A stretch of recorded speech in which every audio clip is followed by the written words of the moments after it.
This is a severe weather alert from Show Me Live.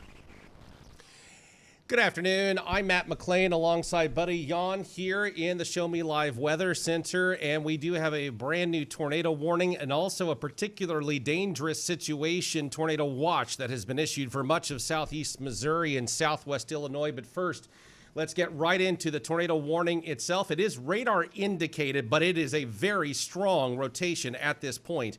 Let's go ahead and take a look at exactly on what this particular aspect is. If you happen to be watching us on video, be it Facebook Live, YouTube, whatever the case may be, YouTube, obviously you can stream on your televisions.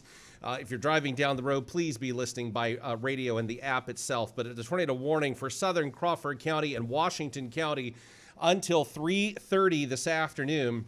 At 2:57, a severe thunderstorm capable of producing a tornado was located near Cherryville, or 11 miles south of Steelville, moving northeast at 65 miles per hour. This is radar indicated rotation. Now let me go ahead and move in on this map just a touch, and I'm going to explain why I'm doing that here in just a moment. I'm going to flip this over onto what's called a velocity. It's a storm velocity, and what that basically simply means is it will allow us to see rotation right there, and I do mean right there is where that rotation is at. It is squarely in the Crawford County area at this point. So what we're going to do right now, zoom in just a little bit more. You folks are in Cherryville. This is sitting on top of you right now. For those of you beyond Cherryville in Crawford County, we're talking Huzzah, Westover, and Berryman. This will quickly, and I mean quickly, move over toward your direction as we make our way into the Crawford-Washington County line along Highway 8. You're talking about places like Four Point, Service, Floyd. These are little communities that don't even really have an incorporation at all about them. Highway 8 itself, obviously, as well as some additional side roads and whatever the case may be. You know these areas if you drive through there on a regular basis. Even the city of Potosi and Mineral Point is under a tornado warning with this particular aspect of things. Let me go ahead and put this into motion and kind of show you what happened. We've been monitoring this now for about 40 minutes. It's been sitting in Dent County and the counties before that, and prompting several tornado warnings as it's made its way about. We were waiting because it was basically a handoff from the National Weather Service in Springfield to the National Weather Service in St. Louis, and that is where the Crawford-Dent County line is at. We were waiting with anticipation that they were going to be doing exactly what they are doing right now, which is to bring that tornado warning. It's a very serious concern when you see such a bright aspect of things on the radar at this point. That there's some extremely strong rotation being seen from all of this. So this is an area of concern. Flipping that back over onto its regular reflectivity at this point, yeah, that's what you're looking at right there. Pulling off the little circular thing to where I can draw on there. This is the area of major concern, that little hook area right here. I know I'm drawing a bunch of different stuff on there all at once, but that little hook area that you're beginning to see the indentation of is the area of rotation, a major area of concern.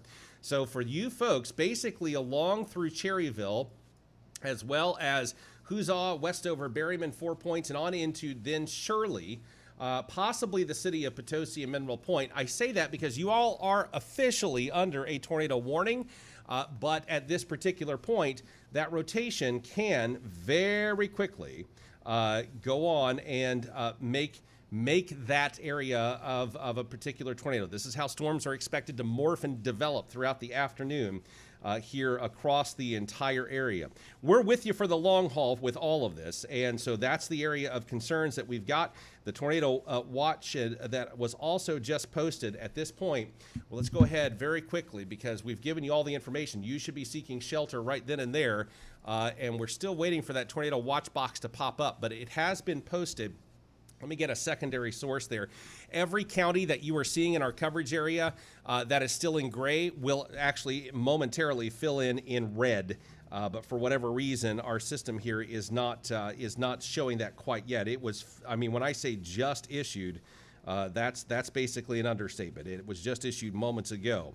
So let me go ahead and get some text information for you here. It looks like, again, this tornado watch, again, this is The Storm Prediction Center in Norman, Oklahoma, issuing this, obviously, for these counties until midnight for tonight. I don't see a PDS tag on this. This was something that they had done a lot of stuff in that particular area. And so, give me just a moment here, zooming in on a couple of things on a different screen. That's what we're seeing right now. We do have a brand new tornado warning also for Shannon County.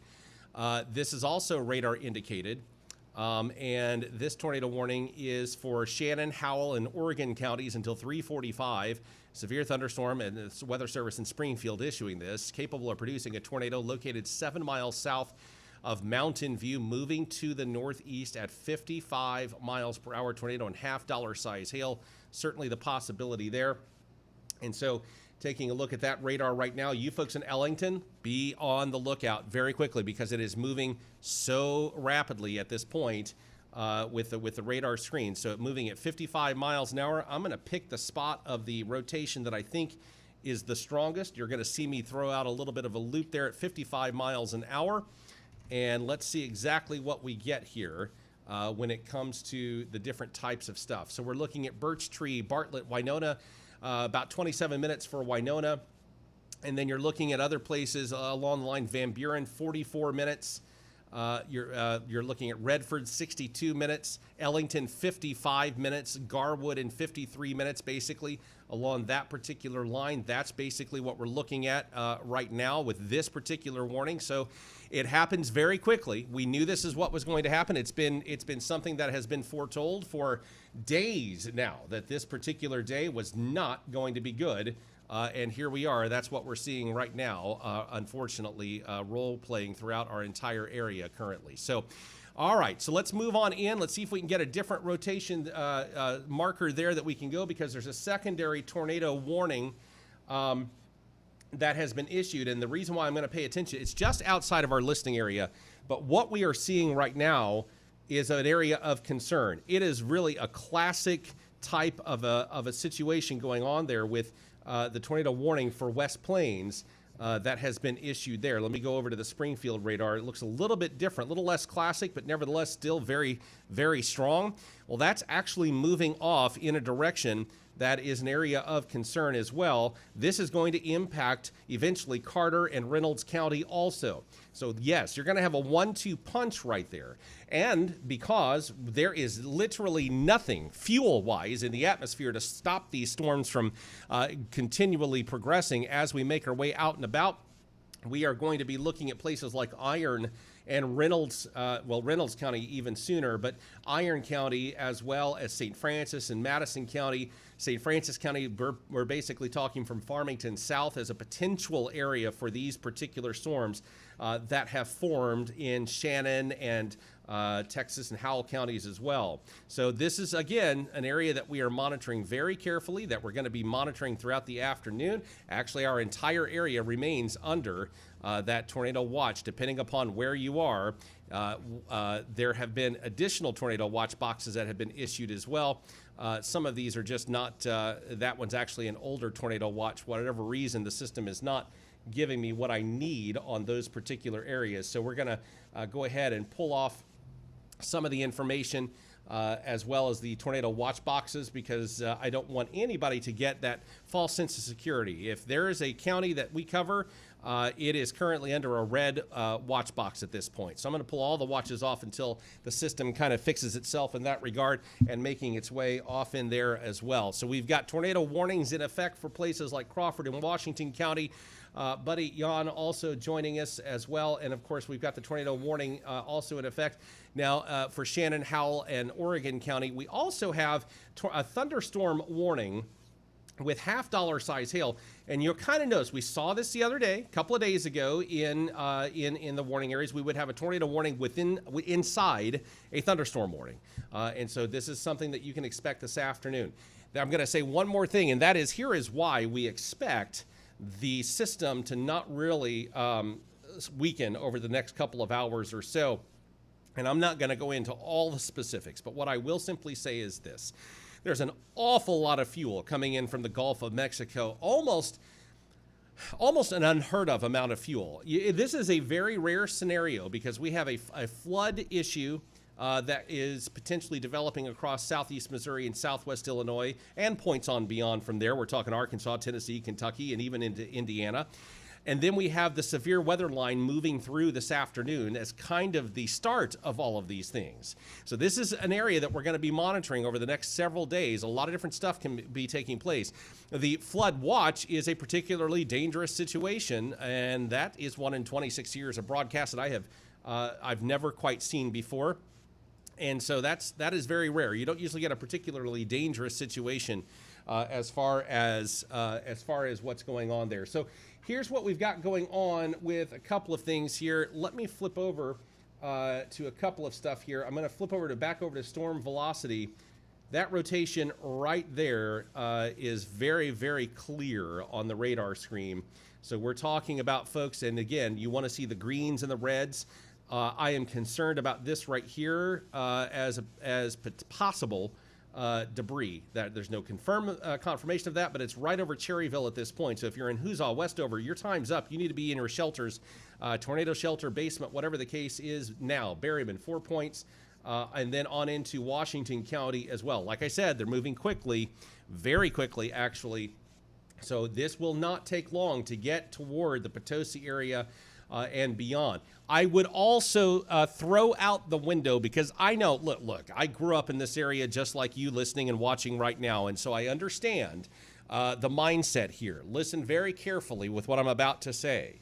This is not the day that the typical mindset of how storms normally work themselves out across southeast Missouri. This is not that day. We are not looking at the same atmospheric conditions that we would normally see that would be okay to kind of have that mindset. Oh, it'll fizzle out. It'll never make its way here. Oh, it'll do this or it'll do that.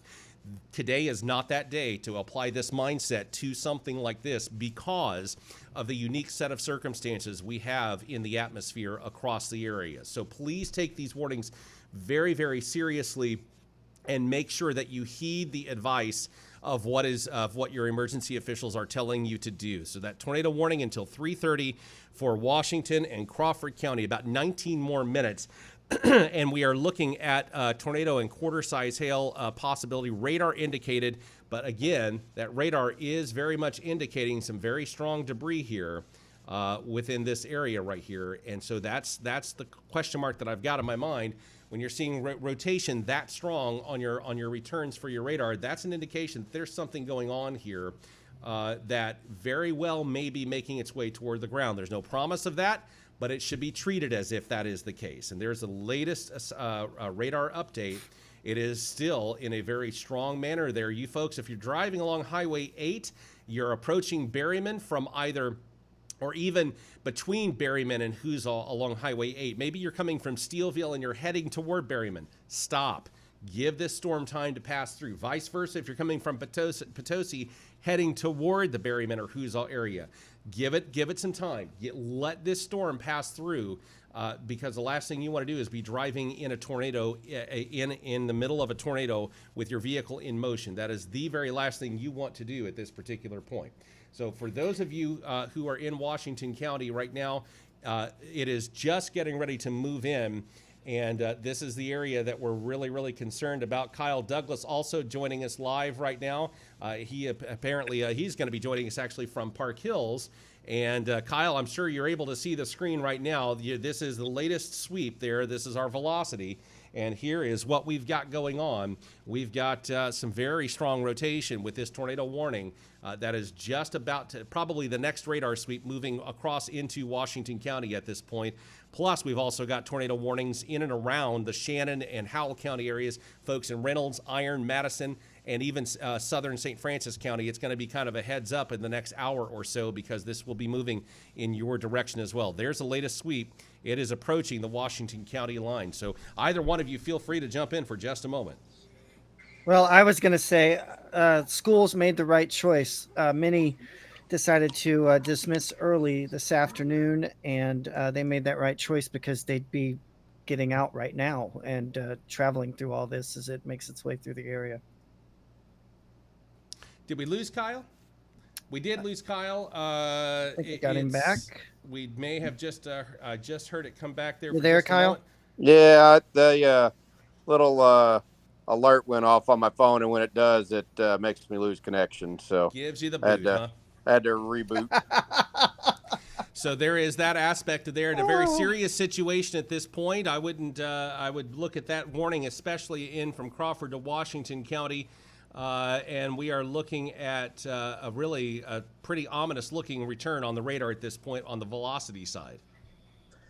Yeah, there's definitely. I don't know what they were calling. I forgot the term they were using earlier for that, but I was watching that one when it was over Salem, and it was headed almost on a direct path through Cherryville, and now it looks like it's getting ready to move there. I believe that put that in southern Crawford County now? It is in southern Crawford County right now, and we are looking at that potential in the next radar sweep. It is right there. Let me zoom in just a little bit tighter there. The county line is this gray line right here. Sorry, I can't draw a straight line quite like the county is drawn out there, but it is right over Huzzah, the particular area of rotation. I know that area well. Right there along Highway 8, there's a resort right through there, very popular in the summertime. So it kind of remote out that direction a little bit, but a lot of open area. But the Berryman's always been kind of like that line there, Crawford and Washington counties. So if you're on Highway 8 headed that direction, look out. Yeah, that's the area. We have got so much going on. Let me zoom out just in case we've seen any additional warnings that have been issued at this hour. What we've got right now, a tornado warning in effect for Shannon and Howell and Oregon County, Shannon County in our listing area, and until 3:45. Severe thunderstorm capable of producing a tornado. This is a rotation at this point. This is going to be too far from the St. Louis radar to be able to see any kind of really any kind of meaningful rotation. Let me flip it over to, there we go, the Springfield. And you can see an area of rotation. Once again, this is kind of what we've got going on, and that's what we're looking at, that area of rotation that you just kind of want to be cautious about. It's weak as far as what the radar is able to pick up on there, but it is definitely there. It is right on that edge. Let me see if Paducah will do any better. Paducah does do a little bit better of being able to see some rotation.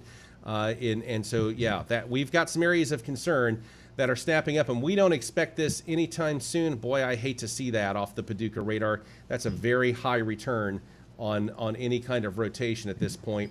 The latest update there, boy, if there isn't anything on the ground, I'll be very surprised off of this tornado. And honestly, the returns are, it doesn't look like a super small tornado either at this point.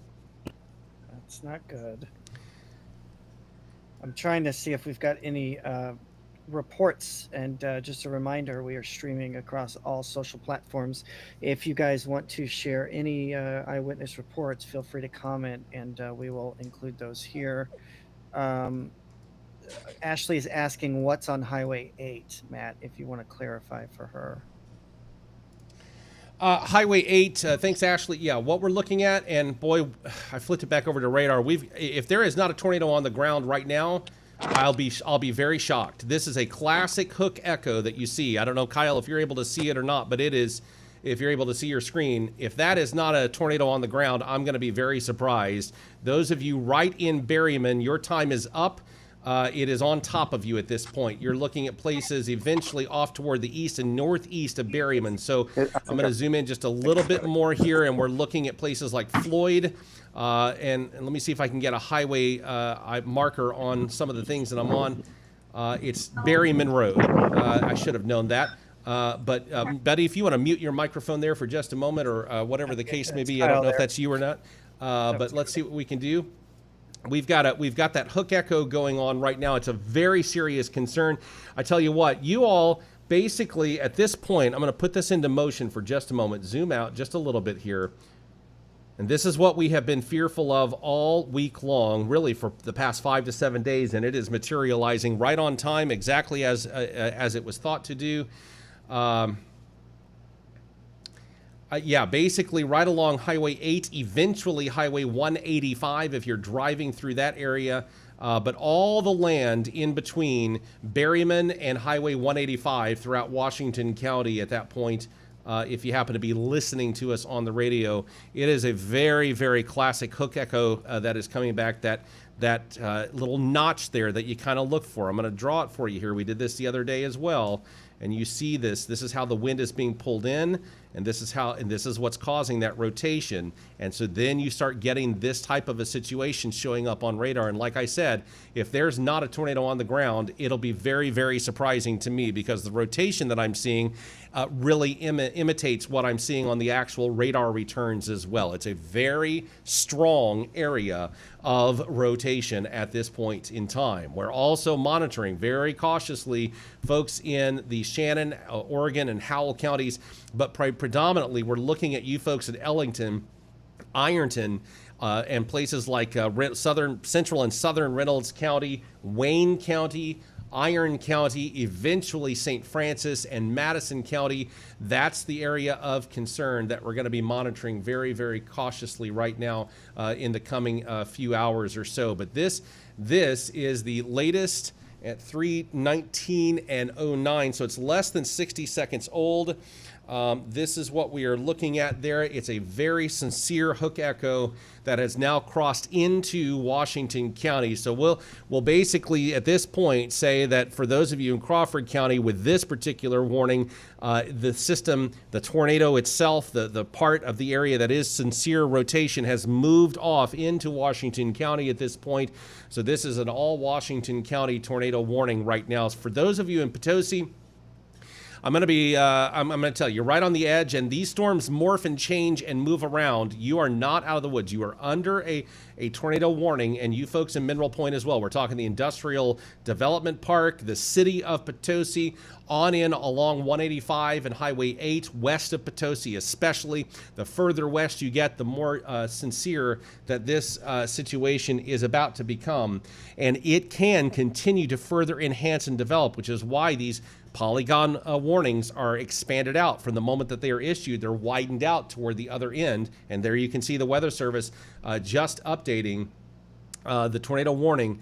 And so let's just see if they've done anything else there.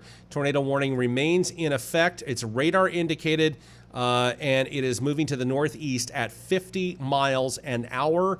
At this particular point, Shirley and Laddie especially, this is going to be impacting you. So at this point, we're looking at 50 miles an hour. So let's go ahead and put a little storm tracker on there. Go ahead and create a little stopping point here. And we're going to say 50 miles an hour from basically right here. And let's go out through there. And we're going to pop in our 50 mile an hour mark and see what we've got. And we are talking about Camp Lakewood. That's the YMCA Trout Lodge in about 8 minutes. Laddie, 14 minutes. Aptus, 16 minutes. Old Mines, 20 minutes. Ricola, 21 minutes. Mudtown, 21 minutes. You've got Happy Hollow in 22. These are the little small communities. Cadet, 24 minutes. A little bit of a bigger situation going on there. And you even have places like Tiff, Fertile, Frumet, Vineland, Melzo, and Somerset. That's moving in toward that's beyond the warning at this particular point. But with as strong a rotation as we are seeing right now, it is what it is at this point. So it's one of those things that we're looking at very cautiously to make sure that we're okay and that we're good to go. And so that's an area of concern. And so that's something that we've got going on. And Buddy, can you hear me right now? Yes, I can. Our radio signal is not going over the Show Me Live at this point. If you could work on that behind the scenes and find out why. What I am trying to figure out. There you go. See if you can figure that out. But for those of you on the Facebook side, we'll keep it right here, and all of our YouTube and other channels watching for the video side. We sincerely apologize for our folks trying to listen. We just we have a multitude of technology that is all kind to try to do that digital handshake to provide signals back and forth to different stuff. And so let me take a look at everything that's going on here. We've got a lot of folks commenting right now. what is on Highway 8. Please let the Berryman store be safe. And yes, you're right. It is right on top of it there. I'm not going to go through a whole bunch of different names. Do we think it will hit out P Highway in Potosi? It's a great question.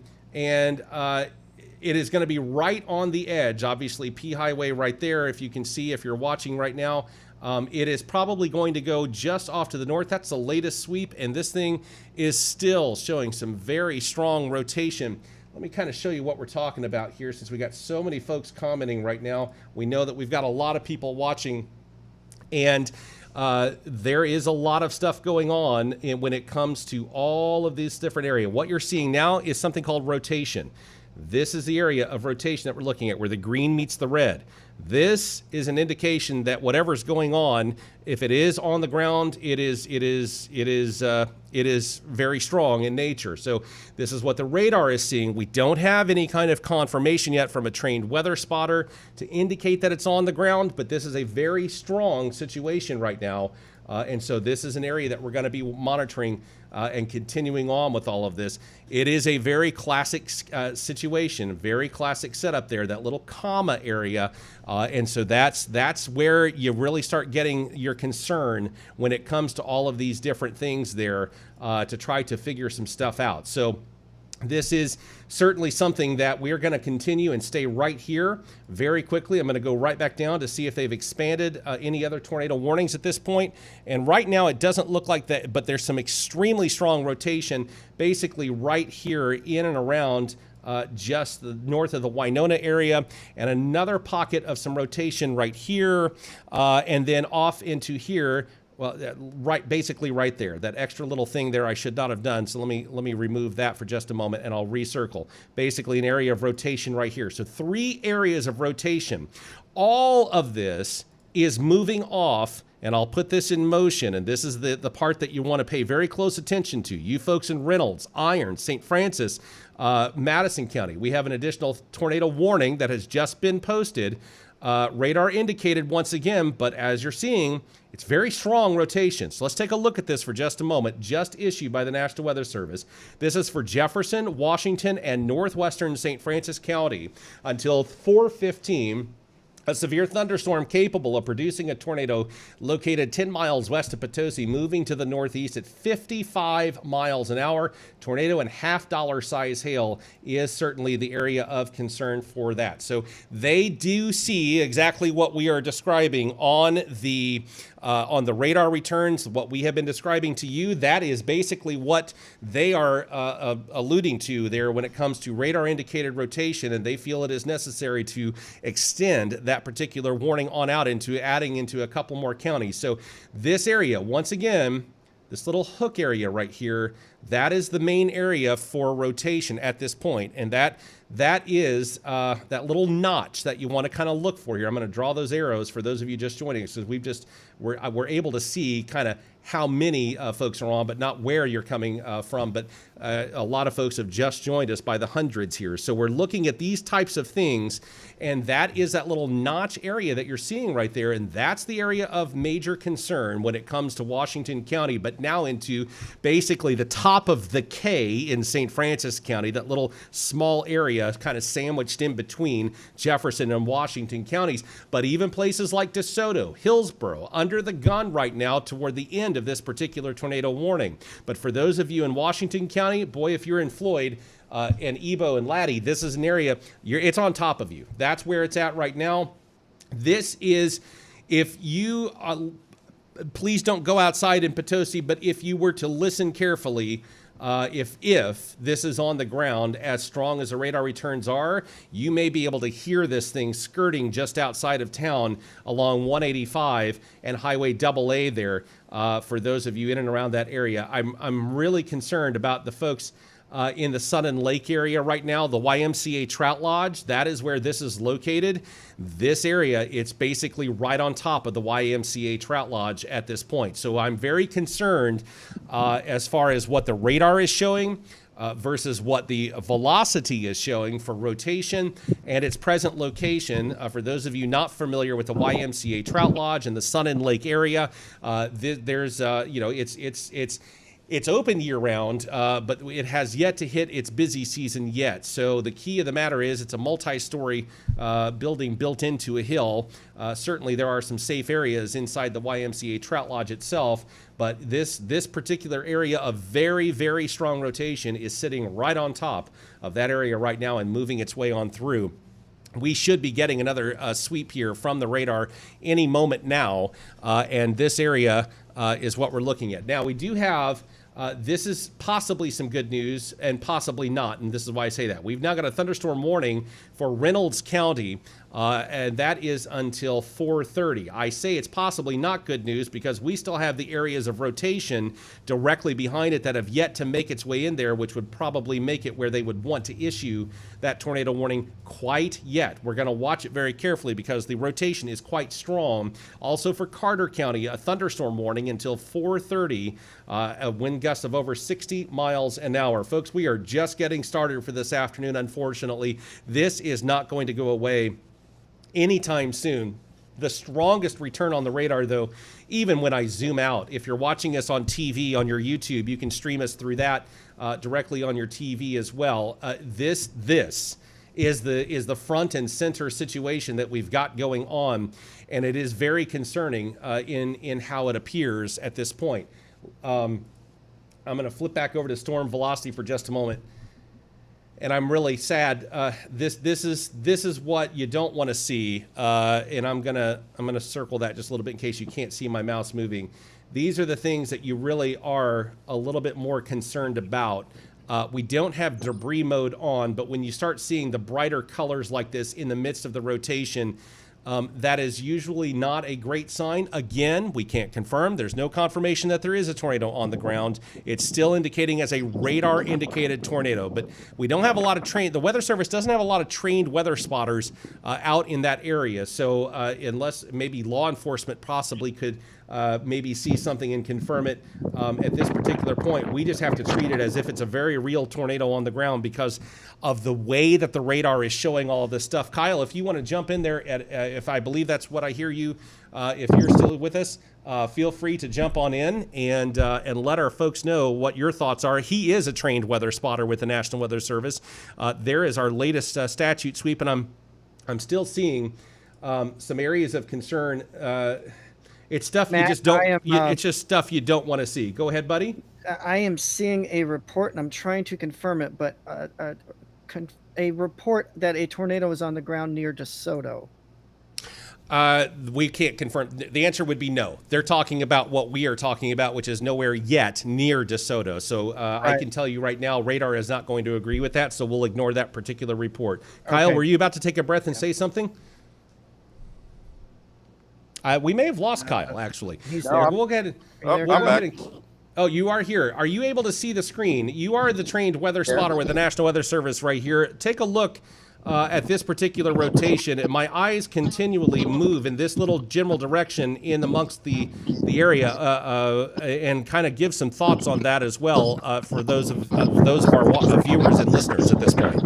Well, when I was looking at that, the red and the green kind of mixing together there is a good indication. But when you start to see like the yellows and the oranges with it, that's generally what concerns me, is that there's definitely rotation there. Now, whether or not there's anything on the ground, we'd have to have that confirmed. And about the only people are going to confirm that out that way is going to be law enforcement, probably, because most of your spotters are probably going to be located along 21 or 44 at this juncture right now, I would imagine. Again, I don't know where a lot of them are, but I'm just looking off that general direction right now from my location, and it's dark that general direction. So the winds have picked up pretty good here in Deloge, so we're on the kind of leaning edge of that right now. But it's hard to say. But when you see the radar returns looking like that, it definitely raises the eyebrows for sure. And hopefully everybody's taking notice and taking cover, because like I said, I believe that's out by like AA, the Trout Lodge, 185. Yep. Yeah, we were just talking about that. And by the way, Kyle is standing outside if you're hearing a lot of wind noise and whatnot through there. He is actually, you are in Park Hills, is that correct, Kyle? I'm actually in Deloge, Okay. just outside of Park Hills. So I'm really, really close to like Highway 8 and not far from 67. So I got a real good look at it. I just saw a lightning bolt. So if you heard my voice go up a little bit there, but I'm kind of right in the middle between Park Hills, Highway 67, Highway 8. And I get a real good look at stuff coming through Washington County, the Terre de Lac area, things like, and that go north of me. So, well, we've certainly got that classic hook echo that we're showing right now. And for those of you in and around Potosi, I'm going to hesitate to say totally in the clear, but I will simply say this. If you are all driving out of Potosi toward Ebo and Laddie on 185, don't. Just wait right around Potosi for a little bit. Wait maybe another 5-10 minutes. The storm will have made its way through. Now, for those of you in Old Mines, this is moving in your general direction. You can see if you're watching us and streaming us on video. If you're driving, please don't stream the video. I'm assuming that we've got our radio signal fixed at this point on the apps and whatnot. And so we are fixed. So we are simulcasting on everything now. So if you're driving, please utilize the audio feed, not the video feed. If you're a passenger, that's a different story. But folks in Aptus, Old Mines, Happy Hollow, Cruz Mill, Rabbitville, Maddens, and Richwoods area, basically from Cadet on to the north toward Old Mines. If you're driving out of Potosi, heading toward Jefferson County on Highway 21, again, don't do that. Wait in Potosi for a little bit for this storm to pass through, because it definitely looks like a pretty ominous looking signature on the radar returns. Go ahead. And Matt, the National Weather Service in St. Louis is saying that a confirmed tornado is on the ground near. Yeah, we have just went into that. Confirmed and extremely dangerous tornado was located near Old Mines at 3:35, less than 60 seconds ago. Near Old Mines, or 6 miles. So guys, this is folks, this is a tornado on the ground.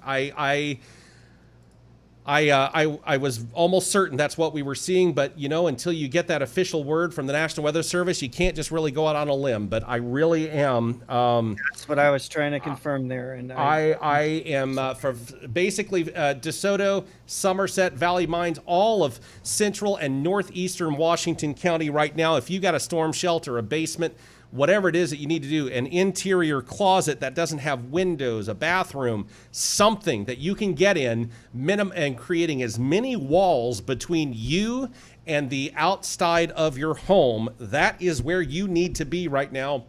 Basically, from Highway 185 all the way to the Jefferson County line in Washington County. And then we move into places like Fletcher and DeSoto.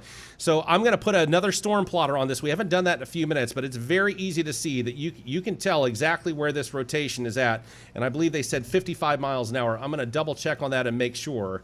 But this is kind of the timeline. I'm going to let you look at that for just a moment while I'm in a different screen taking a look at the warning. To make sure that I've got that. It's moving at 50 miles an hour, so we don't want to push off the time any more than we have to. Bear with me. We're going to do that again at 50 and make sure that we've got it as accurate as we possibly can. And this is what we're looking at. Rocola in 5 minutes, Cruz Mills in 8, Bliss in 8 minutes, Cannon Mines in 9, Vineland in 15, Somerset in 18, Briarwood Estates in 19, DeSoto, you've got 20 minutes. And that sounds like a lot, but it's not. Victoria, 23 minutes. You've got Oakvale in 25, Olympian Village in 26, Flukem in 26, Hematite in 27, Platten in 29, and Mapaville in 29 minutes as well. And so here's the latest return on that. That's moving. So let's go ahead and do one more plot on it and make sure that we've got everything as accurate. That is as fresh as you're going to get. And so at 50 miles an hour, let's go ahead and double check and make sure that we've got that. Rocola in 4 minutes, Cruz Mill in 7, Bliss in 7, Cannon Mines in 8, Vineland in 14, DeSoto in 19, Oakvale in 24, Olympian Village in 25, Flukem and Hematite 25, 26 minutes. You got a lot of stuff going on there. And again, we had a confirmed tornado on the ground. I was very afraid that what I was seeing was debris. I've seen it many times on the radar. It usually doesn't fail whenever you see those types of things, and it is unfortunate because this went right over Sun and Lake area of Washington County and points off to the south and west from there. It got very close to that particular area and right on top of it, to be honest with you. Somebody was about to say something. Go ahead. You might have picked up my son. He and I are standing out here watching that confirmed area there. But that's what we were talking about when we see the. If I don't know if anybody remembers our broadcast from a few weeks ago when we were talking about all the storms that went through, like Perryville and down south of Annapolis and all that. We kept seeing those oranges and those deep reds and yellows show up, and that was when the tornadoes were on the ground in those areas. So yeah, that's the and area I would say of concern. I know that area pretty well, having taught out at Kingston for a number of years there in central Washington County, northern part of Washington County. You've got the Richwoods area, that there's a lot of people in that area. You've got a lot of people kind of clustered in there in the Cadet Old Mines area. So they definitely need to be aware. If they haven't taken shelter, they need to do so. So for those of you watching right now, and again, we've got quite a few hundred folks watching, this is kind of the gist of what we've going on this afternoon. And I know those of you watching in the Ironton area, you're going, what's that flashing near me? We'll get to that. It's a thunderstorm warning as well. We really are set up, atmospherically speaking, for some extremely dangerous conditions across our entire area, all of southeast Missouri, all of southwest Illinois, and beyond. In fact, some areas of southeast Missouri by the Storm Prediction Center are a level 5 out of 5. That is the highest that they can get, as well as a particularly dangerous situation, depending upon which watch box that you're looking at as well. And this is expected to carry on for the next several hours. We're not going anywhere. We are right here, and this is where we are going to be. And if you need us and need to go about, you can, of course, go to our YouTube pages as well, the Show Me Live YouTube page, as well as other things as well. Heard another station that rotation of Bonne Terre. Is this confirmed? No, it is not. It is not a confirmation of Bonne Terre. What I will say is, with what the other station that you may have been listening to or watching, there is a possibility of, and this is a good ways away, but it is something to warrant. There is a possibility with some of these tornado warnings that you can see that are kind of moving in that general direction. I'm kind of drawing some blue lines on the screen. So it is not out of the realm of possibility that an hour or two away that you may see some things in and around the Bonne Terre area. But for right now, the warning and the tornado warning itself is actually to the north of Bonne Terre, basically along the St. Francis Jefferson County line, just a little sliver of St. Francis County, and then the very top of the K in St. Francis County near Somerset. That's where we've got the situation. We are still seeing some fairly strong rotation, but it's not quite as well defined as it was. That's the hope. The radar can penetrate and see even rotation way up in the atmosphere, and there's just no word one way or another if this is still on the ground or not. But there is that possibility throughout the afternoon that these could be long track tornadoes, and that is the verbiage from the National Weather Service, not from us, that we could have potentially some long track tornadoes throughout the afternoon and evening. So we do have, again, as of 3:35, about 6 minutes ago, a confirmed and extremely dangerous tornado on the ground. We're going to keep treating it as if that is exactly what's going on. You folks in Potosi, for the moment, have an all clear. I say for the moment. We could be looking at several rounds of this throughout the day, the afternoon, and early evening across the area. We have a frontal boundary that's about to figure out where it wants to stall, and that's where we're going to see a really significant uptick in the next several hours of potential tornado activity. So we just really are going to have to wait and see on exactly what happens there. But I am a little intrigued. We have more than one National Weather Service office here. If I'm not mistaken, Reynolds County is with St. Louis. It is. And Shannon County is with Springfield. It is. And they have basically possibly replaced a warning at this point of a tornado warning with a thunderstorm warning. I'm still working to try to figure that out as well. Let me turn off the radar for just a second. Let's just take a look at all the different warnings that we've got here. And we do have at least 3 tornado warnings right now from the National Weather Service in Springfield. And then we have that thunderstorm warning in effect for Reynolds County until 4:30 this afternoon. And it is about 47 miles currently southwest of Ironton. roughly, and it's moving to the northeast at 45 miles an hour. So let me flip back on a radar. There we go. And that's what you're seeing. This particular area that has prompted tornado warnings literally right now is now moving into Ellington. As far as rotation, the radar that we are using, that is the St. Louis radar. Let me flip over to the Springfield radar for rotation there, because we are seeing the St. Louis is picking up on some pretty strong rotation there. But when it comes to the Springfield radar, which is kind of looking behind the storm, let me get into the Paducah radar and see if I can duplicate that. Yeah, actually, there is some rotation right around this little hook echo that you see right there on your screen. I'm almost drawing a question mark, but basically right in this area, there's a little bit of a hook echo of rotation going on there that has now entered into Ellington at this point in time. And right now there is a thunderstorm warning. We'll wait and see if the National Weather Service in St. Louis decides to extend the tornado warnings that the Springfield office has gone through and issued over the past several minutes or not as well. If you're just joining us, my name is Matt McLean. We've also got Buddy Yon and Kyle Douglas here on Show Me Live. We are on Facebook, we are on YouTube, we are on Instagram, broadcasting video and multiple other places by video stream. We also have our radio apps as well in the Apple Store and Google Store as well, that you can download, and even our website, showmelive.net or streamingrules.com. They both go to the same exact site, and you can actually listen to us in a plethora of different ways. If you happen to need to grab your mobile phone and switch it over to there, you'll be able to find us on Facebook, Instagram, just about everywhere. All right, here we've got a strengthening hook echo, and we have a lot higher amount of rotation that has just reformed. Basically, it's kind of cycled a little bit there, and we have a large area of rotation yet once again, or a tight area of rotation once again, right around this little area right here. I'm waiting basically right here. That's what we're seeing. That has now begun to move into Jefferson County from Washington County, a fairly tight area of rotation. And so this is certainly something that for those of you in Fletcher, DeSoto, Hillsboro, heads up. Right now, you have minutes to get to your safe place. It's a weather-aware kind of day. Mount Freedom, Ware, Cottage Farm is a little bit off to the north from the current path.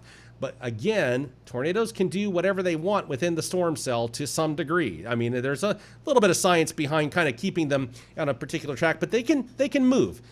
They can move around a little bit inside of a storm. So this is why the Polygon watch boxes and warning boxes are expanded out a little bit more than just the exact path, because a tornado can do that. So Somerset, you're going to be right on the edge as of right now. But for folks in DeSoto, that's the area of concern right now that we're really monitoring. Again, seeing some bright areas there of some good levels of rotation. So this is certainly something that we're going to keep a watchful eye on. We're now getting into an area where there are more trained weather spotters. I'm going to be curious what the Weather Service is able to let us know on all of that in the coming minutes, now that we're kind of moving into that Jefferson County area. And I'm seeing at this particular point, for you folks in Iron and St. Francis and Madison County, we're seeing those storm cells. Right now, they've allowed the tornado warnings to expire. I'm still seeing a little bit of rotation, quite a bit actually, in the southwestern and western areas of Reynolds County at this point. I'm talking right here.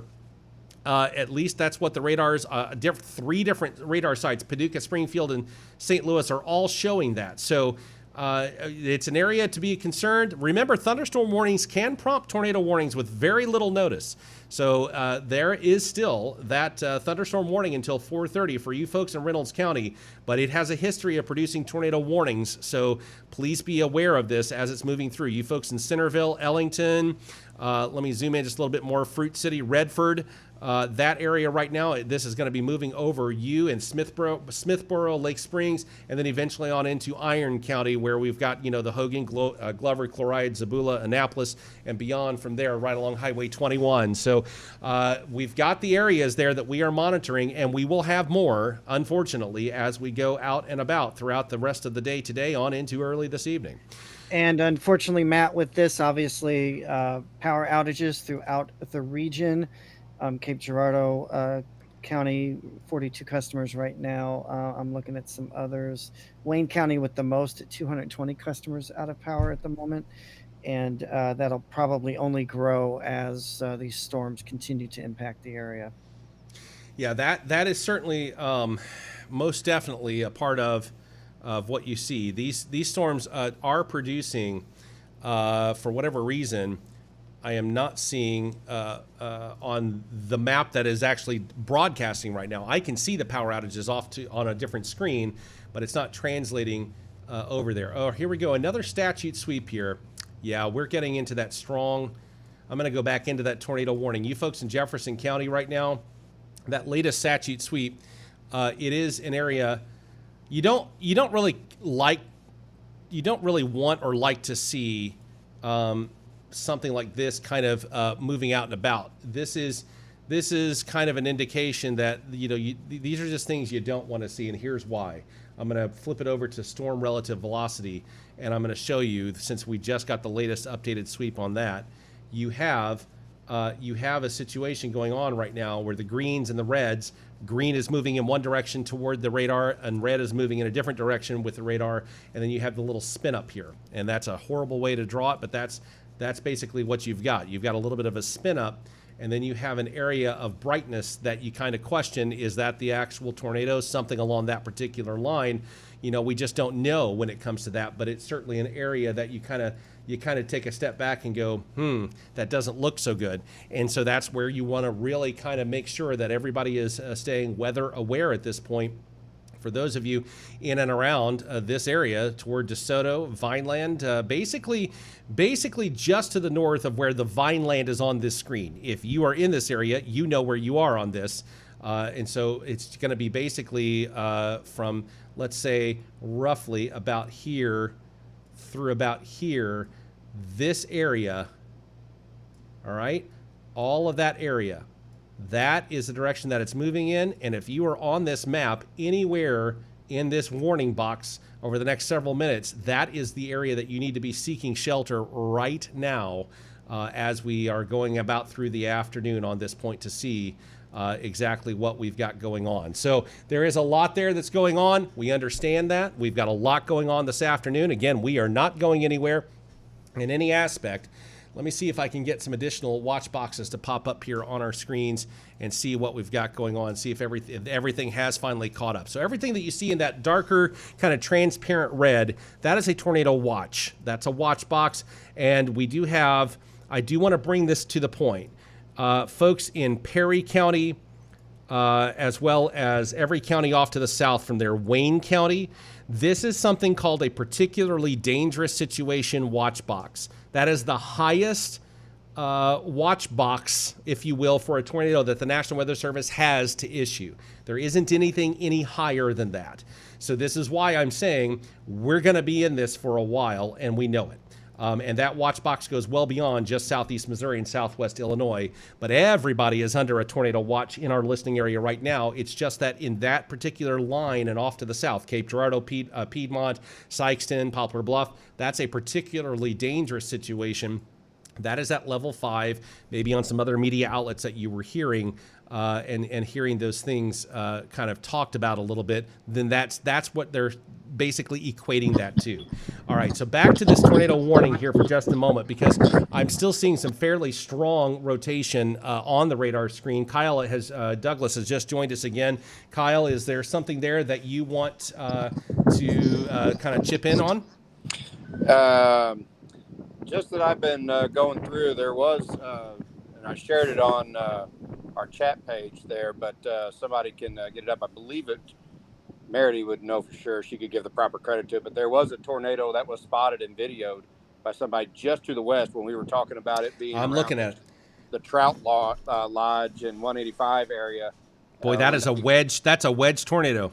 It sure is. I don't know if it was all the way on the ground, but it was close enough where you can say it was dangerous. So that's the one that was headed up towards, I believe, DeSoto.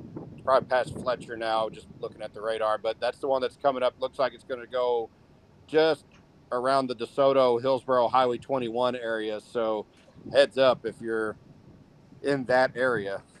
You'll want to definitely take cover. Even if it's not on the ground now, it's had the history of it, and they can respawn very quickly.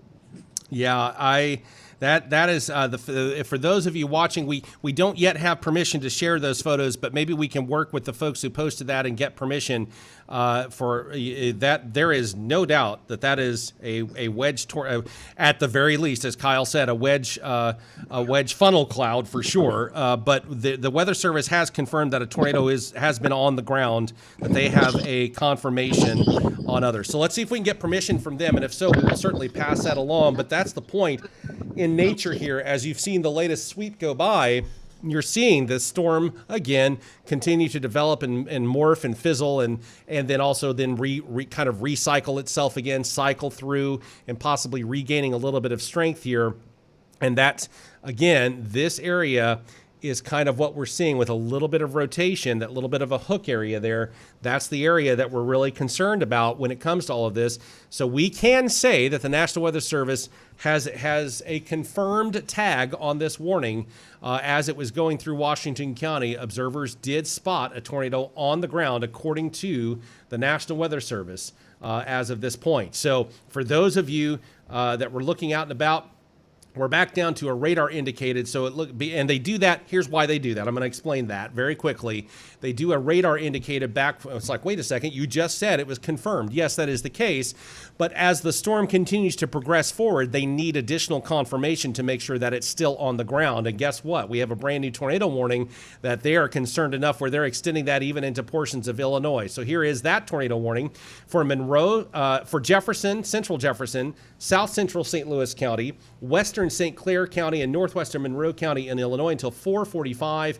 A severe thunderstorm capable of producing a tornado was located near DeSoto, moving northeast at 50 miles an hour. So again, we're going to be looking for confirmation, but this storm itself is not, it's really showing that ominous sign, that hook echo. Once again, it looks like it may have cycled a little bit and made its way into, let me see if I can get and zoom in just a touch here. So excuse me, more or less, what you're kind of looking for, and Kyle, if you're able to see kind of what's going on here, what you're kind of looking for is that little bit of a hook that you're kind of looking for, and then this is just some pretty strong winds, to put it mildly. And so basically you give yourself that blanket area there that it's like, just in case the radar returns are slightly off or whatever, this whole area, as you're moving out and about in toward now Jefferson County, Festus, Peevely, and beyond, that's the area you need to be seeking shelter right now. This particular storm has a history of producing a confirmed tornado on the ground in Washington County. So if you're in Festus, Peevely, along I-55, US Highway 67, all the way basically close to Valley Mines, this is an area that you're going to be wanting to monitor very, very clearly and carefully over the next several minutes, because the storm is moving in your direction right now. So we're going to keep monitoring that, and you can see that classic, it's cycling and it's kind of morphing and continuing to develop, that classic little hook echo type of a thing starting to redevelop in an area of concern. And then we're also going to keep a watchful eye on areas like this right here, and these areas for potential spin-ups as well, because of the way the volatility in the atmosphere. In fact, we are noticing a little bit more rotation. Let's go right on back here.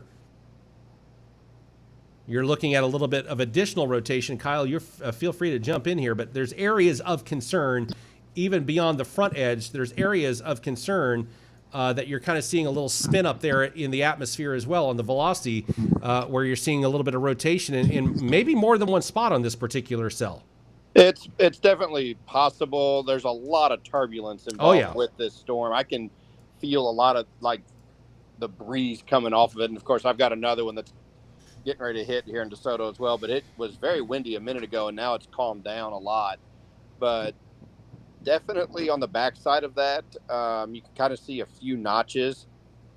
I'm not seeing any green close to it, so I don't see a whole. That could just be a little bit of residual rotation that they're picking up. I don't want to speculate with that, because I mean, like I said, it just depends on what it's seeing. But definitely, I would say right there in between on Highway 21 between DeSoto and Hillsboro, you're definitely going to have some rotation.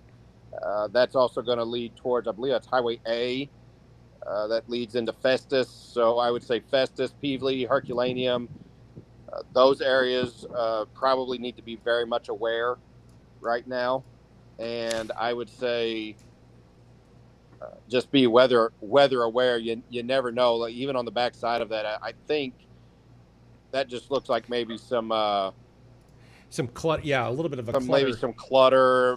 Maybe a little bit of where the winds was kind of coming in behind it and kind of rolling through the storm a little bit. It's kind of making that odd shape on there. But there's definitely right there in that DeSoto, Hillsborough, between Hillsborough area, Hillsborough 21, and then headed towards Highway A. So that'd be like the whole Festus Commons, like where the Home Depot and the Waffle House and the Texas Roadhouse and the movie theater and the other aspects are all up there. And all that stuff right through there.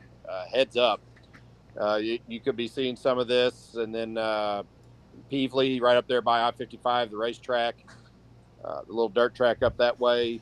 I would be looking there. There's also Herculaneum that's right around in those areas. I would just be very, very cautious. See, the thing, you and I were talking about this on the air the other day, and this is different than the setup the other day, because even in the rotation, it was different. In straight line winds, this is where you and I were talking about, and Buddy as well the other day. Straight line winds, you basically kind of see that bow echo, but you kind of see the storm. I'm drawing it on the map. You kind of see it go outward like that. The concern that you have with its rotation, it's bowing inward a little bit there, and so that's the area that you kind of go, what's happening in the atmosphere? We lost Kyle there for just a moment. I'm sure he got another alert on his phone, and that kind of bumps him off there. But that's more or less what you want to look for there. If you have a straight line wind issue, again, you got that bowing out. But if you don't, and you've got a situation that's got a lot of rotation, you have an inward bowing in, if you will, basically the exact opposite of such. And that's where you get the areas of concern, little spin-ups of potential tornadoes. By the way, those of you in Washington County, yeah, there's been some further development of some additional thunderstorm activity, but none of it is approaching severe. But what we are looking at right now is the possibility that some of these storms could continue to develop and then redevelop and then develop again. And then when you see these pop-ups of storms, it may not take more than 30 or 40 minutes to go from garden variety summertime thunderstorm to a tornado warning fairly quickly this afternoon because of what is going on in the atmosphere. We have a brand new thunderstorm warning that has just been issued for you folks, all of Madison County, much of Iron County, basically central and southern Iron County. Iron County is always that hard county to describe because it's an upside down L, but you've got central and southern Iron County, and then you've got a good portion of St. Francis County, much of central and all of southern St. Francis County now for this particular thunderstorm warning. Now, folks, I'm going to remind you, these particular storms that now have thunderstorm warnings on them have a history of producing tornado warnings, and when these storms cycle, it is very possible that another spin up of a tornado could happen where an additional warning could happen with little or no notice when it comes to tornadic activity. It's a very serious afternoon that we've got going on here. Not trying to scare you, just wanting you to be weather aware of what's going on. A little bit of a different setup than we normally have when it comes to severe weather. This thunderstorm warning is in effect until 5 o'clock for Iron, Madison, and southern St. Francis County. And you've got that storm 7 miles southwest of Bellevue to 6 miles southwest of Ellington, moving to the east at 45 miles an hour for that area. You can see that tornado warning box has been pared back a little bit. Folks in DeSoto removed from this particular warning. Let's see what the latest information is on that. We've got still until 4:45. That area around, they haven't really updated the verbiage since they just issued this warning about 7 minutes ago, but they kind of pared back a few things there as well. So for those of you just watching and just joining us, my name is Matt McLean. There's Kyle Douglas. There's Buddy Jan as well. And a lot of stuff going on this afternoon. We're going to keep on keeping on with all of this and let everybody kind of know what's taking place.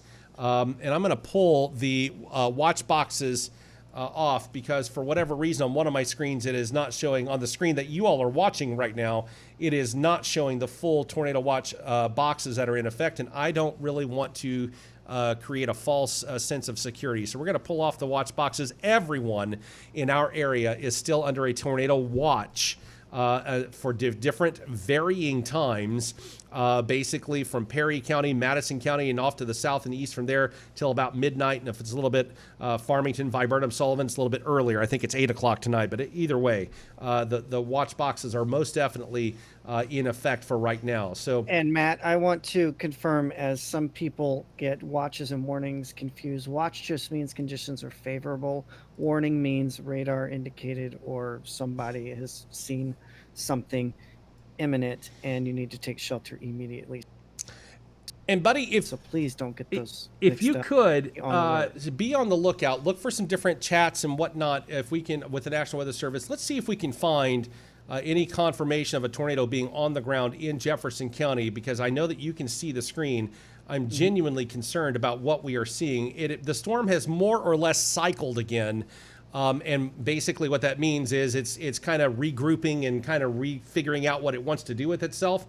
This is our velocity mode, and these areas are really showing some fairly strong activity going on right now that poses some concern. So if you can try to find anything out there and let us know, that would be fantastic right now to kind of give us a little bit of the eyes that can go with some of the warnings right now as well. So yeah, they did confirm, the National Weather Service, I should say, did confirm that tornado near DeSoto earlier. I'm trying to see if there's an updated confirmation for that concerning spot you just circled there.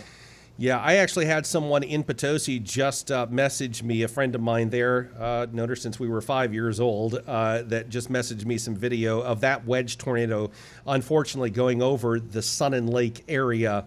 And thanks, Mandy, for that information as well. There's a lot there.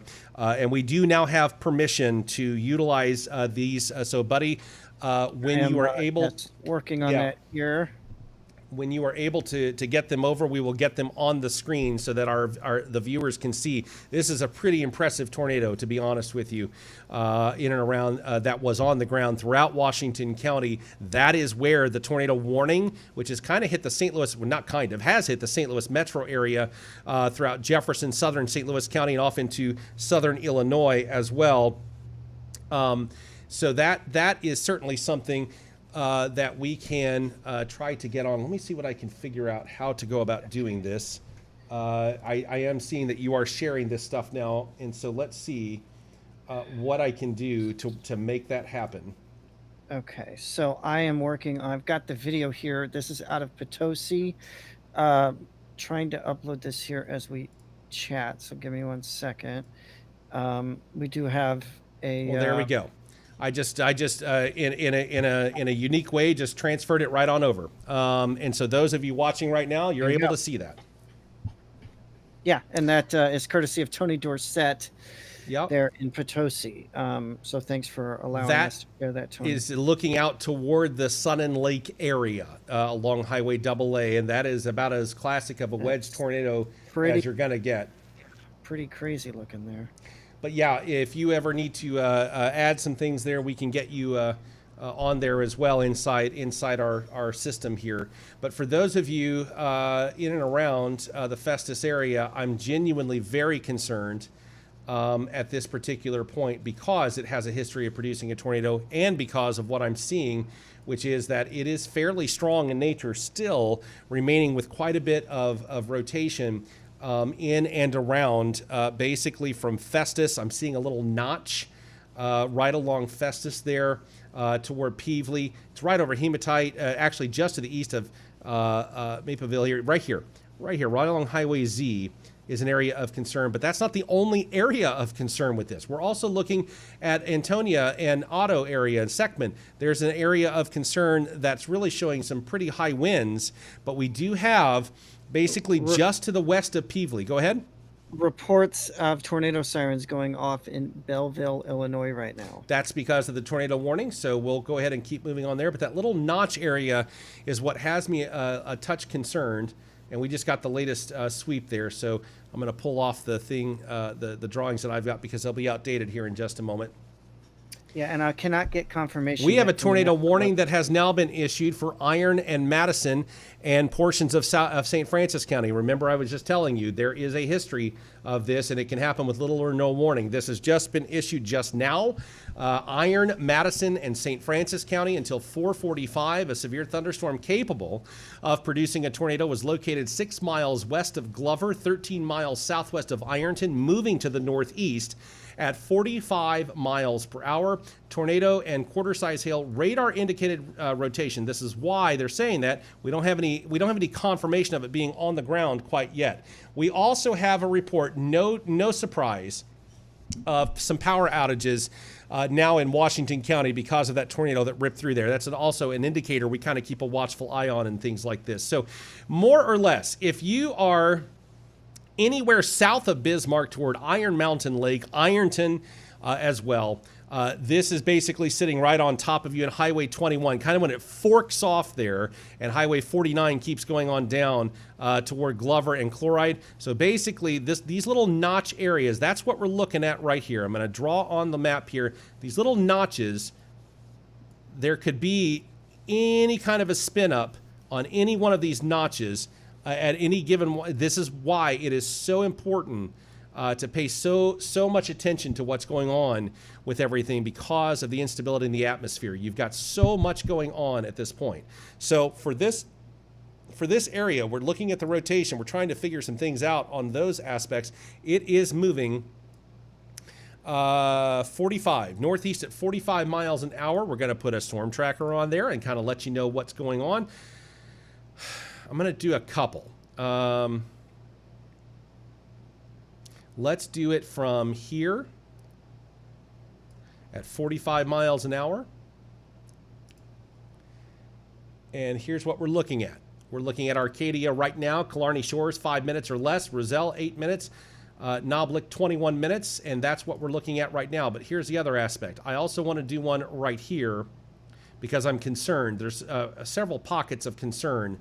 And I don't want to itemize it down into one spot and say that's for sure it, because the atmosphere is so unstable. So again, for that area, you're looking at some of the same areas. Fredericktown, 29 minutes. Junction City, Mine, Lamont. There's the latest return. Again, seeing those notches. Let me do one other thing here. We do have some people asking if a tornado warning is in effect for St. Francis County. Yes. The answer is yes. Yeah, we do have a tornado warning in effect for St. Francis County right now. And so that's Until 4:45. That includes Iron and Madison counties as well. And we got Kyle on. Kyle, you got an update for us, being right there in the middle of the county? Yeah, I was just reading the warning itself. They said it's located near Glover. You may have already said this. I had to hop off for a second. Yeah, nope. But they said it's located close to Glover, and they noticed that, again, it was all radar indicated, but could be headed up towards central St. Francis County. Eventually, they did mention Park Hills potentially could be in the path of that. I haven't had a chance to really get a hold of any more data other than that, but I was just telling my kids and family here that don't be surprised if we hear the sirens sound here in a minute. So there are people reporting to us that the sirens are going off in Bismarck right now. And again, actually, the Bismarck folks did make that announcement on social media that they would obviously, even adjoining or adjacent counties, if a warning had gone off, that it looked like it could potentially impact Bismarck, they were going to do that. And Merity's saying clouds are really moving in Farmington, thunder and lightning. No surprise there. I will say, for those of you for the siren that is going off in Bismarck, you are not under a tornado warning right now. So while I appreciate the extra advance warning, and there's nothing wrong with that, right now you are not under a tornado warning. Iron Mountain Lake, you most definitely are.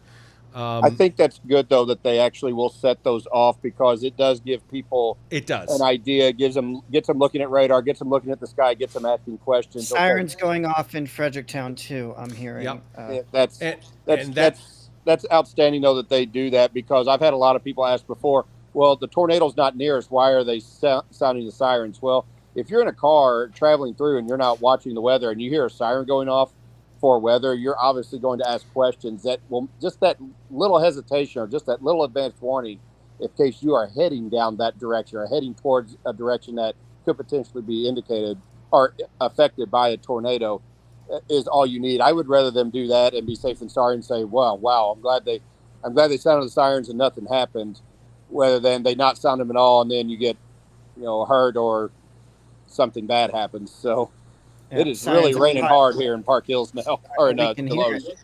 Yeah, you can hear it. Not being reported. Yeah. So we do have sirens going off for those of you in this area. And by the way, we are not forgetting about you folks in Festus toward the metro area either. We have multiple warnings going on right now, and it's not over yet. Those of you in Reynolds, Wayne, Southern Iron, and possibly Madison County all over again.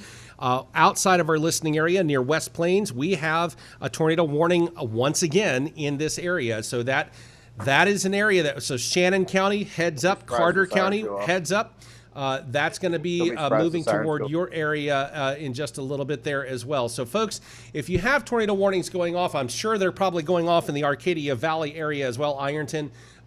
That's a good thing. You want that because you're under a tornado warning. If you're really even adjacent to that warning, like Bismarck and other places setting off the sirens, as Kyle said, it's not a bad thing. It's to make you aware that something's going on that you need to pay attention to, and certainly something that is an area of concern. I'm going to flip over to a different radar here with what St. Louis is showing their radar, and it's just all in the perspective of the way that the storms. I think we can get we are getting a slightly better return, and I don't know if you can see, Kyle, your screen or not. Make sure that I've got the correct stuff on right there around Ironton. Yes. Now we've got a much clearer view of what's going on with rotation. Substantial view, actually, of what's kind of taking place there. Let me see if I can get an accurate timestamp on this. 4:13. So basic 4:13 and 46 seconds. So a little over a minute ago is when this particular update moved through, and that's the rotation that we're seeing. So yeah, this does make a lot more sense than the St. Louis radar. It's just so far away. And so basically what we're looking at there, you've got winds moving toward the radar, winds moving away from the radar, and then you have this little inlet notch right here that is maybe perhaps the area of concern as far as what Paducah's radar is showing. And there's a brand new update. So we're going to be, I'm literally, we're talking about places like Shepherd Mountain, Ironton, Pilot Knob, Arcadia, right around this area, Killarney Shores. It is starting to look like a pretty serious amount of rotation that's going on there as of this point. So that's something to more or less. Let me go back over to the radar here and feel free to jump in anytime. But now we're kind of seeing it a little bit more clearly here, and I'm going to, on a screen you all cannot see, I'm going to put in some relative velocity here and take a look at kind of and try to draw it out just a touch. 4:15 and 15. Getting a report. Now, this is unconfirmed, but the Washington County, I guess, dispatch, it's not being specific, said that a tornado was on the ground, and a caller said that their home was just demolished on H. Smith Road. So we're going to try to look into that more, and hopefully they're okay in that area, of course. It would not, unfortunately, it would not surprise me. And that's the sad part about this whole thing. I mean, by the time it's all said and done, every one of us in the area could have some sort of a story to tell from today, unfortunately. It is just something that we all want to be very much weather aware. We've got a pretty strong situation that's taking place right now. And Kyle, I think, are you still with us? Yep, I'm right here. Let me flip back over to the St. Louis radar and get back in. This particular storm that is under a warning box, it is more or less now moving into the leading edge.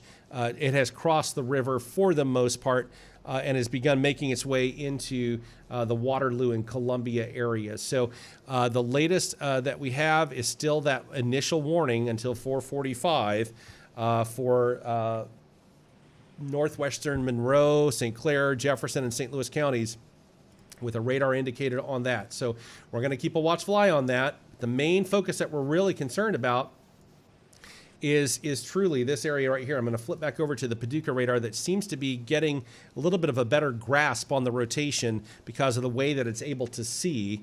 And I am going to do, I think we're probably too far from the Springfield radar, but let's find out.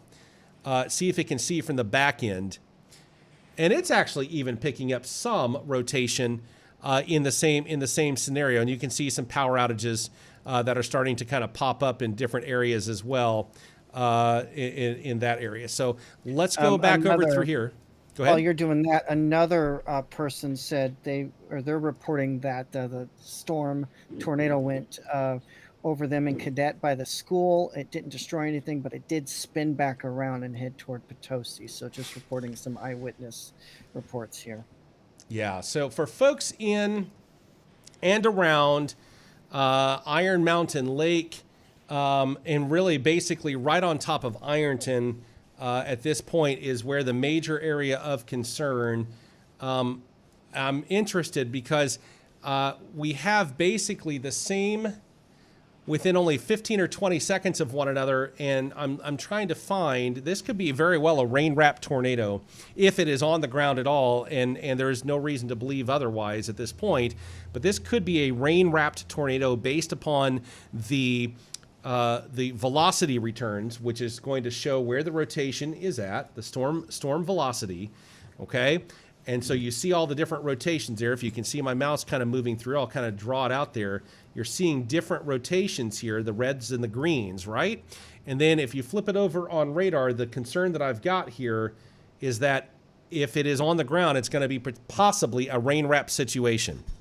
And so it would be, I could tell you just here in Deloge, it's heavy rain right now with, nothing severe, but with the heavy rain with some wind mixed in with it. And I can tell you, just looking past my house out towards the southeast right now, very difficult to see the treetops even that far away. So it would almost have to be on top of you for you to see it right now if there was one on the ground. Yeah, so it's just an area of concern. I know, where I'm presently located, I have no storms right now, but the winds are howling just outside the storms. And the office that I'm sitting in, you can kind of hear the walls pop every once in a while. We have a very volatile situation going on really across the entire region, southeast Missouri, southwest Illinois at this point. We have numerous thunderstorm warnings that have now been issued across the area or are in progress for southern Reynolds County until looks like 4:15. So a few more minutes on that. No, I'm sorry, issued at 4:15. It's in effect until 4:30. So it looks like it's moving northeast, racing to the northeast at 75 miles an hour, 60 mile per hour wind gust and quarter size hail. When you have a storm that is moving in that direction, you can it's not 100% guaranteed, but you can almost come close to the fact that this is probably something that is most definitely producing some strong winds at the very least on that. So yeah, there's a lot there to really kind of write home about, if you will. And I've got, there we go. It had started to lock up on me for just a moment in and around that area. So folks, in and around the Fredericktown, Ironton, Farmington area, we do have that tornado warning. The tornado warning for Jefferson County has been allowed to expire because the storm that was causing the warning has moved out into the Illinois counties that are impacted by the warning. But I'm telling you, this little sliver right now of activity that's going on more or less along the spine of Iron County, from Annapolis on through the St. Francis Iron County line, is an area of pretty intense concern. The rotation itself appears at this point to have moved a little bit beyond Ironton itself. So I'm going to do a couple of things here. Bear with me for just a moment. Yeah, you're seeing my different screens and whatnot, and that's okay. It's called live radio and live video here. Bear with me for just a moment. I'm going to do a couple of things here. We're going to turn off we're going to turn off a couple of things. While you're doing that, Merity is based in Farmington. She says the lights are flickering there. So I hope she's listening, and her cats and her mother are taking cover right now, because Yeah, said is I was coming. just standing It's not going to outside hurt on to my do deck. that. I was just standing outside on my deck and had a lightning bolt hit really close. So I've moved more inside now. It's really popping hard here in Deloge. So I would not be surprised that there's lights flickering on and off and things like that. And due to the storms, obviously schools let out early, which I think was a smart move. It's not normal for them to do that with this type of weather, but it is with obviously snow and ice and stuff. But these storms are really just it's a special situation, if you want to say that. And even the Cardinals were prepping for it. They postponed this weekend's games due to the extensive rain that is coming into the area to later in July. So there will not be Cardinal games this weekend at Busch Stadium. Yeah, it's a wise move. Really is a wise move. So those of you in and around Iron, St. Francis, the rotation is beginning to make its way into Iron Mountain Lake area. We're just getting some updated radars. I wanted to combine efforts here, and I know you're seeing a lot extra stuff on the top and bottom of your screen. I'm all about giving you the information over making it look pretty, and that's the best way that I can describe it in short terms. So I think the best thing that we can do right now is let you see kind of what we're able to see at this point. You're seeing different stuff. You're seeing the Show Me Live logo on the top right-hand side of the broadcast, but also on the left-hand side because it's a part of our radar stuff as well. So let me take a look here, and I'm going to go back over into the reflectivity here one more time. I'm telling, the rotation really, honest to goodness, very strong returns. Let's see if we're able to see any hail. There is certainly a possibility for some hail with some of this as well, in and around the area as well. So this could be a very much, if there is a tornado on the ground, it very easily could be a rain-wrapped situation, and that means, and especially if there is some hail involved, the question mark that we then have is, please don't rely on your hearing to say, well, I hear that freight train sound. If you've got torrential rains and a lot of hail, trust me, that's going to drown out a lot of what you think you may want to try to hear. You just want to basically treat this as if it is on the ground if you are in the warning area, and make your way into your safety area, your shelter, the most inner portion of your home, your basement, a storm shelter, something that is going to give you as much distance between the outside walls of the building that you are in and no windows. It could be a closet, an interior bathroom, something. But that's basically where you're going to want to treat this, because I have a sneaking sensation here that if there is a tornado on the ground with this particular warning, it is not going to be quite as clear to see as the one that made its way through Washington County roughly about an hour, 45 minutes or so ago. Something tells me this one's going to be a little bit tougher to spot, not impossible, but nevertheless, you're going to want to stay in your safe place at this point for right now. Go ahead. Oh, I'm sorry.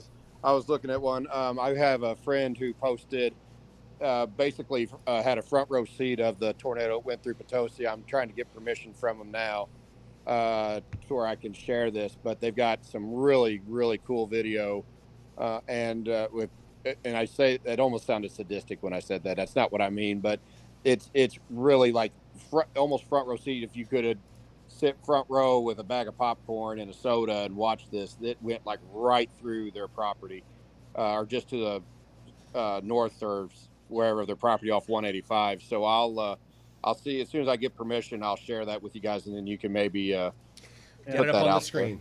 Alicia, just responding to you. How's Farmington looking? You're under a tornado warning, so please take shelter. Yep, you most definitely are under a tornado warning right now in and around the Farmington Doe Run area for sure. We're going to keep it right here. We're not going anywhere. We've already got power outages being reported in Wayne County, for example, and other places I'm seeing near Shannon County. So basically, whenever we see power outages being reported where the storms have been, it's a good indicator that there's something going on, be it straight line winds, a tornado, something that's creating the power outage.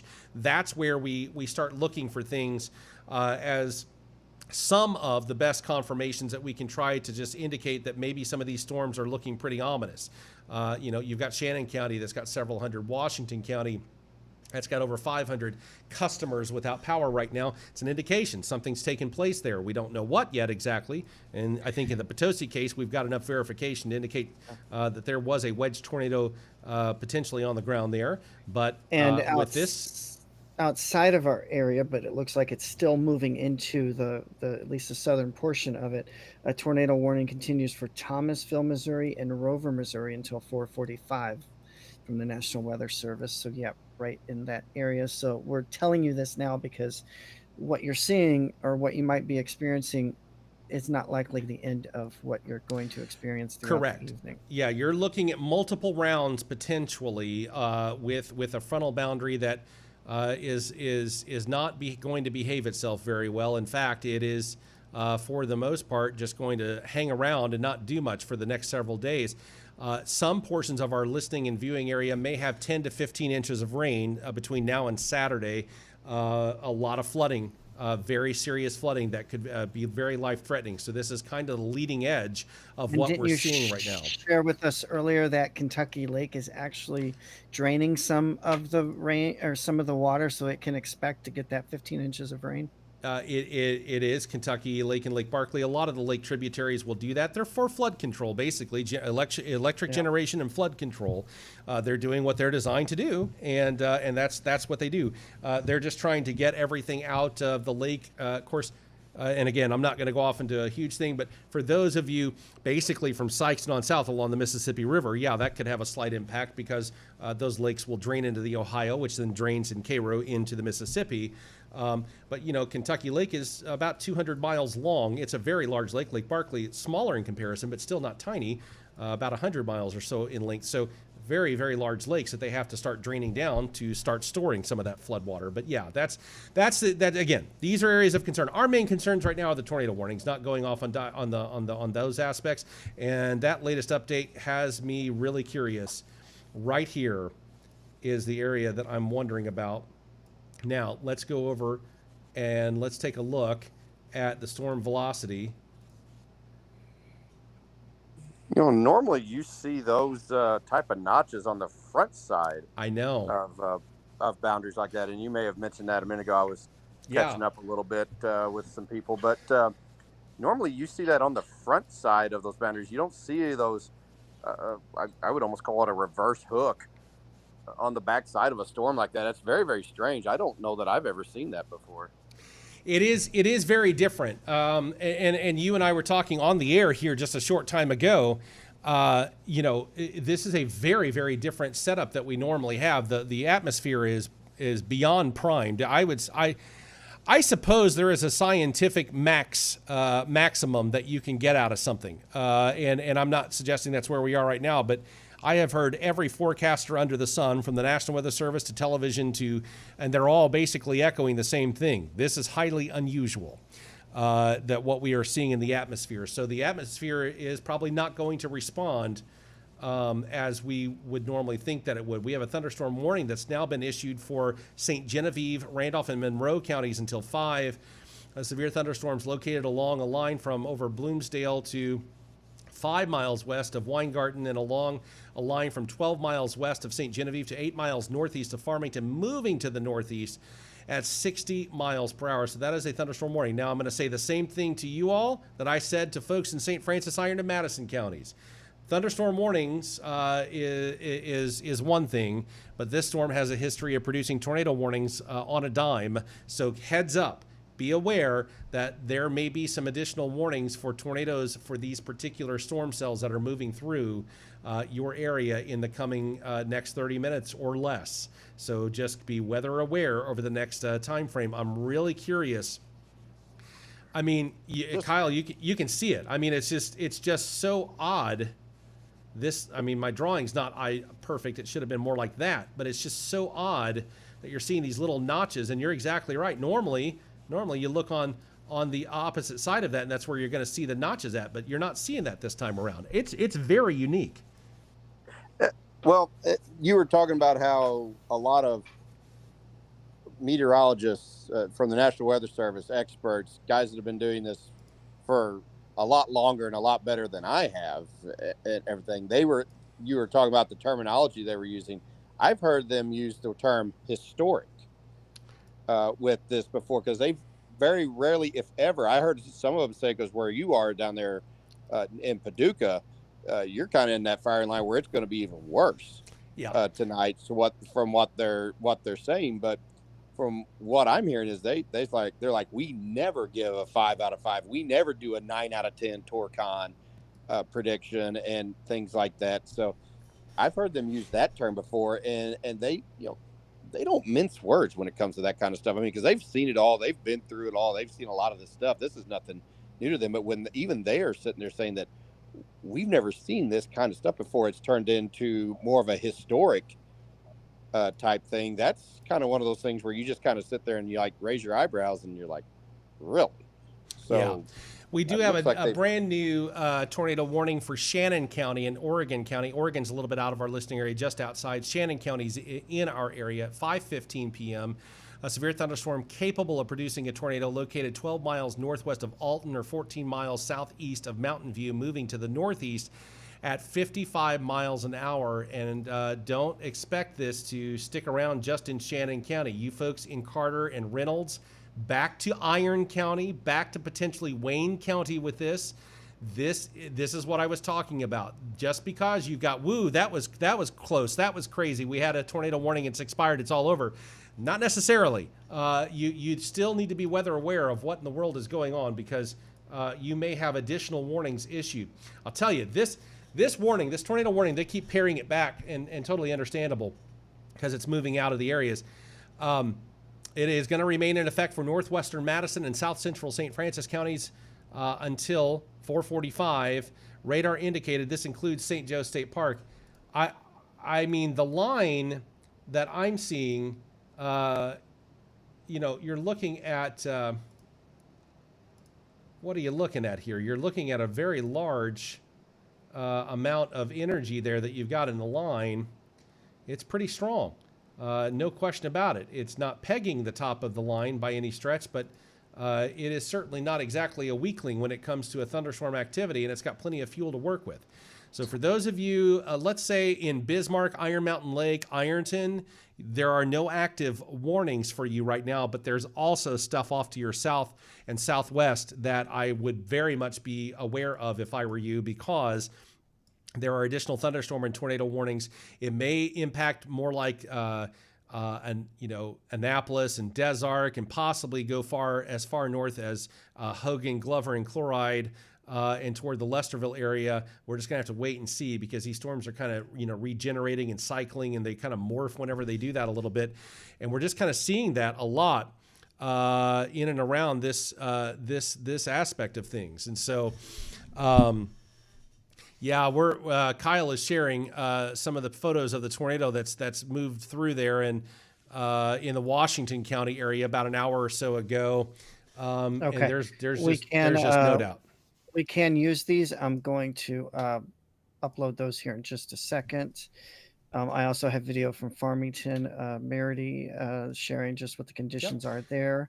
All right, so then we got to keep on with this aspect. I am curious on whether or not they're going to extend the tornado warning for the rest of St. Francis County or not, because this storm that is creating the warning is beginning to migrate and move outside the tornado warned polygon warning that they have issued. And if you're watching, if you're listening, it's basically the line is almost right on top of 67, just off to the west is where the tornado warning line kind of ends on some spots in St. Francis County. And I'm curious if they're going to extend that or not. They have already pushed into the thunderstorm warning, which is remaining active at this point.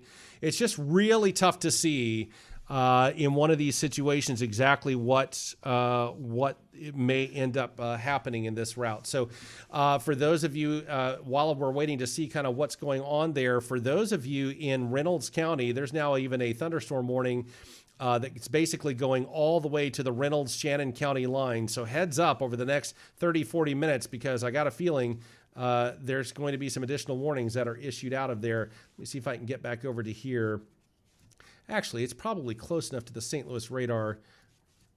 Yeah, that is so unique. Let's see what we got here with the storm velocity and C. It has now moved officially outside of that, but there is some rotation that's going on there, a decent amount. It's not super well organized. It's not nice and tight on the radar for the velocity, so they've just kind of issued that warning. But boy, on the radar side, and you're probably wondering, well, this is what I'm talking about. Like, what in the world is going on here?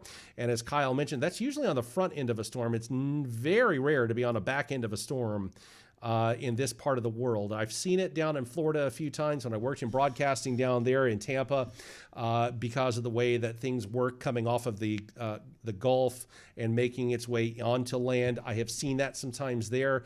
Here in what is basically the new Tornado Alley, you don't see that all that much.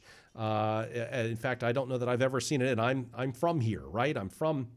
I grew up here, born and raised in southeast Missouri, so it's certainly something there that I'm very familiar with the weather patterns, and that is quite unique and quite rare. The rotation that we're talking about here, if it is still one of those things that it looks like the Weather Service is seeing that rotation has weakened enough. Where they have allowed that thunderstorm or the tornado warning to expire. We're down to thunderstorm warnings right now, but a heads up for those of you in St. Genevieve County, and the reason why is simply because it has a history of producing and tornado warnings, and it is certainly a possibility that additional ones could be issued as this storm surface continues, or storm cell continues to move off towards St. Genevieve counties as well as on into Illinois. And so we're looking at all of that. Monroe, Randolph, and St. Genevieve counties, the two first being in Illinois, the other third there being obviously in Missouri until 5 o'clock. Severe thunderstorms located along a line over Bloomsdale to 5 miles west of Weingarten, or along a line from 12 miles west of St. Genevieve to about 8 miles northeast of Farmington, moving to the northeast at 60 miles an hour there. I am still concerned about you all in Carter and Reynolds and Wayne and Southern Iron County. I am also concerned about you folks in Madison County. Now, here's the thing. You are under a thunderstorm warning currently in Madison County. As of about 2 minutes ago, they've reissued one for the storm system. 60-mile-an-hour wind gusts and quarter-size hail, certainly a possibility. So you're under a thunderstorm warning now. My concern is that there are additional storms off to your south and west around Shannon and Winona City, Shannon County, I should say, and off in toward just east of West Plains. That's kind of lifting off in your general direction. So this warning will obviously move through and be allowed to expire. Please don't let your guard down, because there are additional ones potentially that will be making their way through where you are under the gun currently. There may be some more off into the area there. So we are seeing some reports of confirmed damage, possibly in Washington County. I'm not surprised by that when we're seeing authentic videos and photos and confirmation from the National Weather Service from that tornado that blew through. We are seeing confirmed information to indicate that there may be some entrapments with people as well. That is unconfirmed as of this point in time, but we are monitoring that very cautiously, and we'll see what our folks can do behind the scenes to figure out what they can help us out with. We're even seeing some photos near old mines of that tornado in a pretty good vantage point as well, that wedge tornado, and it does appear as if it is very much on the ground at this particular point. So for those of you in and around and just joining us, you are watching and or listening to Show Me Live. We cover Southeast Missouri, Southwest Illinois for obviously a lot more than just weather, but my name is Matt McLean. You've got Kyle Douglas. He's actually a trained weather spotter with the National Weather Service. And you've also got Buddy Yon joining us all here. And then we have multiple people behind the scenes as well, gathering information for us. We're here to kind of keep you weather aware, keep you of what's going on here. I know we've got a lot of these new terminologies. I've been doing this for 26 years. Started off in Farmington and then broadcast across other portions of the country. And we got some new slogans like weather aware and some other aspects. But I think here in Southeast Missouri, we can basically say it's storming and it's gotten pretty bad. And we want to keep you aware of what's going on. And this is what's happening. And I think we can be that frank and honest with you at this point. So what we're looking at right now, my main concern for those of you in Shannon County, you are part of our listing and viewing area. You've got portions of tornado warning watch boxes going on. I am also concerned because these storms are moving straight toward Reynolds, Iron, Wayne, possibly Madison County again. And so this is something that we're going to have to watch in the coming time frames here to see exactly what happens. We have two scenarios that could potentially happen. By the way, there's obviously in Tennessee and Mississippi toward Memphis, a ton of thunderstorm and warnings and a few tornado warnings as well that I'm just beginning to see there as well. One thing that we're going to be very watchful for, we have two options here, and we are just getting into the height of it. At this particular point. It is now 4:44, and if the computer models, I'm not going to pull them up on this monitor, are accurate, what we're potentially going to start seeing is an infill of basically a very solid line of very severe weather that could potentially begin developing here and then start eventually moving off gradually in this direction, while each, and I'm going to draw another line, it looks a little confusing, while each individual cell kind of skirts along it in that regard. What we don't want to see happen, but unfortunately seems to be in the models, is that ahead of that line of activity, you're going to see some lone wolves, if you will. Those are like the potential supercells that may develop across portions of southeast Missouri and southern Illinois and on into Kentucky and even into places like Indiana and Tennessee that's outside of our area. That is the major concern for supercell tornadoes. But really, right now, we're just seeing the beginnings and the makings of what were taking place there, of a possibility of a solid line, possibly getting ready to fill in as the models were predicting, and then slowly start marching off toward the rest of southeast Missouri and southwestern Illinois. We're just going to have to wait and see in the next couple of hours on exactly what happens there. Somebody's popped on in, and I don't know which one it was. I don't have you pulled up on my screen. That was me. There you go. Feel free. No, I was just going through. I was able to get permission to share the video. I'm not sure if it came through yet, but I was trying to post that and get everything on there so we could see. Luckily, the person I know, Ashley Akers.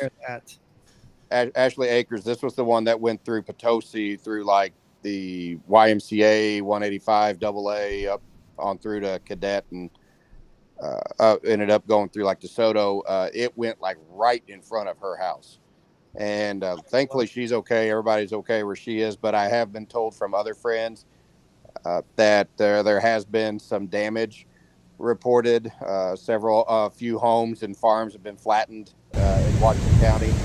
So yeah, that's the one. That's from Ashley Akers, and we thank her for allowing us to use that. Yeah, I went ahead and muted the sound so you could keep talking if you wanted. Oh no, I'm good. I've said all I need to say really on that. I noticed they've dropped the tornado warning in St. Francis County. It seems for now. Yeah, so. that got dropped a little bit ago for sure as well. So. Yeah, there's just a lot there. But actually, I was just talking about, and for those of you asking, we're seeing your comments. I'm seeing them every there. Fredericktown right now, for those of you asking, your son is in Fredericktown, Megan, and I empathize. I've got a child as well, and I fully understand all the way around with that worry. So Fredericktown, here's kind of what we're looking at right now. There is a thunderstorm warning. It's a pretty strong thunderstorm, but it is at this point, not a lot of rotation, just basically a pretty strong storm that could be moving through, providing some pretty high winds and a little bit of hail. Let me see if there's any hail on this while we're there. Yeah, there's a little bit of a hail core going on there. This particular one, yeah, that's an older one. The hail core hasn't cycled through there. That's from about 15, 20 minutes ago, but it was showing some hail then. So there's certainly certainly some possibilities there. We now have a brand new thunderstorm warning for Perry County and for north central Bollinger County until 5:30. Severe thunderstorm located along a line extending from near Bloomsdale to near Saco, moving northeast at around 65 miles an hour, 60-mile-an-hour wind gusts and quarter-size hail, and that is radar indicated at this particular point. You know what? I will, since we're back onto an interstate, mile markers 123 through 139. So basically from about 7 or 6 miles south of Perryville to about 11 miles south of the Farmington St. Genevieve exit is what they are talking about there. And so we do have a lot of warnings and any one of these folks, listen up, these could turn into tornado warnings in a heartbeat. So please stay aware and don't let your guard down. It's just a thunderstorm warning. No, today of all days, we have a very unique situation in the atmosphere. And within a minute, these storms could start rotating on a dime and create a tornado warning. And when I say within minutes, roughly about every 2 minutes, the NEXRADS from the Weather Service cycles through, and you'll see the sweep on our screen. Within that 2-minute time frame, there could suddenly be a pretty strong area of rotation because it's just so quickly. So please don't let your guard down at this particular point. We definitely are very much being as cautious and as explanatory as we possibly can be. I'm just curious on exactly how this line is forming. Let me flip over to the St. Louis radar a little bit more. See, we're seeing some redevelopment there near Washington County that was just hit by a tornado, an apparent tornado, basically along 185 and all the way to the Franklin, Washington County line. You know, you're seeing additional thunderstorm activity. Any ounce of that could very quickly jump into a severe category and prompt another warning. Now we've got a tornado possible. I see some extra things that they're doing to those watch boxes for Carter County until 5:15. It's a thunderstorm warning with a tornado possible tag attached to it until 5:15 in and around that area. So Fremont and Van Buren. Fremont at 4:55 p.m., so 5 minutes, and Van Buren, you've got 10 minutes. That's right at the edge of our coverage area there. And so that is certainly something that we're going to monitor. Let's put this into motion for just a moment and see how things are morphing along this particular line. As you can see, everything's kind of lifting off in a little bit of a northeasterly flow, but then the full line is still moving off moving more toward an easterly direction. So we're even seeing some things, and this is what I didn't really want to see. Actually, I'm not seeing it there. But high up in the atmosphere, what concerns me just a little bit is some of this stuff right here. And this is a little outside our listening area. Our listening area basically stops right there. But right outside our listening area, we may be seeing some lone wolves of thunderstorm activity begin to develop. And that's an area of concern. We've got to really be on guard for that because of the situation that it can immediately turn into a tornado very, very rapidly on these things. Now we've got an additional warning here for eastern St. Genevieve County and central Randolph County until 5 p.m. At 4:49, severe thunderstorms were located along a line from over Red Bud to 7 miles south of St. Genevieve, moving northeast at 60 miles per hour. This is a radar indicated situation going on there. And so we're keeping a very watchful eye. What we really hope, I don't even want to see a thunderstorm warning, but I sure hope that they stay at that level. And thunderstorms can produce some very straight line winds and some serious damage as well. Don't kid yourself on that.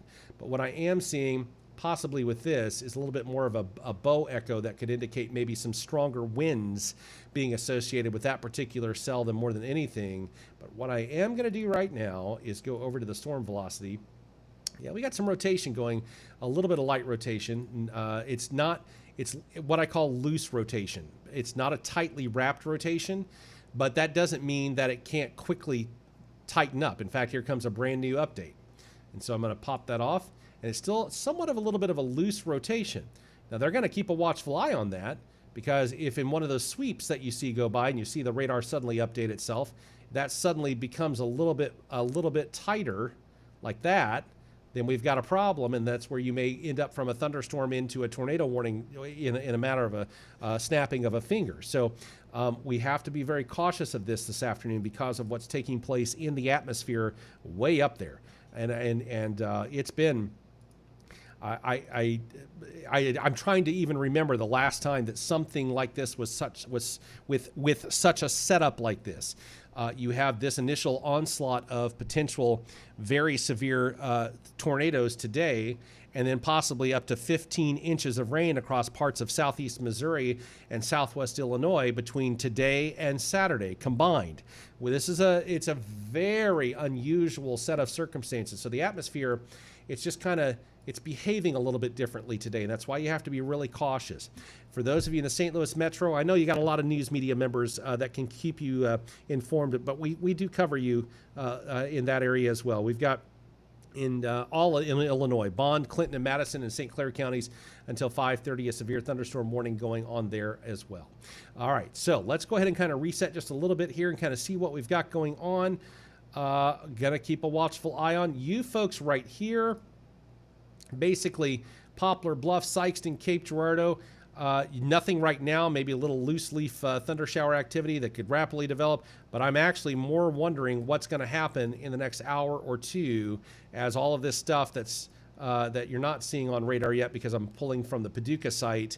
I'm very curious on how long that's going to take to get into southeast Missouri and create some warnings there. So let me pull open the Little Rock. Yeah, we got a lot of stuff, a lot of action going on there. That does leave some areas of concern. So this is something that we're just going to keep a watchful eye on and make sure that we are going to keep you informed of everything that is taking place there. I want to make sure we get the best radar site for you all here in St. Genevieve and Madison County, also Perry County as well. And right now, for the moment, we are looking at basically just a little bit of loose rotation here and there, but nothing that would prompt any kind of major concern yet. It can change on a dime. This actual storm has a history of producing tornado warnings. So please don't let your guard down just because you're under a thunderstorm warning. You know, we've got little areas there that are a little concerning. But I also am curious. I'm starting to see that bow kind of develop a little bit, that bow echo, which could symbolize maybe a little bit of a stronger wind situation. We had some reports of power flickering throughout portions of St. Francis County, Farmington, as the storm was moving through. So there's certainly something that is going on with that particular storm, be it strong winds and some hail, possibly a little rotation in the air, and things can change very quickly when it comes to that. And Matt, we are reminding people that Shannon County is still under a tornado warning until 5:15. This area has been hit a lot lately with these storms coming through. A severe thunderstorm, horrible, isn't it? Capable, yeah. I mean, this radar indicated a severe storm capable of producing a tornado was located near Winona, or about 16 miles west of Van Buren, moving northeast at 55 miles an hour, according to the National Weather Service. Again, this area, we covered it Sunday. They were hit, and then a couple weeks ago on the 14th, they were hit. You're talking flying debris possible. Mobile homes could be damaged or destroyed. Roofs, windows, vehicles, tree damage is likely. Winona being the city that the National Weather Service has identified being the most impacted. Yeah, this is something you don't see every day. I rarely see a thunderstorm warning. I don't think anybody does that expires more than an hour from now. Now, maybe out in Oklahoma or Kansas, perhaps, but not around southeast Missouri here in the Ozarks. That's we the have part. We have a thunderstorm warning that's been issued for Iron and Reynolds County until 6 p.m. this evening. So basically an hour and 4 minutes from now. At 4:55, a severe thunderstorm was located 20 miles southwest of Ellington. So that's the storm that we're talking about in Shannon County. That's still got a tornado warning signature on it. And that it is moving northeast at 55 miles an hour. So the National Weather Service in Springfield issued the tornado warning in Winona, and then you also have Carter County which is actually handled by Paducah. They have a thunderstorm warning with a tornado possible tag on it. And then what you have here is a severe thunderstorm warning issued by the National Weather Service in St. Louis. They do not have the tornado tag on there quite yet. Now, what we do have right now, as you can see, Shannon County is showing 411 customers without power. That's about 11% of the county as far as power cycles go there. Or customers go. So there's obviously some sort of damage taking place there, be it straight line winds, be it a tornado. Something is happening that's prompting, and there's a little bit of a delay in power outages. It takes a couple minutes. So that's certainly something to keep a watchful eye on. I don't often see a thunderstorm warning issued that well in advance. That is somewhat unique. Let me pop over to the Paducah radar and see if we can get something a little bit more clear there and not really. What about Springfield? This is that dead zone that we talk about every time we do severe weather coverage, and we are not alone in talking about this, by the way. The media outlets, even the National Weather Service, everybody would love to have an extra radar right around in this area. So it's really tough to figure out any kind of a radar source that might give us some stuff here. Go ahead, buddy. We're also talking a flash flood watch in effect for portions of the area, including St. Francis County, from tomorrow at 7 a.m. until April 6th at 1 a.m. So there's some significant rain still expected beyond what you're experiencing today. Yep, and there's actually a flash flood warning for West Plains right now for these storms that have now moved into Shannon and folks in Reynolds and Iron County. There's a flash flood warning because of those storms that are now moving toward you. They dumped an awful lot of rain, so let's keep a watchful eye on those things as well. I'm going to flip over to the Paducah side and hope that we can see some things. A wind advisory and tornado watch still in effect for much of the area till 7 o'clock. Buddy, are you able to see the screens at this point? I can see what you're seeing, yeah. Okay. So this area, and you know why, I want you to try to keep a watchful eye on that for me just a little bit there, in case anything takes place there. So let's just kind of keep a watchful. This is what the Weather Service was talking about, the Storm Prediction Center, these little pop-ups. You don't really want on a day like today because those are the ones that can create the EF 3, 4, and 5 tornadoes in a matter. That little circle right there in 30 or 40 minutes could be a ferocious anything or any one of those things. It doesn't have to be that exact one. Right. But we're going to keep a watchful eye on that. There. Look at Tennessee, south of Paris, Tennessee. Those just popped up. These are the things that are a little concerning, and now even into the Boot Heel, which is a part of our listing area and viewing area, Caruthersville, in and around that area, we're seeing there's no warning, and Memphis is who would issue that right now. But there is no warning for that one issued, but we're going to keep a watchful eye on it. Look, we got a lot going on, and I will say this, for for places like Rolla and Cuba and Owensville and Franklin County, that doesn't mean you're out of the woods yet. We're expecting an awful lot of rain. But let me see if I can get the alerts on here. And again, I'm all about just giving you guys the information at this point and making it look pretty. So we just basically want to see. They have, I want to get double confirmation because we were having some issue with that earlier. And now that I remember, I want to make sure that I don't pronounce something as being over that is not over. So bear with me for a second. I'm gonna pull up a secondary source here, and I want to make sure. Nope, they actually have dropped the tornado watch for Washington, Franklin, St. Charles, Crawford County has been dropped. Basically, the tornado watch box from basically here, I'm double checking here. So basically from here on out and from here on out, all of that, the tornado watch box, this whole area has been cleared of a tornado watch box. I wanted to make sure before I pronounced that because I just wanted to make sure we were accurate. So they're basically thinking, hey, the other stuff is moving through.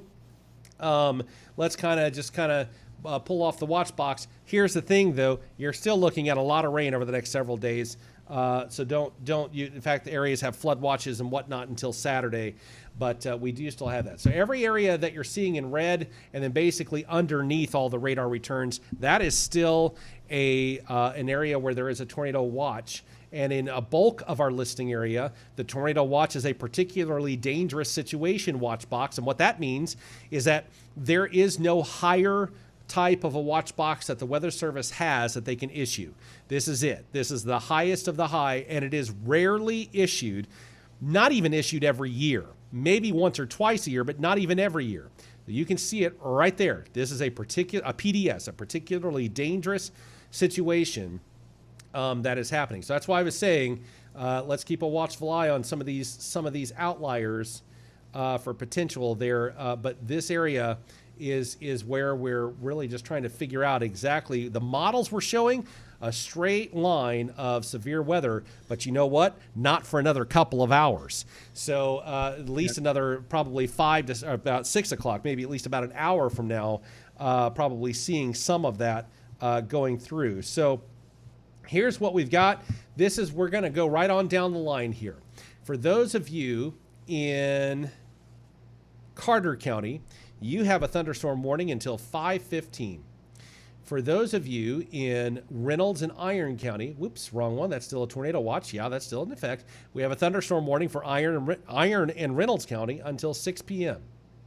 For those of you in Perry County, you have a thunderstorm warning in Bollinger County until 5:30. For those of you in and around southern Illinois, really quickly here, we have a thunderstorm warning. This is for Illinois, Washington County, Illinois, Randolph, and St. Clair County. We have 2 Washington counties in our listing area, one in Missouri, one in Illinois. And I always try to stress that very cautiously there until 5:45 for those of you in that area. So this is what we've got going on right now predominantly in our area. I guess we've got one more up here in the metro looking at in effect for southwestern Bond, western Clinton, and southeastern Madison and northeastern St. Clair counties until 5:30. So for a little bit more time there. So we are starting to see a little bit of an infill here. I am getting nervous about things like this and different areas that might be. We're starting to see more of an infill here, but we're starting to see, like you said, these are the ones to watch very carefully. And yeah, they're a little outside our area, but that doesn't mean, see right there, that doesn't mean inside, well, this one's in our area, but that doesn't mean inside our area we can't start seeing some of this very same thing start to take place. So we've got to watch it very, very carefully right now to see exactly what's going to happen. I am thoroughly curious on this one in Oregon County. It's basically starting to move into our listing area. And we are looking at until 5:45. That's a very ferocious looking storm to be so far away from the radar site. Still Springfield the same way. Both radar sites are showing some pretty strong returns. Pretty much a copycat of the other. I mean, it's a pretty. We're going to need to watch that. I'm going to put this into motion really quickly here. You folks in. Back into Carter County, back in toward Wayne. Probably not Reynolds County unless it morphs. But folks in Carter and Wayne County, we're talking about like Greenville, Piedmont, Mill Spring, Elsinore, possibly Van Buren, Big Spring area there. That's certainly an area that we're going to have to watch because that one's looking pretty mean, to be honest with you. And it's an area of concern. And I don't know if you need to take a drink or not, Matt, but the Missouri Strike Team 5 activation, Sullivan members assigned have been deployed to Potosi to assist with search and rescue of tornado-affected areas, initial reports of collapsed buildings and people trapped. So you're talking members from Franklin and Jefferson counties, and they've been assigned to this team to specialize in these rescue operations. So we hope everything's okay there. And unfortunately, I fear with what we're seeing on the radar, more of this may happen as these storms continue to build and move through the area.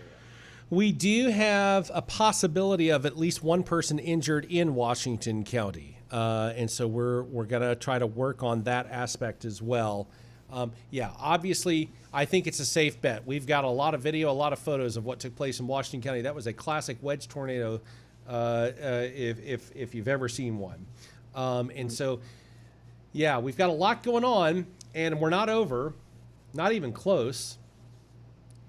And so this is kind of what we've got going on. I hope, I really genuinely hope for all of Southeast Missouri, and I don't want to see any damage, but I hope we've seen what we have seen. And I'm not saying that as a case. In fact, that's not predicted to be the case. I'm just saying out loud, I hope that we can stick with a handful of severe thunderstorm warnings and be done with it. But to be honest with you right now, that is not what's in the forecast in the next couple of hours. It's actually supposed to get a little bit worse for the rest of southeast Missouri and southern Illinois that we cover all the way through the Boot Heel.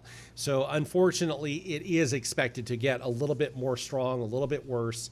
I'm really ominously watching, like in the Boot Heel, these types of things right here. That's a part of our listing area. What about that in Sykeston? What about this right here? These are the rogue thunderstorms that could really quickly develop into a supercell, and then all bets are off on anything that could. It's just those are the areas that are truly concerning. And another area of concern, though, I'm genuinely concerned. That is to be so far away from the radar, both Paducah and Springfield's radar, that is such a strong storm that the radar is picking up on. And I mean, you can see the ring from the Paducah site. I mean, the edge of it, it's basically slicing right through that storm. That is what's considered the solid, confidence zone area of a radar. Anything beyond that, the curvature of the Earth kind of makes it where you can't really see as well. But that's kind of the solid zone. If you go back to Springfield, look how nasty those storms are behind that. Yeah, there's some more nasty ones there, and you have those moving toward places like Poplar Bluff and places like again, all which part of our listening area. Hard. The last couple weeks, we're just 2 weeks into spring, if that, and we're seeing some pretty raunchy weather patterns. And one way of putting it, for sure. Yeah, I've been using that word a lot describing the weather, just because of how crazy it's been, and it's just a long line. I mean, when I looked this morning and saw that tornado watch, I'm like, that's not good anytime you see it. But then to see how far it stretched and it wasn't broken up, that's scary. I fully agree. And you're welcome, Leslie. You're very welcome. I'm glad that we gave you the information that you needed there. Folks in Des Arc, that's the question mark. And Angie, that's a great question. You've got a thunderstorm warning that's going on right now. Let me pop over to a closer radar site. Sorry about that. So that's what we're looking at. It's unique in that the thunderstorm warnings are not usually issued for that length of time across the Ozarks. Oklahoma, Kansas, sure. Ozarks, not so much. That's not the way we look at things here as far as how the warnings all take place. So for Des Arc specifically, and basically, let's kind of go like this. I think we've got a good movement on here. This is kind of what we're looking at here in and around this area. Anybody can tell me if they disagree. That's basically the generalized direction there that it's kind of moving in there and kind of looking all about. And we're going to kind of keep a watchful eye on that and see. I think the radar just updated while I was drawing. But more or less, folks in Ellington are getting pummeled right now with some pretty heavy rain. And again, a severe thunderstorm. And so folks in Des Arc, for those of you that are there at Annapolis, and Angie, I won't use your last name because that's what we try not to do here. That's an area that here in the next probably 20, 30 minutes, you're going to be seeing some pretty strong winds and going to be making its way through there. 60-mile-an-hour winds and some small hail, according to the National Weather Service in St. Louis, for Iron and Reynolds County. It's moving off to the northeast at 55 miles an hour. So I tell you what, let's go ahead and do a little storm plotter on there. Yeah, Angie, I don't blame you. She's saying her town was basically leveled on the 14th, so they're all panicking. It sure was. Yeah. And God bless you. We understand that. And that's why we're trying not to scare you. But at the same time, we really are genuinely just trying to keep you informed. And I know sometimes that is a very, it's a hard task to try to find that fine balance between everything. Today is a very concerning day. No question. I don't know why we keep moving. And that is actually the foundation of Show Me Live, whether you're streaming us on our app or on social media. We want to support the communities and help them and make them aware of what is going on around them. Absolutely. So, Angie, 19 minutes roughly for Des Arc. Vulcan, 19 minutes. Gads Hill, 14 minutes. Brunot, 25, minimum 25. And Lodi, 28 minutes. I think I pronounced that right. I'm from this area. I should know that, but that sounds right. And so that's an area that's what you're looking at. 18, 19 minutes for the leading edge. Now, what that means is there will be probably a wind gust prior to that 18 to 19 minutes. That's talking about rain, but a lot of times what you'll see is a little bit of an outflow boundary. And it doesn't always happen, but a lot of the times you'll get the wind before you get the rain. So whenever I drew that on the map, I was looking at radar returns for rain, not wind. So give yourself a few extra minutes there at the very beginning of what we just said, that 18 to 19 minute mark. Give yourself a little bit of an extra time there, because that's what you may be seeing. So I'm not real confident that any one of these radars are going to give us a super accurate wind velocity this far out. But let's find out. Yeah, it's just so far from the radar. There's no way. In other words, the folks at the National Weather Service can see things that nobody in TV and radio or anybody else can see. They've got extra stuff. There's no way they would issue that if that's all the winds that were actually there. So whatever they're seeing, they know that it needs to be issued. That's why I was hesitant to put it on there. It's just so far away from the radar. It's just not really an accurate form. And which is why it's so impressive to me that this storm down here is showing up so strongly right at the edge of what the radar is supposed to be able to see, which means it's probably a lot stronger than it actually is because it's so far away from the radar. That's a concern. And that's why I'm concerned about you folks in Carter and Wayne and possibly even portions of southern Reynolds County at this point as well for that particular storm. So hopefully that's going to give you all the information that you need right there for right now. And we got, looks like a brand new thunderstorm warning, or at least a fairly new one. Carter County, Ripley County, Wayne, and Butler until 6 p.m. 60 mile an hour wind gust and quarter size hail radar indicated. Severe thunderstorm located 7 miles northwest of Gatewood or 20 miles northeast of Thayer, moving northeast at 65 miles an hour. Very, very likely that's going to continue on because it doesn't show any signs of weakening. The Paducah Weather Service office issuing that warning, taking over from leaving out of the Springfield service area for this other one. And so, yeah. So that's kind of what. And that severe storm, thunderstorm warning for Iron County. It looks like it's 7 miles south of Ellington, moving about 37 miles southwest of Ironton, actually moving at about 55 miles an hour. So it's breezing northeast there. If you're in the path of that, that's a severe thunderstorm warning. Yeah, most definitely. Yeah, the town that I'm in, there's some national weather news media that's broadcasting from right now, so that's always a bad sign. Just something to keep a watchful eye on. Especially if you're playing Where's Waldo. Yeah. We just got a lot going on. Like I said, it's a little bit on the crazy side all the way around, and so. That's what we're going to keep a watchful eye on. You folks in Washington, they have gone ahead and dropped. They have gone ahead and dropped the tornado watch for Washington County off to the west and north from there. St. Francis still in effect for right now, and justifiably so because you've got storms that are going to be moving in. Jefferson, St. Louis, Iron County, Perry, everything south and east is still under the watch area till 7 o'clock. Sure do. And so, like I said, Perryville, all of these counties, with the exception of St. Francis and St. Genevieve and off to the north from there, are under a particularly dangerous situation tornado watch box. So about half of our listing area is under a particularly dangerous situation watch box. So these can rapidly develop very quickly. And I'm almost surprised that the National Weather Service office in Memphis did not put out a warning for our friends in the Boot Heel for this because it's looking pretty nasty all the way around. So we're going to watch that very cautiously as well. Seem to have a lot of stuff going on this afternoon. I'm very thankful. I never want to see damage. I never want to see anything that is damaged. I've been doing this for a long time, buddy. You've been doing this for a long time. Nobody on this side of the microphone, from Kyle Douglas to Buddy or myself, we are not brand new at this at all.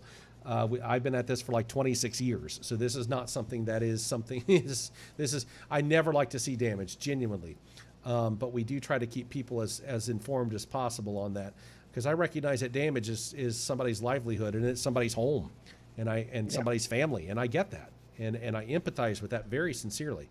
I try not to focus on that too much because I don't want to get all choked up on the air, but I recognize what that is.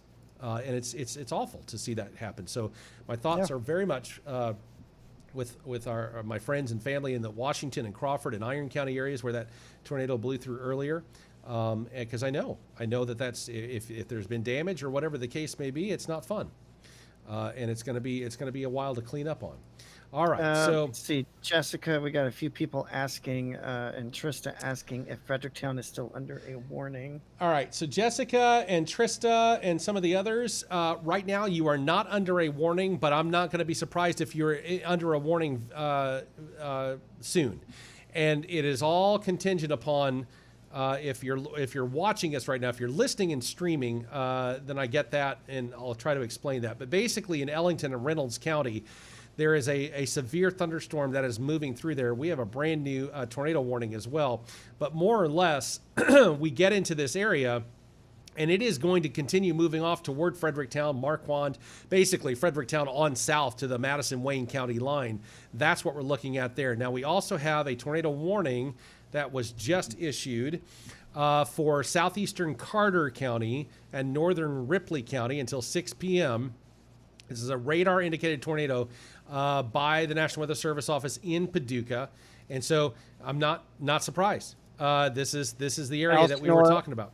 Brandon and Hunter, Missouri are included in this warning. Exactly.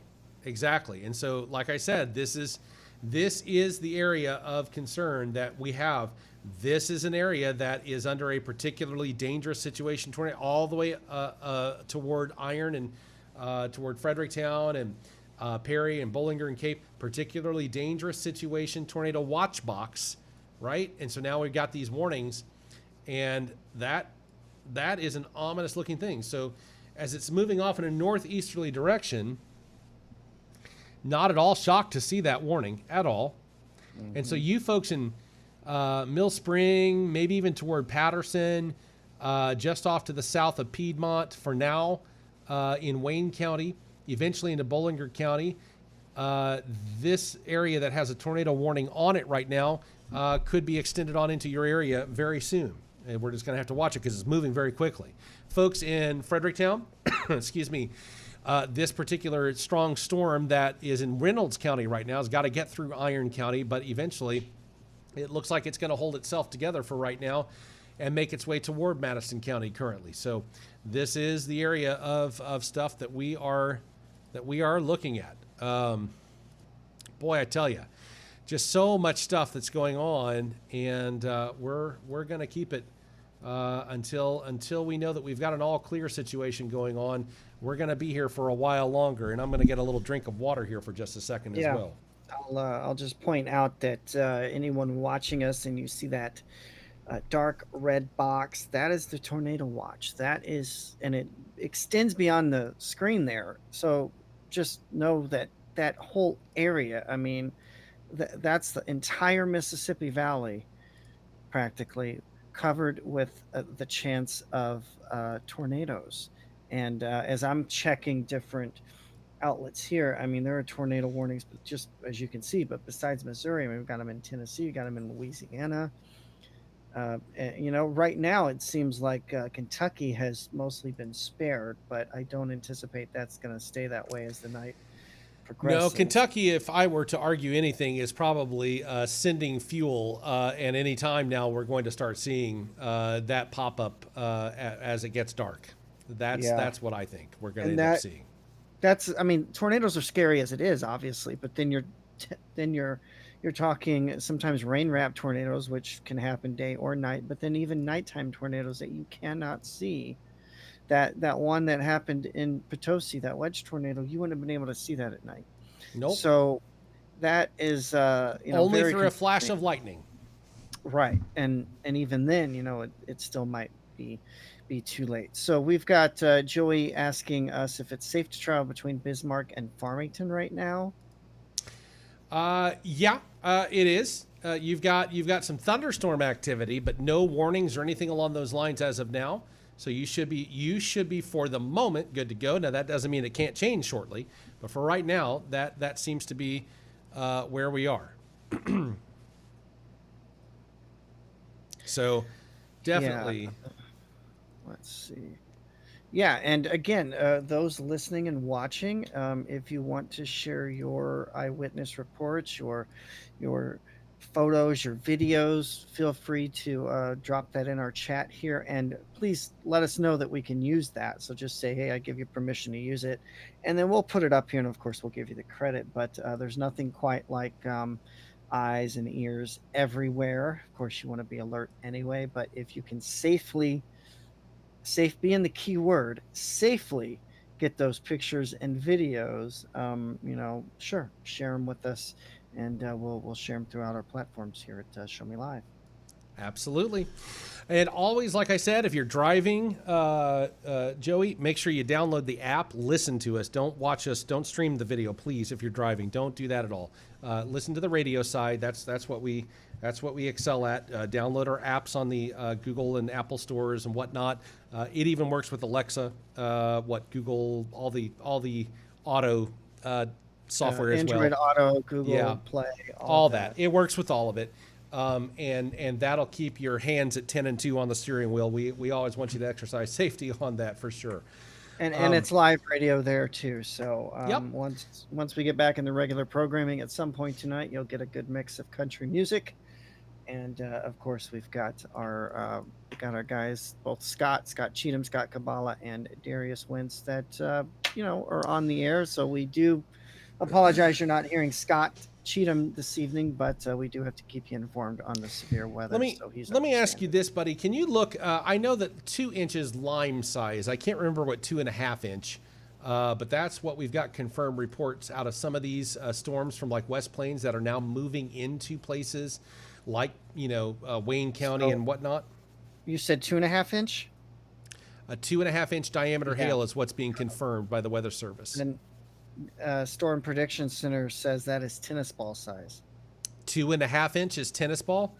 Yes. Then tennis ball size hail it is.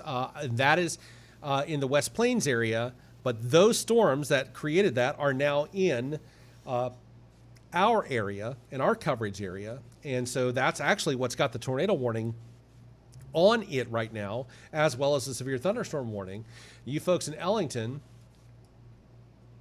and actually off to the east of Ellington, let me get over to a different radar, see if we can see it. There we go, a little bit better.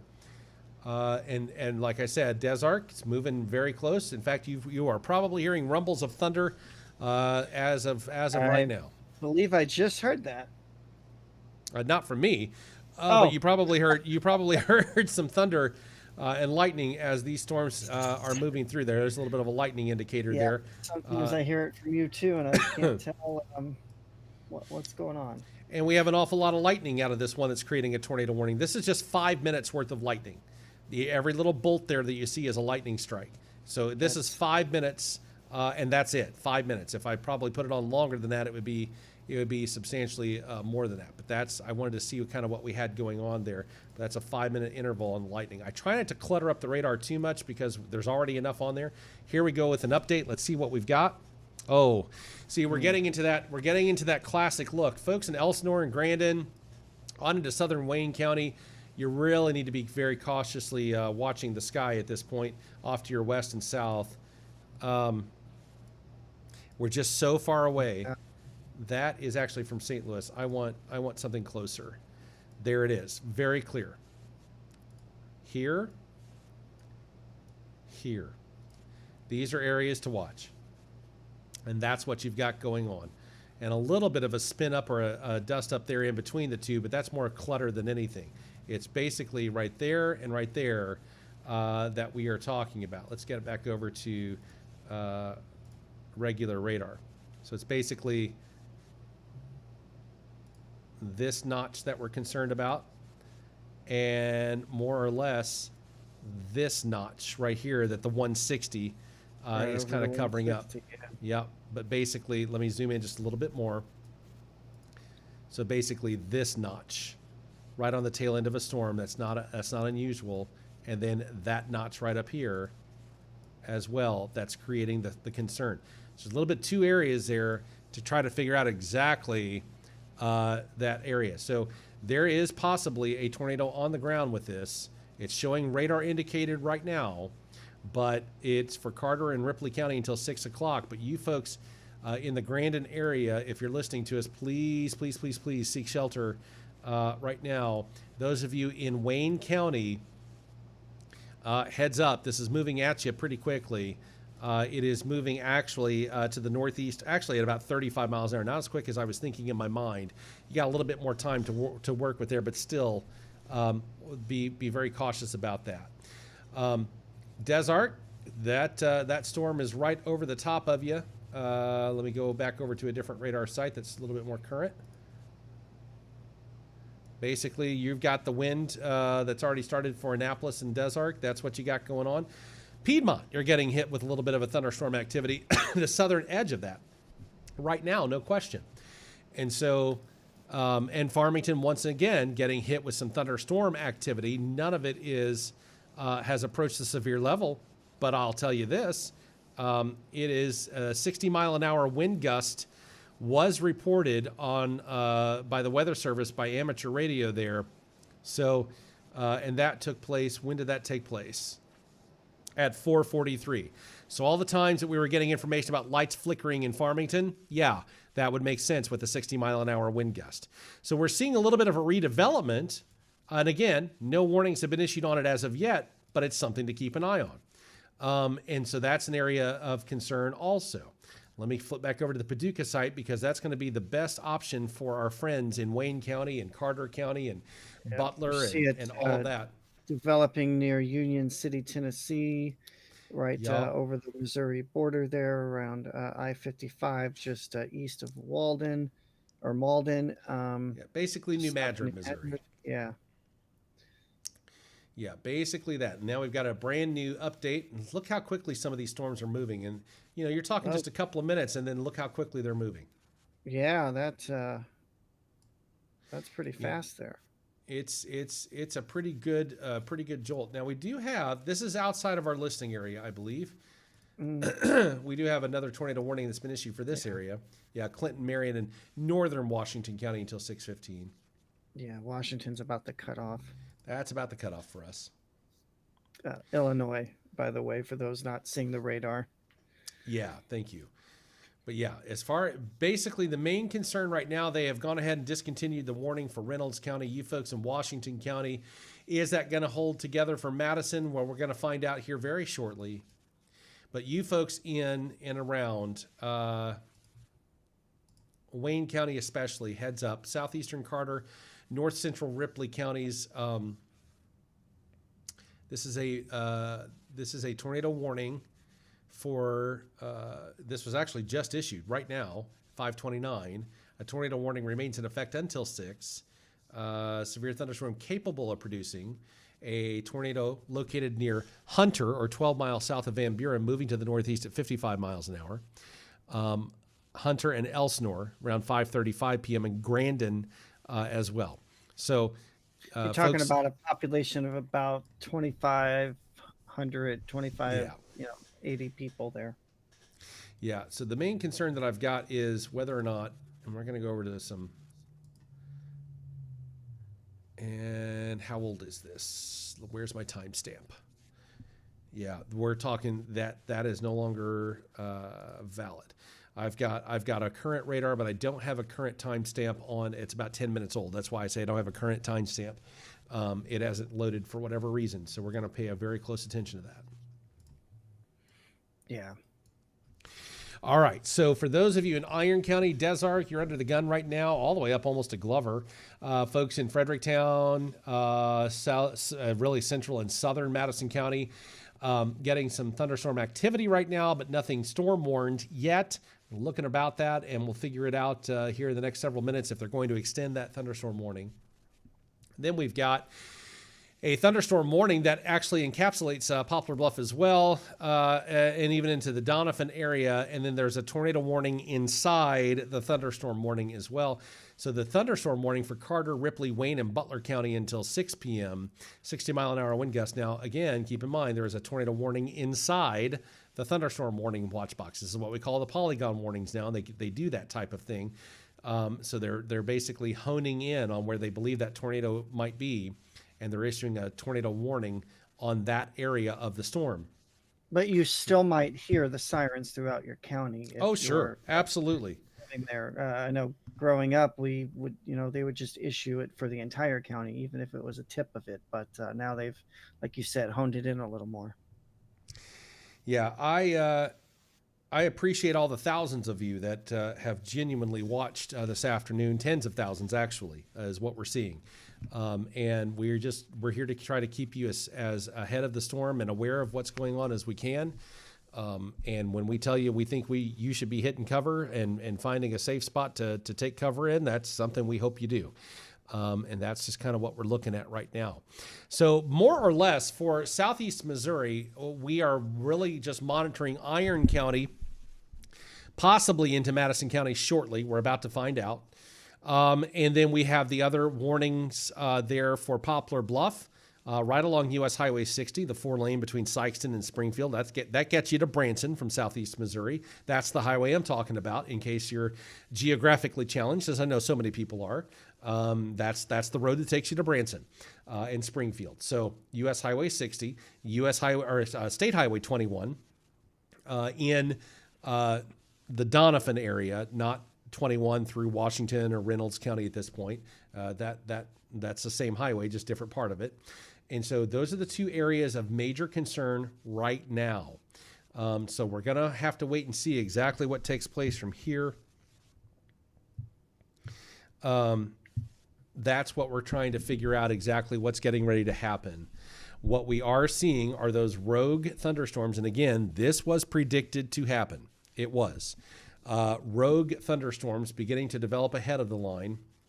And this is the part that is a little concerning all the way around. It's a little concerning for those folks in Western Kentucky and whatnot, but even into portions of southeastern Missouri. You see, just because it goes outside of our listing area, that's an artificial boundary created by man.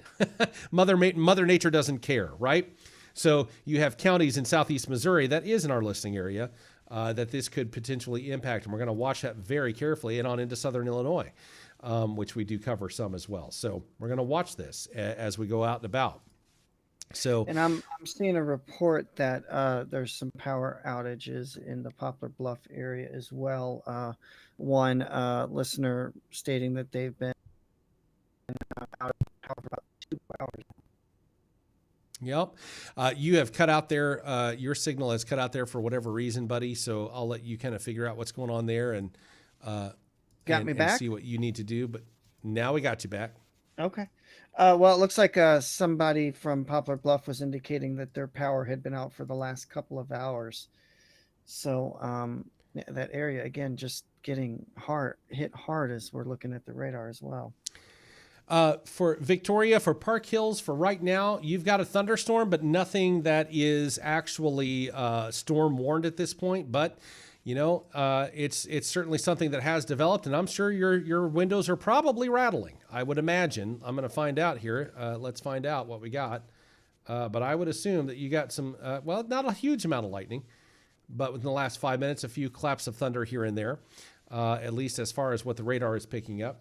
Actually, let me flip over to the St. Louis radar and see if that, a little bit more lightning on that system, I should say.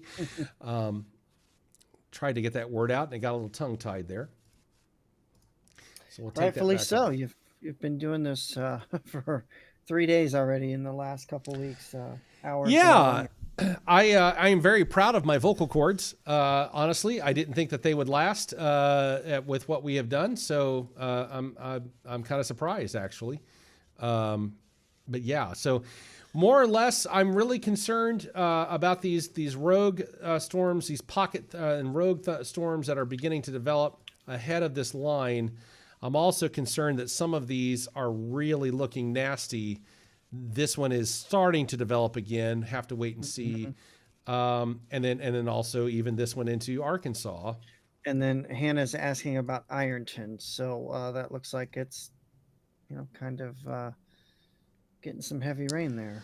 Getting some rain, and Hannah, you're going to be looking at, just like everybody else in southeast Missouri, an awful lot of rain between now and Saturday. But for any severe weather right now, that is really kind of held off to your south toward Annapolis, right along Highway 21. So if you're headed like towards Tomsaw, basically Glover, Chloride, Sabula, Annapolis, Vulcan, Des Arc. And then this storm is beginning to move into Madison County. Haven't seen a warning issued for Madison County. Still looks pretty strong on radar. So the question mark is, will they extend that? It remains to be seen. Yeah.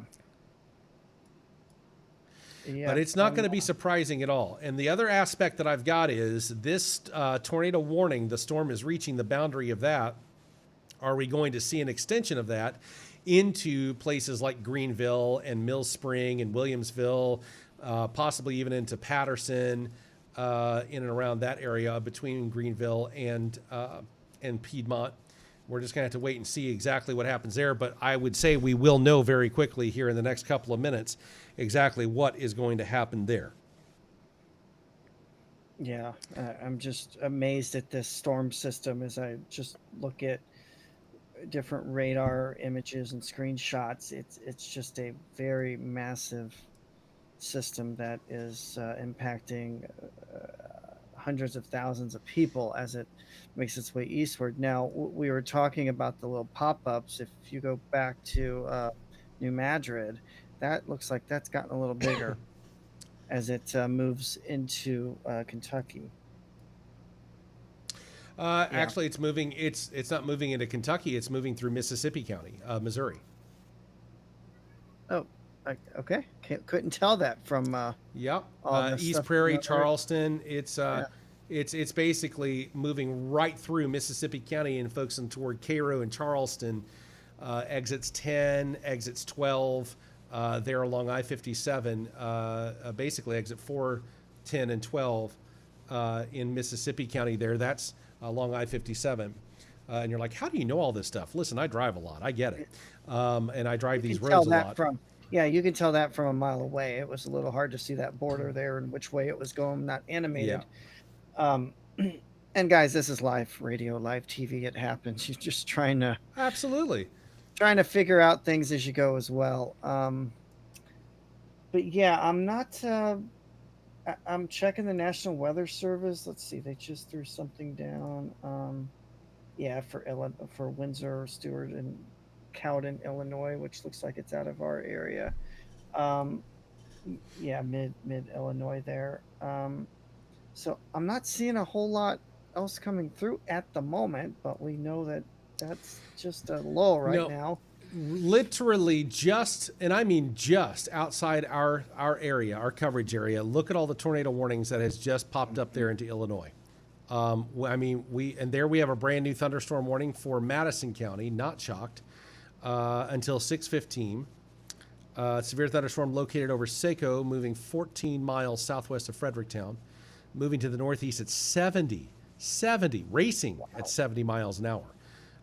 60 mile an hour wind gusts. I'll tell you this, if a storm forward motion is moving at 70 miles an hour, you're probably going to have a situation where I realize it says a minimum of 60 mile an hour winds for severe, but your storm motion is moving at 70 miles an hour. So it's not impossible to see winds moving as fast as the storm is. That's one of those things. So it's 70 miles an hour, 70. That's one of the fastest ones we've seen. That's one of the fastest ones. Definitely. So we're talking Fredericktown in 12 minutes, give or take.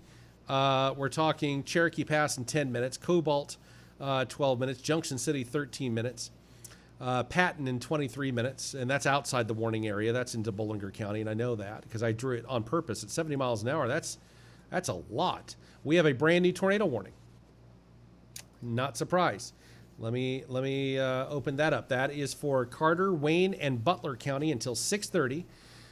Severe thunderstorm capable of producing a tornado was located over Elsinore, or 14 miles south of Piedmont, moving northeast at 55 miles an hour. It'll be near Brush Arbor in Williamsville at 5:45, Greenville at 5:55, Lodi at 6:05, and Cascade at around 6:10.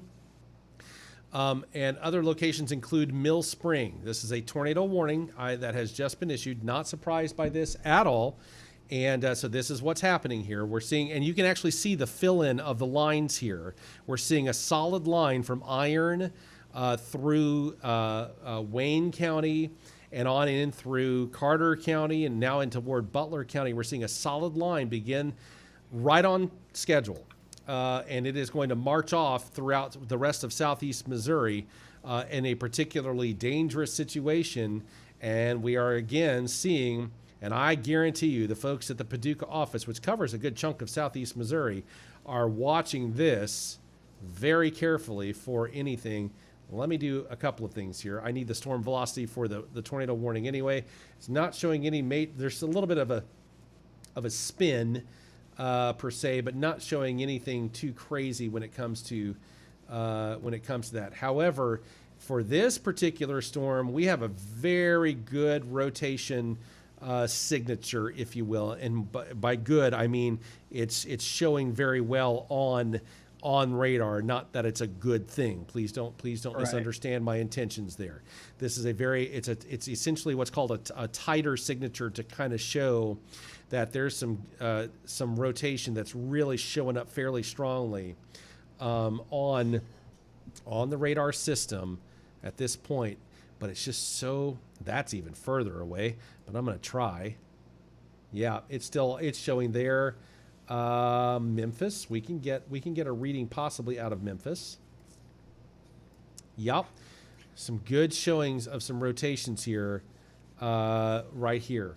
Now the colors will change a little bit depending upon which direction you're grabbing a radar from. Either it's moving toward the radar or away from the radar. So bear that in mind as we are swapping different sources. But yeah, there's some definite rotation in just about every direction there. And the Memphis radar is actually picking up on a little bit of rotation here around that storm that I said I was really thinking Paducah was keeping a watchful eye on. And I'm convinced that they are keeping a watchful eye on it because it's pretty strong. Merity's reporting that the EAS is going off again in Farmington. What's the action going on? That's a great question. I would suggest that the LP1, and I'm giving a lot of technical info there that people are like, what? Basically, you have certain stations that handle a certain geographic radius of different counties, and that the EAS might be going off there in Farmington, but the EAS is being handled for multiple different counties, and I would suggest that tornado warnings that have been issued might be a part of the LP1 that handles the Farmington area. It's the only thing I can come up with because there are no active warnings, and I'm looking at a secondary source that I can find. Doesn't mean they aren't there, but I can't find them. Just in as well, a large portion of Farmington will experience a power outage while Ameren makes repairs due to the storm damage. So there's not a timeline on it. It could be several hours for some areas, but they are asking for patience as they make these emergency repairs. Yeah, just so much going on. Oh my goodness, so much going on. It's and we're at this. We're going to be at this for a while. Updates in Valley Mines, Ashley. We can certainly get there. That's Kaylee, actually. Oh, sure is. Sorry. Ashley was talking about no sirens. So yeah, no sirens in Farmington. So there you go. Thank you for that confirmation. I was like, I don't see anything that's going on there in any way, shape, or form. Valley Mines area, Kaylee, there's the latest sweep right there. You just got a lot of rain going on. It's not anything too crazy. And right now, fingers crossed, that severe line appears to have begun making its way across the rest of southeast Missouri.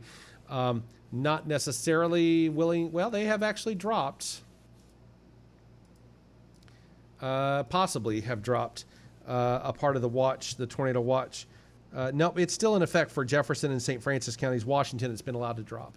We now have a tornado warning for portions of St. Francis County. That's why the EAS is going off. There you go. Central Madison, southeastern St. Francis County until 6:30. A severe thunderstorm capable of producing a tornado was located 6 miles southeast of Saco or 10 miles southwest of Fredericktown, moving to the northeast at 55 miles per hour. This is a radar indicated rotation. Fredericktown, Junction City, Cobalt, Catherine Place, Mine, Lamont, Libertyville, moving in your direction right now. And we also have, again, a continuation of that tornado warning for folks in Wayne County as well as Carter County and Butler County until 6:30. This is what we've got going on. I am genuinely curious about what's going to be happening there in Mississippi County because I'm Missouri, Sikeston, basically, just to the east of Sikeston toward Charleston, because I know you're like, well, why are you paying attention to that whenever you've got so many other warnings? These are the storms that are the lone wolves, the rogue storms that could explode in growth in a matter of minutes because they are ahead of this line. This is the area for today that you're going to watch very, very carefully. And that's clear right there in Middle Tennessee, even as close to Nashville there. Those just blew up out of nowhere this afternoon. And that's the dangerous part of it. Plus, if you see the sun out, but you're supposed to get severe weather, that's a sign too. Yeah, we do have, again, those power outages, sporadic, Shannon County, Washington County. We aren't registering the one there in Farmington yet, but obviously if they're going to have to work on some things there, then they may have to shut things off for a little bit. But yeah, we've got our tornado warnings right now. Let me pop into some velocity here. And Fredericktown, Mine, Lamont, and Junction City are in the path of it till 6:30. Libertyville, just south of Novalick, it looks like is what the projected path is expected to take. So basically this little line, that little notch area right around in here is the question mark that I've got. That very well may be the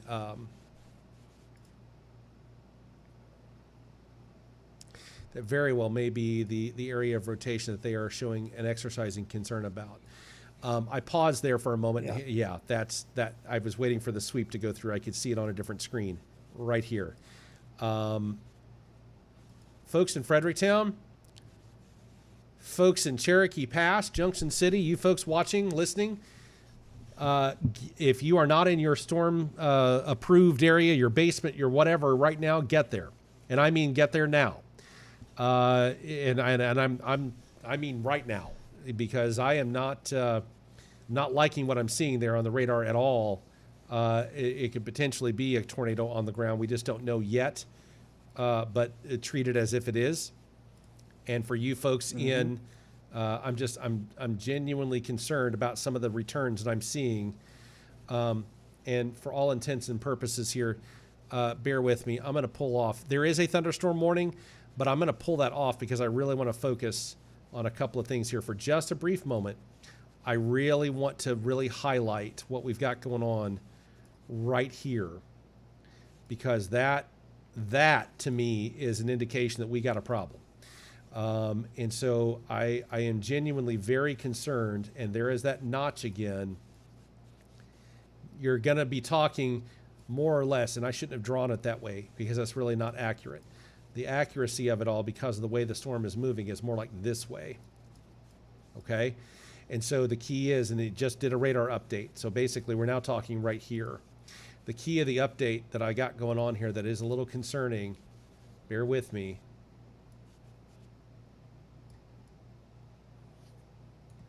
I know what I'm looking for, so bear with me for just a moment here. I'm questioning about that. Now, what that translates into here in just a second is basically this spot right here. I don't want to pinpoint it down too much because it could be literally this, it could be this, it could be this, it could be this, it could be literally this right here. but I'm genuinely concerned about this area. But you folks in Fredericktown, Junction City, especially Cherokee Pass, please be very, very cautious with what's going on here, and exercise that extra amount of safety for yourself there. There's a lot going on. Let me go back over to the velocity. Let's see what we've got. This could be a rain wrap situation. Let me draw again. As we said earlier, makes it more dangerous because you You cannot can't see it, and you can't always with even light. hear it. So the key of the matter is, because you can't see it and you can't always hear it, you have to rely on this. So the question mark then rolls through your mind. Would you rather seek shelter and nothing happens than not seek shelter and something does happen? To me, it's a no-brainer. Get into that basement, get into the bathroom with no windows, the most interior portion of your home, exercise, or the building that you're in, the most caution that you can right now. I will not be surprised. Elena's asking how close to Knoblik. Elena's asking how close to Knoblik. Well, Knoblik is right up here. It's just outside of Knoblik. The warning box Yeah. is. I wouldn't so much worry about that. I think this is a Fredericktown issue. This is a Highway E, a Mill Creek issue, a Business 67 into Fredericktown issue. But again, I'm not going to just sit there and go, it's for sure right here, right? Because let's say the radar returns are having a bad day, and what they're seeing here might actually be in reality right there because of the way that they're slicing the atmosphere to get that picture. So we're not going to hone in on an exact street and say, oh, it's for sure right there. It very well may be. But if the radar is having a bad day and it's having difficulty slicing through all the atmosphere, it could be here, it could be here, it could be here, it could be here. That's the point that I'm trying to make. It's really, really difficult right down on a street level. I can zoom into that point, but you really don't want to just go, oh, well, I'm right here and this is right here. It is a big deal. Take shelter. That's what you want to do. Let me go back over since we've had a reflectivity. It's probably most definitely a rain wrap situation. I'm not going to be surprised, but the question mark is, I am genuinely trying to figure out, if that's really something that's on the ground. Let me get over to the Paducah side again. It's seeing it a little bit better, like this little notch area right here. And the same for you folks in basically all the way in Wayne County, all the way to the Madison County line. Greenville, right on top of you right now. Cascade, you got about 15 minutes. Tailing next to Mill Creek, a report is coming in from Lacey. To Mill Creek. Yeah, that's also something that, Mill Creek, you may have a tornado, and hail is an indicator at times of extremely turbulent atmospheric conditions in the higher elevations. And what I mean by that is a lot of times the raindrops you see start off as something frozen this time of year in southeast Missouri and falls as rain. And the bigger the raindrops, the bigger probably that little hail core was at. If you've got hail itself being kind of slammed down before it has an opportunity to melt, you got a lot of volatility that's going on in the atmosphere. And so what ends up happening is all this stuff is stirring the air and making it spin. And this is the problem that we've got this evening. I'm going to say this evening. It's about 6 o'clock now. We've been on the air for 2 or 3 hours, almost 3 hours now at this particular point. So this is kind of where we're at right now. And for those of you in and around Greenville, it's right. It's right there. And that's what we've got going on there. For basically, if you are driving on Highway 67 and you're in Farmington right now, stop, please. Wait there, have a bite to eat, do something. Don't continue going south toward Poplar Bluff because you're going to run into a lot of stuff in the coming 30 to 60 minutes. Give yourself a few extra minutes there of a break. Same if you're coming from Poplar Bluff trying to head toward Farmington. Let this stuff move through. Don't drive your car through that. Please don't do that if at all possible. So these are the things we want to look at. We got some very strong rotation noticed right there out of the green. Let me zoom in a little bit better before I start drawing. So yeah, basically right around the Greenville area, according to the radar out of Paducah, you got your rotation. Yeah, it's basically Greenville and off to the south of Greenville. And so that's, that's what we've got going on.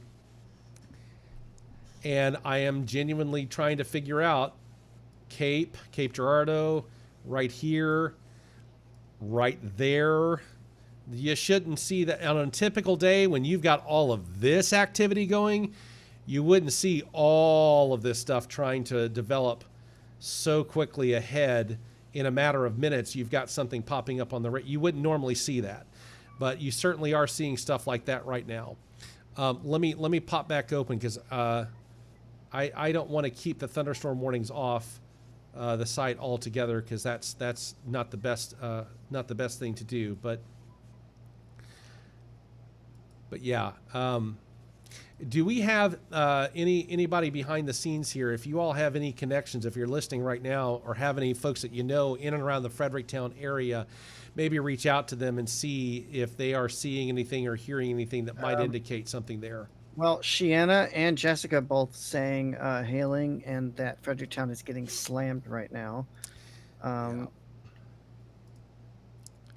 Yeah, and the vertically integrated, we are looking at a 30-minute-old, so that's not, unfortunately. But yeah, if Merity, Kyle, any of you to know anybody who can, you can reach out to. We'd love to have more. Linda saying hailing and heavy winds in Fredericktown right now. Chase said he's going to go out and check, see if he can get us any footage safely, of course. And Bo, well, be careful setting up that GoPro outside.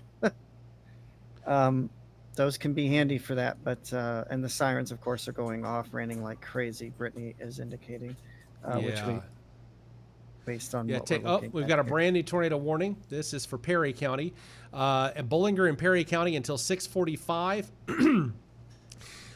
Severe thunderstorm capable of producing a tornado was located over Junction City or near Fredericktown. See what I said when I said take shelter? Take shelter.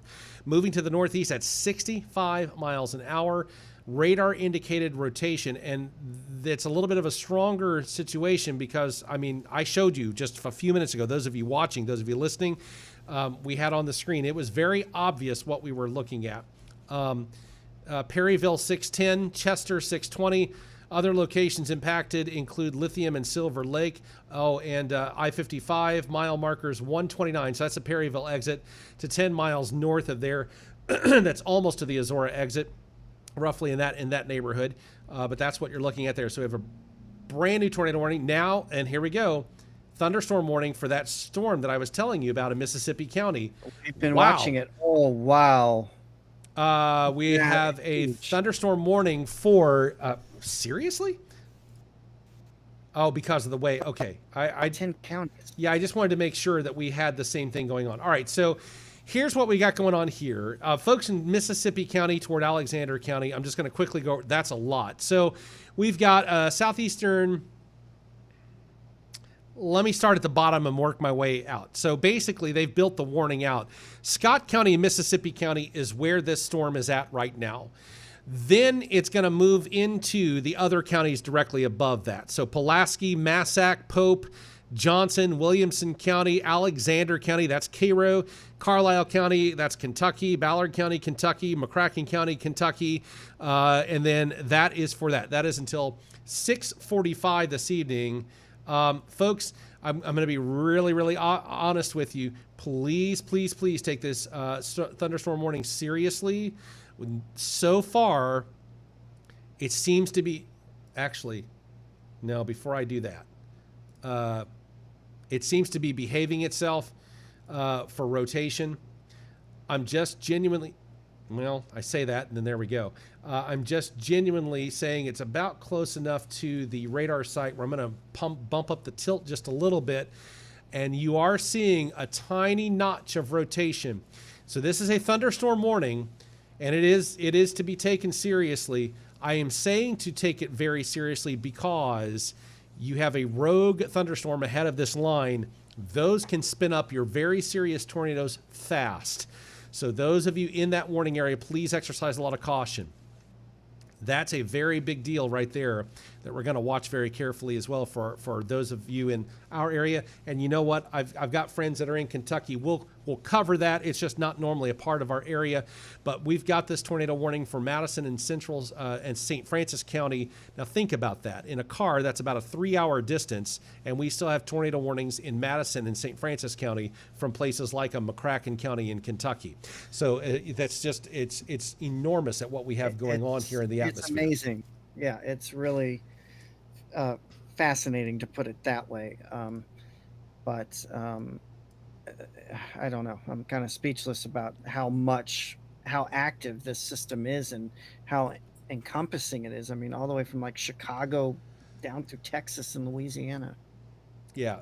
This is quite rare for something quite this extensive. So I'm moving my microphone around. If you're, yeah, I'll talk while you're doing that. Chad is watching from Metropolis while the storm is heading in that direction. So that is something to very much keep in. So Chad, thanks for watching, and congrats on your election. From my understanding, last night as well. So he's had a busy day with the city of Metropolis and a busy couple of days there. But yes, absolutely. So all of this stuff Sherry's that we see. Asking, if not to cut you off there, Sharia is asking if they could see the edge of Farmington toward the 00 side. 00 side, we sure can. So basically what we've got going on there, 00, you are just outside the warning, the polygon warning, the Libertyville area. That's where the Blueberry Farm is at. All of this area, basically from Noblick through Crossroads, Wamak. You're in that little bottom of the K of St. Francis County that kind of sticks out there for Perry County to touch and latch onto. That's where this particular area is at right now. Let me bring back my Ashley's power just went out in Farmington, which we expected. We had that. We had that situation there, so we knew that would be coming. So now we have a blanket thunderstorm warning, folks, and this is what's going on. They have seen this line right here, and I'm going to turn off the radar for just a moment. This right here, all of this flashing in a orangish yellow.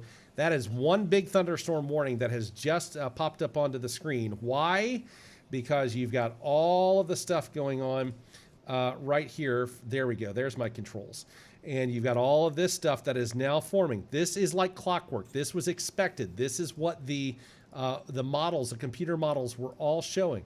So let's take a look at this very quickly and see what we've got.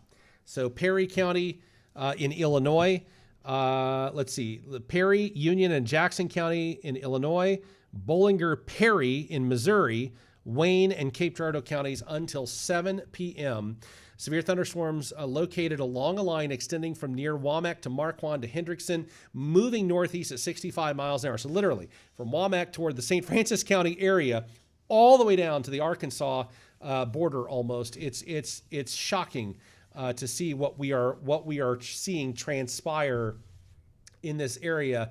And like I said, folks, this right here, I cannot stress enough, keep a watch. We are watching it cautiously because it is ahead of this. And that is where these areas that you really, right here, right here, right here, you got to be really cautious about. You really do. Because right now, they're forming and going rogue, and it's the only way that I know how to describe it, and I feel like it's fairly accurate.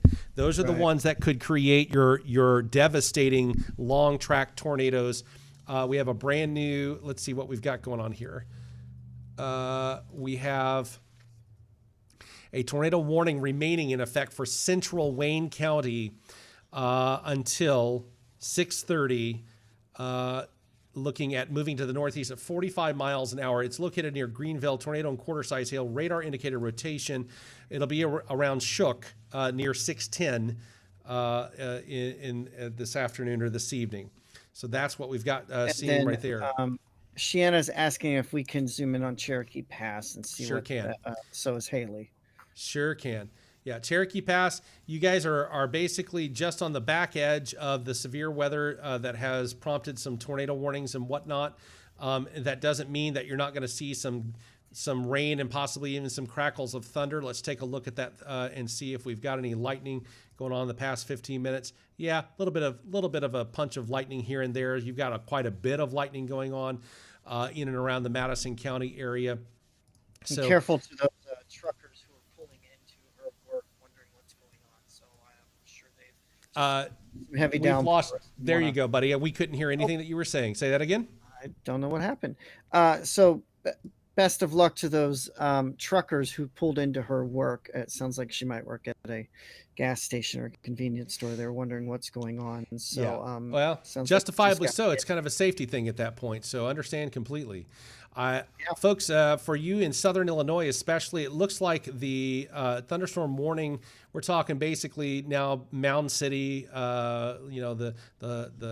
The different manufacturing plants. There's a solar farm out there near Mound City. It's basically right on top of that, Tams and Joppa. Metropolis for right now, it's not under any, or Bardwell, for example, in Kentucky, not really under the warning box. But what you're seeing is this storm, continuing to develop. So you folks, basically throughout portions of Ballard and Carlisle County, that's not even in the warning box, and into McCracken and Metropolis, Massac County, just outside the warning box right now, you're going to see some thunderstorm activity. Keep a watchful eye on that. And I'm not joking. It could develop on a dime. All of this stuff it could develop in just a matter. Now, case in point, look at what just took place in Murray. These are exploding in growth now, in size and strength. All of a sudden, here they are, just poof, there they are. And you look back and just take a look. It just pops up in the past 2 to 3 frames. There it is. And so this is what you've got to be very cautious about now. So we have these tornado warnings for those of you in Perry, St. Francis, Madison, Bollinger County, in Missouri, talking to you guys right here, right? That's what we've got going on for tornado warnings there. And then also in Wayne County, which is right here. And that is the area of concern. Radar indicated both as of last check. Let's take a look here. There we go. Radar indicated. We have a blanket thunderstorm warning, which is, they don't like doing that very often. They only do that when they know they need to do that. It's not something you see very often when you see multiple counties just all of a sudden, boom, there it is. They have just entered multiple, that one warning going all the way into, that's a lot of real estate. 7 counties across portions of Missouri and Illinois for this one line of thunderstorm activity. So this is certainly something that we're going to be monitoring right now. For those of you in, for example, the Missouri Boot Heel, and even into Butler County, and then again, Scott and Mississippi County, New Madrid County, we're looking very easily now at possibly some additional storms that could prompt some more warnings across your area coming out of Arkansas and into your portion of southeast Missouri. So this is an area, again, very cautiously, we are now in the thick of things. This is it. This is the timeline that the computer models all indicated this is going to be a big deal, and this is the moment that we are entering into that time frame that all the models were showing this is what's about to develop. All right, so now what we've got going on is this line developing in this particularly dangerous situation watch box area.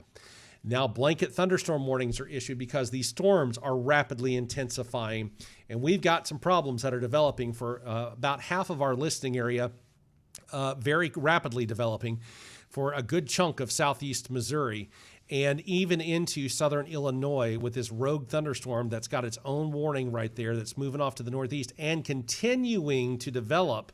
I'm noticing right here that's not even in the polygon watch box or warning box, I should say, at this point.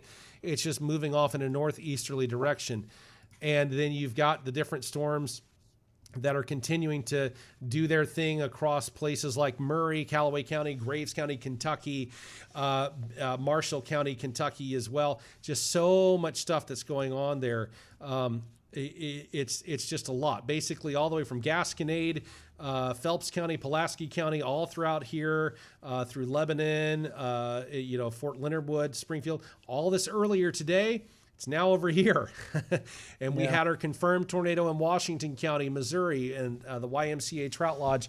I wish we knew, the radar sadly was showing a lot of radar returns that would indicate debris. So yeah, you're talking, not to cut you off, but 14 seconds ago, NWS issued a tornado warning that includes Malden, Missouri, and then that's for Payette Dunklin and County. Corning, Yep. Arkansas, until 7:15. So that's the Weather Service in Memphis. Here is that warning on your screen right now for those of you listening. It's for the couple of counties in Arkansas, Dunklin County in Missouri, moving to the northeast at 50 miles an hour. That's what we're seeing. That's what we're seeing. Yeah. And Altenburg and Frona and Oak Ridge, Missouri, are in the path of a tornado till 7 o'clock. All radar indicated right there in southeast Missouri as well. So, and I tell you, we've got thousands of folks watching, and I understand that. And I know that we've got a lot. We've had tens of thousands watching and listening this afternoon, and thank you for trusting us. We're just doing our best to keep you up to date. We've had folks throughout the afternoon, trained weather spotters in St. Francis County, Kyle Douglas, who normally does sports announcing for us, but come to find out, he let it slip that he was a trained weather spotter with the National Weather Service, and we put him to work for that too. There you go. Now we've got a brand new tornado warning that has been issued for Bollinger, Perry, and Cape Girardeau counties until 7 o'clock. Severe thunderstorms capable of producing both tornadoes and extensive straight line winds. That's what I was afraid of. Located along a line extending from Alliance to Patton to near Marble Hill and moving east at 50 miles an hour. Tornado and quarter-size hail, radar indicated rotation. If you're looking around Daisy and Millersville, it's about 6:20. You've got about 7 minutes left. 6:25 Jackson, Altenburg 6:30, Trail of Tears State Park. That's right on the state boundary with Illinois at 6:40. Appleton, Pocahontas, Longtown, Sedgwickville, and Oak Ridge in Missouri. We have a Pocahontas, Arkansas. It's not in our area, but close enough to where we don't want to create any confusion there. So that's what we've got going on. Straight line winds, I'm not shocked at all, and here's why. You've got a bowing situation that's trying to form. You've also got little notches that are also right here. You've got it going on in every different direction. And there's no wonder that there's a tornado warning that's been issued. We are not done with tornado warnings. I am afraid we're about to ratchet up quite a few more, actually. So I'm going to wait. The crawl sweep is going through here. And I want to see that rogue storm that's in southern Illinois now. And we've got people, asking if Fredericktown's in the clear right now. Fredericktown, you are in the clear for the moment. And probably, I would say Fredericktown, Madison, St. Francis, Iron, Reynolds counties, and to most extensiveness, probably St. Genevieve County and Jefferson, St. Louis Metro. You all are in probably the clear. You've just got the back end of a lot of rain and some claps of thunder for the moment. The predominant area of instability has basically moved off to the east and south of you, where you are seeing on your screen. That is where the line of thunderstorms happens to be, and it's gathering all that moisture. And so what you're looking at is you're seeing like all this moisture being pulled in from the Gulf. And so these storms are capturing that, and it's actually creating all of the stuff. Then you have all the instability that's in the atmosphere, the jet stream running at over 150 miles an hour was the last time that I had seen, but right before we went on the air, which is quite a bit of stuff that's going on there. And you have all this spin in the atmosphere, a particularly dangerous situation, both a tornado watch box and a flood watch that's also labeled as a particularly dangerous situation. I don't ever remember seeing a flood watch being issued that. So we have these things where the fuel and these storms have now descended upon this area, and a brand new tornado warning has been issued. Here's what we've got for that. This is going to be for Bollinger, Scott, eastern Wayne, southern Cape Girardeau, and northern Stoddard County until 7 p.m. And at 6:15 p.m., a severe thunderstorm capable of producing a tornado was located over Puxico, 10 miles east of Lake Wapapello State Park, moving east at 50. Tornado and quarter-size hail, flying debris, obviously a possibility with this if there's a tornado on the ground. Chaffee, Benton, Morley, and Orion, Bell City, advance. It's moving in your directions also. Lambert, Glen Allen, Commerce, Whitewater, Allenville, and Zalma moving toward you. And mile markers 78 through mile marker 103. So about 12 miles north or so of the Sikeston exit, almost Benton, Missouri, and all the way into just north of Cape Girardeau to almost to the Jackson exit. May very well be the Jackson exit along I-55 if you happen to be driving. We got a lot of stuff going on. I am listening to some thunder outside my own windows. I don't mind telling you, I am currently in Paducah. And we do have contingencies in place. I actually have, and I'm not trying to scare you when I say this, for the first time in my life, and I have covered severe weather for 26 years across a whole bunch of states, hurricanes, tornadoes, you name it. I'm originally from Missouri, grew up in southeast Missouri. I understand the weather here very well. And for the first time in my life, I packed a go bag. And if I need to get out of Dodge, I'm going to do that. That's when we flip things over to Buddy, who is in a much safer location. Well, and he'll be able to take it over from there. I am, but unfortunately, and we don't have to worry about that right now. Yeah, I do have to hop off for a little bit, but I will be back ASAP. You regroup and do what you need to do, and we'll see you here in a little bit. I'm fine for right now. We'll see here in just a very short amount of time what's going on, but we'll talk to you here in a little bit, buddy. He's gonna take care of some things. And then that way, if I need to toss it over to him in an emergency situation where I can get to better safety, I will do that. And that is not something I say lightly at all. But this afternoon is the most unique anything. I've covered hurricanes, I've covered tornadoes, I've covered everything. And this is a very, very unique situation. It's definitely got my attention. And I don't even know how else to describe it beyond that. It has definitely got my attention. And I'm not trying to scare you when I say that. I'm trying to keep you informed. But this is what we've got going on. A lot of different areas of rotations in and around this line. And so it's just we got to keep a watchful eye on this tonight. And unfortunately, we are starting to lose daylight little by little. And we hope that it gets through Western Kentucky before it gets completely dark outside. But as anybody who lives in Western Kentucky knows, half of the tornadoes or more, usually those tornadoes will come through at right around nighttime or in the middle of the night. So this is what we've got going on. We've got some blanket tornado warnings. We've got some blanket thunderstorm warnings. And we're going to keep it right here for now and just keep on going through there. And for all of you watching and listening right now, thank you for that. We are here. If you need to get driving, you can always download the app on the Show Me Live. Just Show Me Live Radio in Google or Apple stores. That'll download the app and it'll get you going. And we'll be able to keep you informed in that regard. Drive safely. Please don't stream the video. That is very dangerous. We have audio. We're a radio station too, right? So just there you go. And we'll be able to keep you informed of what's going on there. I am encouraged of what I am seeing on this rogue thunderstorm that was really looking ominous out of Mississippi County and Scott County in Missouri. It is not looking as ominous now, but also not exactly looking it's not exactly looking like a weak storm, but it's also not looking too intense. We do have a little spin in the atmosphere, and that's just a part of the reality, but it's really cluttered. And so it's just basically a very it's an indicator of a pretty tumultuous atmospheric instability. All right, that's more or less what you're looking for. But nevertheless, in a moment's notice, loose areas of rotation could tighten up in a matter of seconds, and you've got a tornado. So just keep this in mind throughout the evening right now. So this is what we've got going on. Let me go ahead and do a quick rundown. We've got some tornado warnings. This is for Perry County and Bollinger County until 6:45. Then we've got another tornado warning for Bollinger, Perry, and Cape Girardeau County, different portions of it, for until 7 o'clock. Then we've got a tornado warning until 7 o'clock for Bollinger, Scott, Wayne, Cape Girardeau, and Stoddard counties. This is all in Missouri. Then we've got a tornado warning for Dunklin County until 7:15, also Greene and Clay County in Arkansas.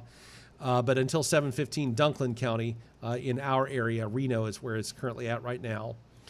And then we have a plethora of thunderstorm warnings that are kind of hidden amongst the red that you're seeing flashing on your screen if you happen to be watching us right now as well. So there's just an awful lot going on there to just really try to digest. And I realize it's a very cluttered screen, but it just kind of is what it is right now. And so I'm going to do my best to kind of keep you going through all of that. Glad that you're okay, Elena. Glad that everything is good there. So there is that. High winds and hard rains for about 10 minutes. Ronald, not sure where you're located. If you could maybe retag there and let us know. Now it's just a gentle rain. And as far as the other stuff, yeah, there's just, well, you guys are also commenting as well, and we're all about that because it helps us know. You're like the eyes. We can see beyond just the radar at that point. So winds are picking up in Metropolis. It has gotten very calm here in Paducah across the river. I'm a little trying to figure that one out. I don't like it when it gets calm after it's been so windy all the time. So there's a lot going on. We have a tornado on the ground, confirmed now by the National Weather Service. It's been observed, a considerable threat. Confirmed large and extremely dangerous tornado was located 9 miles west of Advance, moving to the east at 50 miles per hour. Particularly dangerous situation. We have a confirmed tornado. They are saying radar confirmed tornado. You know what? Let's go with it. I think if they are convinced, by all means, they are the Weather Service and they are experts at what they do. So we're gonna take it as such. But here's the other key. I need to find a radar that's going to give me some velocity here. Right there. Let me double check. What was the, I believe that's what it was. Alliance to Patton near Marble Hill east at, no, that's the wrong warning. Hang on. Too many warnings, folks. There we go. Let me get back over to this site. We're just really having trouble seeing velocity, and these are the Weather Service radar sites. Maybe I can get something out of Memphis to show you all.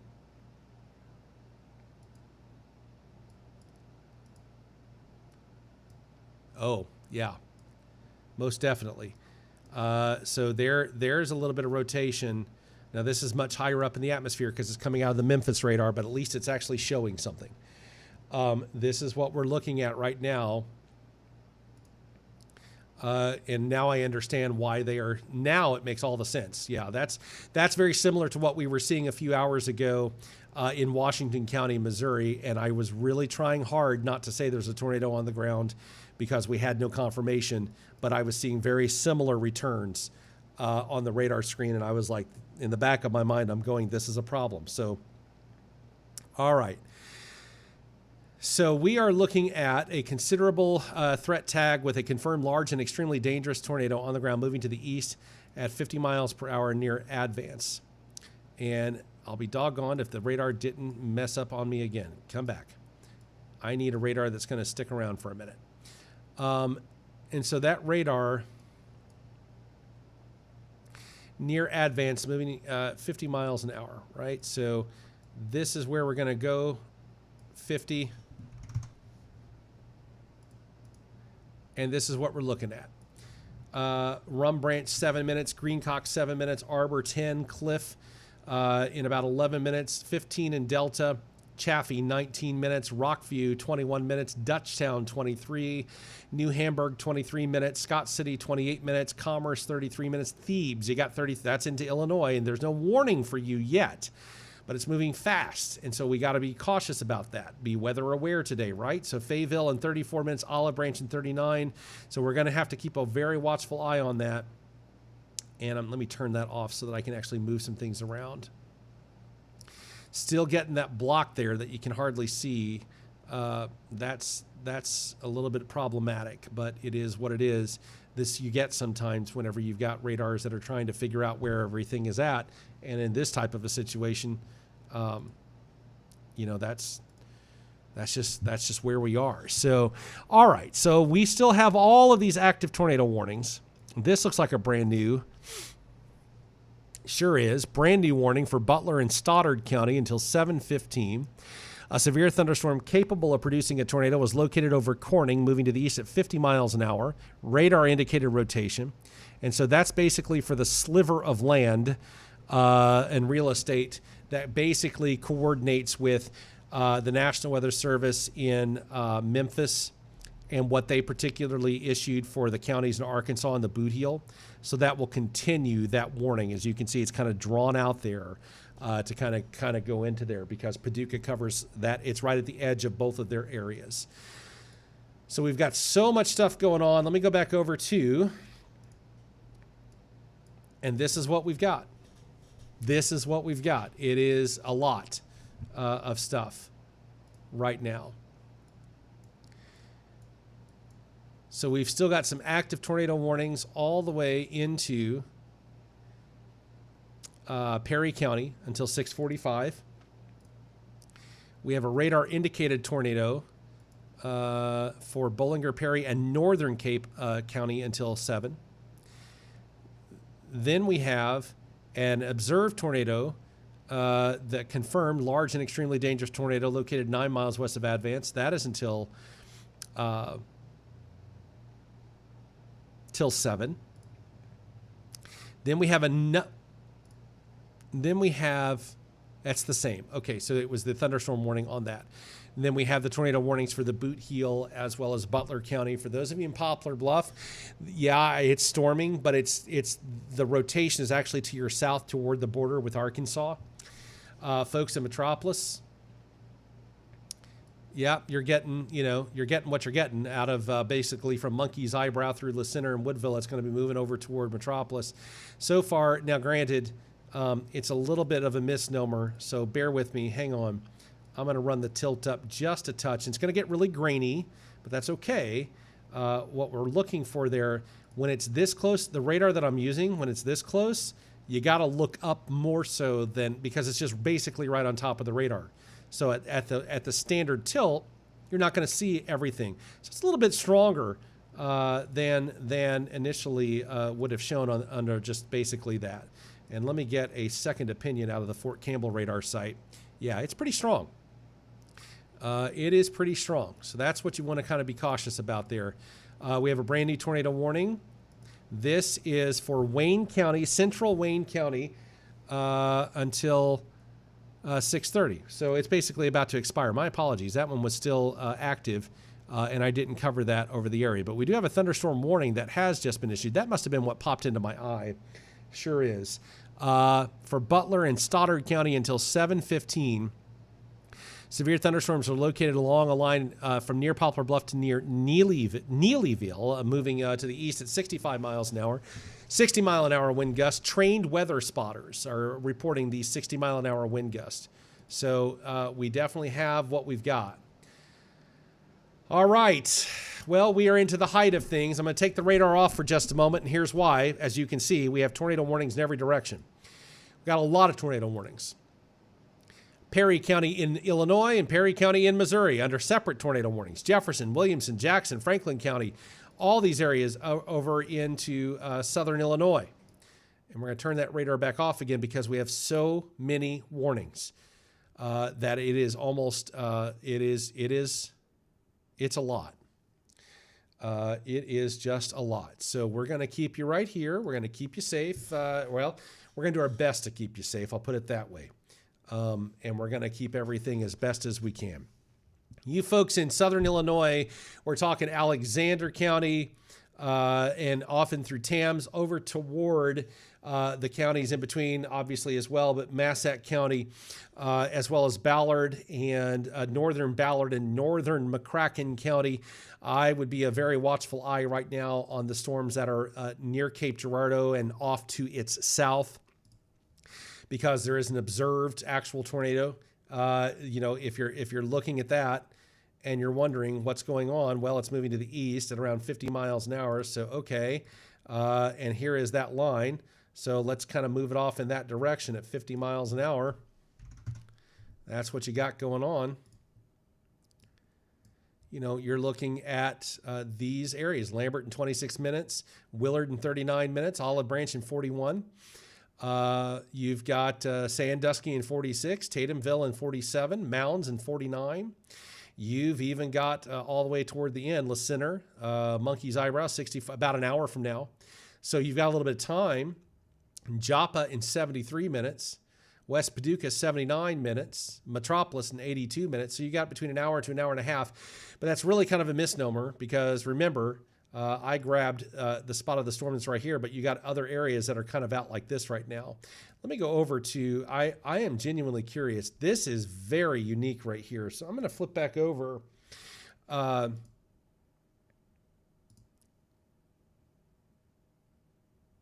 Interesting.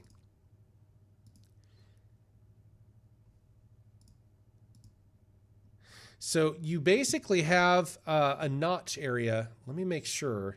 629, yeah, it's about 3 minutes old. And that's, yeah, so that's basically the same timestamp, about 15 seconds apart. So the reason why I'm going back and forth is, take a look at this. You have winds going from one direction of the radar to the other. The green represents one, the red represents another. You probably seen that on other media outlets and whatnot. But it is such a unique setting in that if you go back over to here and you look at it, you have this little notch area right here.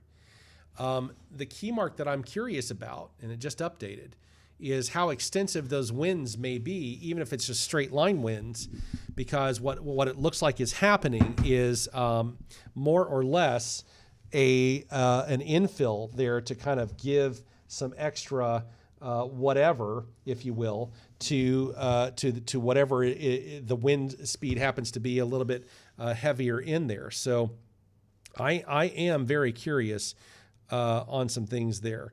And pardon me, I'm just looking at a couple of other sources there to kind of see what's going on and how I can just to make sure that we've got all the stuff that we need, right? And so bear with me for just a moment because we have so much going on.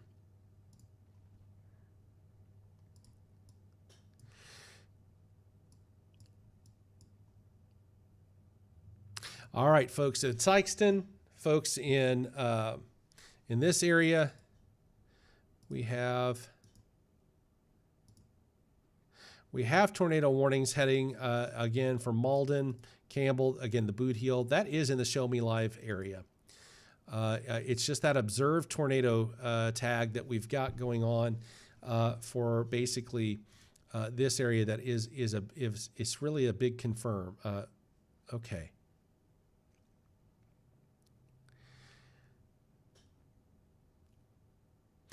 All right. It is now saying a confirmed tornado was located over Advance, moving east at 50 miles an hour. Radar confirmed. If you happen to live in Bell City and Delta, it's on top of you right now. Chaffee and Orion, you got about 5 minutes.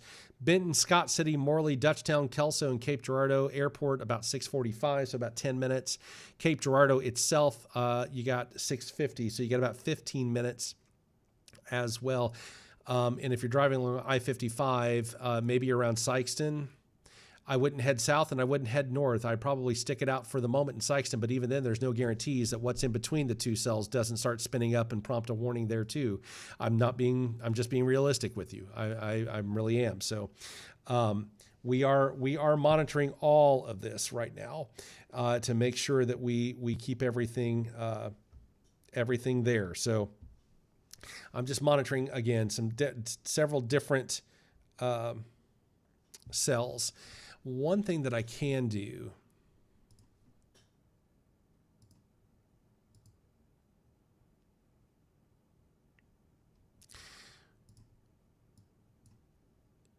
let me pull this open for just the Stoddard County Emergency Management. This is in Dexter. We looked at this the other day when there were tornadoes moving through. This is from the Stoddard County Emergency Management. It's basically facing off. I know exactly where that is. The McDonald's and Arby's signs off the background and the different aspects there. It's more or less kind of moving, not entirely moving in the right direction there. What about this one? I just want to make Stoddard County EMA. So that one is there. And it's getting pelted with some rain right now as well. And then just a sensor right now in Advance that we've got going on. I'm being cautious because we've also got some storm chasers out and about. They're slightly bigger circles. Love those guys. Every single one of them. I think I've probably met at one point or another. But we just want to be really cautious about kind of what's going on there. I'm going to pull open. There's no active warning right there. That's actually the train track bridge that goes over the Ohio River out of Metropolis and toward Kentucky. But it looks like we're moving this around. So this is a Massac County Emergency Management that owns this camera. And so that's kind of what's going on there. So they're kind of twisting. There's a JAPA things. I really, this evening, I'm just starting to realize how well I know really a large swath of real estate and the different aspects all over the place in Missouri and here. So that right there is what I'm looking at. And that's where I was seeing that on another source. I hope they hold that camera right there because I'm genuinely curious about that. I'm going to leave this up. I'm going to push this off to the side. We have a confirmed tornado on the ground. I got power blinking even where I'm at right now. I got a lot of battery backup, so it'll keep us on for a hot minute. But I'm genuinely curious.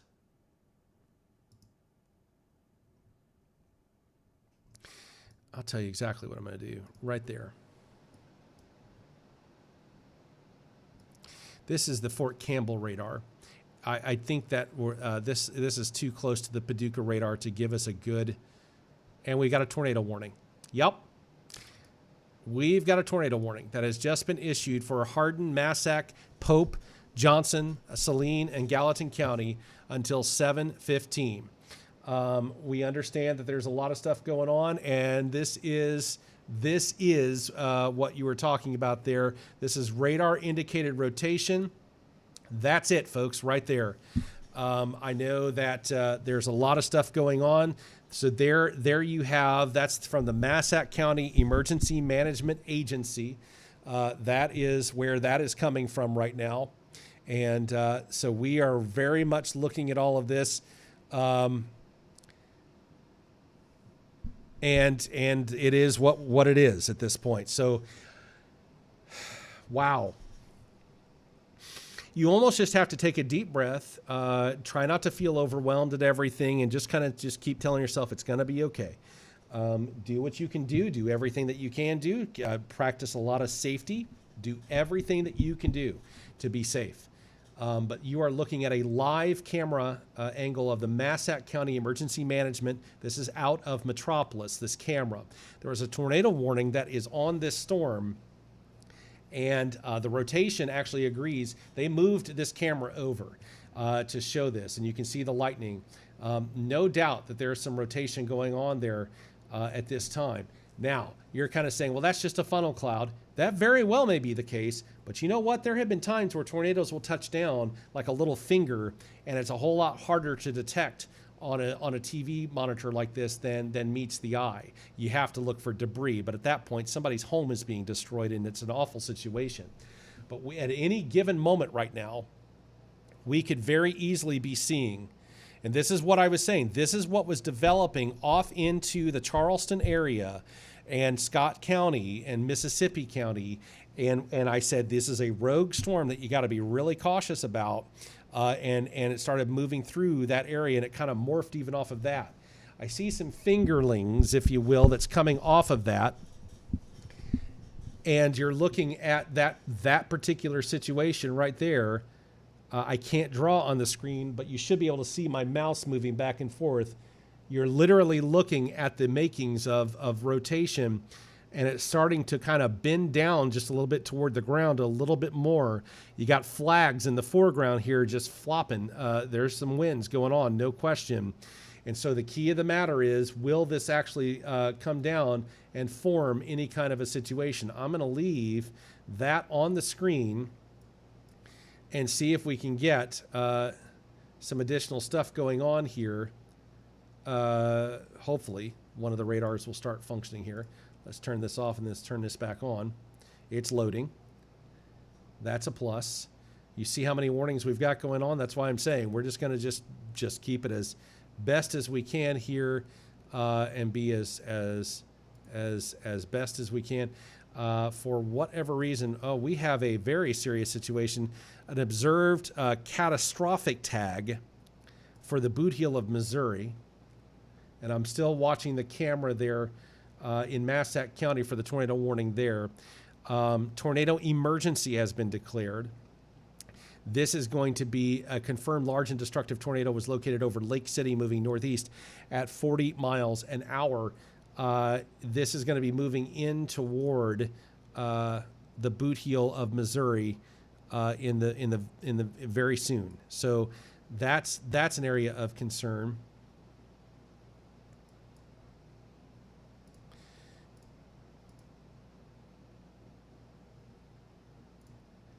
Let me see kind of what's going on here.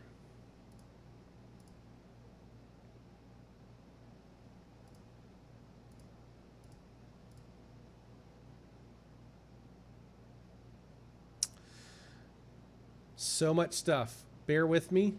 You're going to see a couple of things here. You're going to see behind the scenes. I'm going to reboot the radar. Pardon everything that's going on there. I think it's been going for hours and hours now. And just like with TV stations, sometimes you have to give them a swift kick. Yeah, you've got some stuff going on there. All right, so lights are flickering. We understand. So let's go over to a secondary source while we're trying to figure out some things here. Let me see what I can figure out and get some National Weather Service stuff here. So we have lost some of the stuff there, it happens from time to time. So let's go over here. I'm going to keep working on the Radar Omega here, but let's go ahead, pop open the National Weather Service radar here for just a moment. And we're going to take a look at all this while I give, for lack of a better term, while I give the in-house radar that we've got a swift kick in the side, and hope that something happens out of there. So we'll be keeping a watchful eye on that. And there we go. We're back to that swift kick in the side, and here we go. It worked. So let's go ahead and move back in. It looks like it remembered everything. So that's the first time that's ever happened. But you know what? Look at all the warnings. Do you blame it? It's a lot. So we have a lot of stuff going on there. And yeah, we have a confirmed observed tornado here. This is for Bollinger, Scott, Cape Girardeau, and Stoddard counties. Confirmed large and extremely dangerous tornado as of about 5 minutes ago, moving to the east at 50 miles an hour. Let me see what else we've got here. This is radar indicated. This is radar indicated. Treat those as if they are tornado warnings, an actual tornado on the ground. We have a catastrophic tag with a tornado emergency declared for the Boot Heel. We have a tornado warning, which, again, I am thoroughly... let me pull that back up and see. Yeah, that's gone off camera at that point. So we can't really see exactly what's going on there anymore. So I'll just kind of pull that away. So what we have going on right now is a large quantity, a breathtaking quantity of tornado warnings. If you're basically, here's what I'm going to do. If you are seeing red flashing on the screen, you're under a tornado warning. And whether it's observed or whether it's a radar indicated tornado or not, take it seriously. Because there are 1, 2, 3, 4, 5, 6, 7, 8, 9, 10, 11, 12 active, 13 active tornado warnings, plus thunderstorm warnings. One is a tornado emergency for the Boot Heel of Missouri. One is a confirmed tornado on the ground for the Cape Girardeau folks. And we just have so much going on there. I know I heard some, I guess Buddy must be back. I am back, Matt. I've heard you having some difficulties and I rushed back, and I know I appreciate it. You're about to get hit there as well. So I am, I grabbed a banana so I could just kind of sit here and hopefully stay a little full while I possibly take over and definitely help you out here. So apologies, but I am back. Yep. Nope. Listen, thank you, because we have a lot of warnings. We have a lot of Yeah. warnings. I don't know if I've ever seen that many at once. It's been a minute. I don't know that I have either. Not quite like this. We have like I said, we've got a very particularly dangerous situation. Those are the National Weather Service's words, not mine. Right. And so this is what we've got. I mean, this has just exploded, just like it was. Just like it was forecast. All right. So let me make sure. For you folks in Cape Girardeau, I know you've got some good folks there at Channel 12 that'll keep you informed. But we're here too, and I'm just, yeah. I mean, we got so much going on there, just so much stuff going on that basically at this particular point, it's basically, random. Throw a dart. Throw a dart at the radar and you've got something going on. And it's a lot of the same areas, like we said earlier, that have been hit the last couple of rounds that have come through over the last 2 weeks.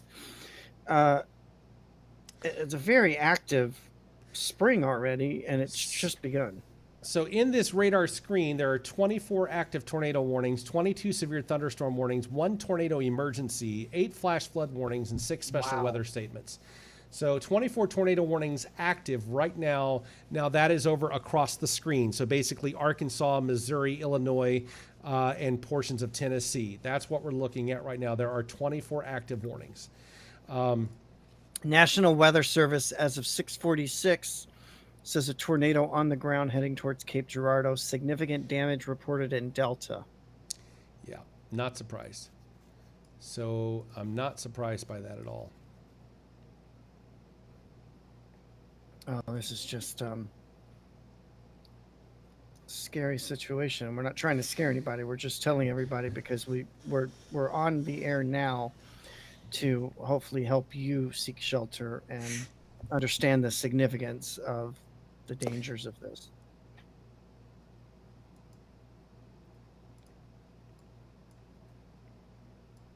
I'm not getting quiet because I'm getting tired. I'm getting quiet because I'm trying to digest information for those of you watching and listening.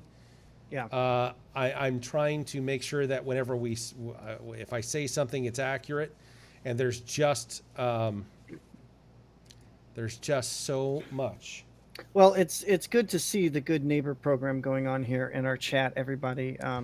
Yeah, agreed. Checking up with each You other folks here. in Pulaski County, this tells me that those storms meant business. There's now some power outages in Pulaski County, Illinois, and also in Union County in Illinois. Those storms have meant business, and my lights are flickering here. And I don't even have any storms where I am currently at, so I'm curious on what's causing that. But the lights are even flickering here. So Yeah, that's a bit of a concern. I mean, maybe it's windy. it has been windy all afternoon, no question. And now I'm seeing, just based on this radar, I'm seeing just it's kind of an odd shaped, because Metropolis there, right over the border, it has that severe storm, but then a little semicircle around it has nothing. Yeah. And it's obviously basically Western Kentucky has nothing, but Union City and Martin there in Tennessee stuff starting to really form. So that's kind of an odd look as well as it moves its way towards Western Kentucky. What do we see here? So this is this is what they're talking about there, and this radar screen, that's old. We seem to be running into a bit of an issue. Let me go back over to relative. Okay, that's a little bit newer. We are about 4 minutes old on that, but the other one, yeah, it's obvious that everything is really struggling right now, to say the least. Oh, Because they're so. Radars, yeah, everything's been. Now we've got a brand new tornado warning, I think. No, it was issued. It's just hard to. Bear with me here. We got so many. Yeah. Oh, that's a impressive line comes there.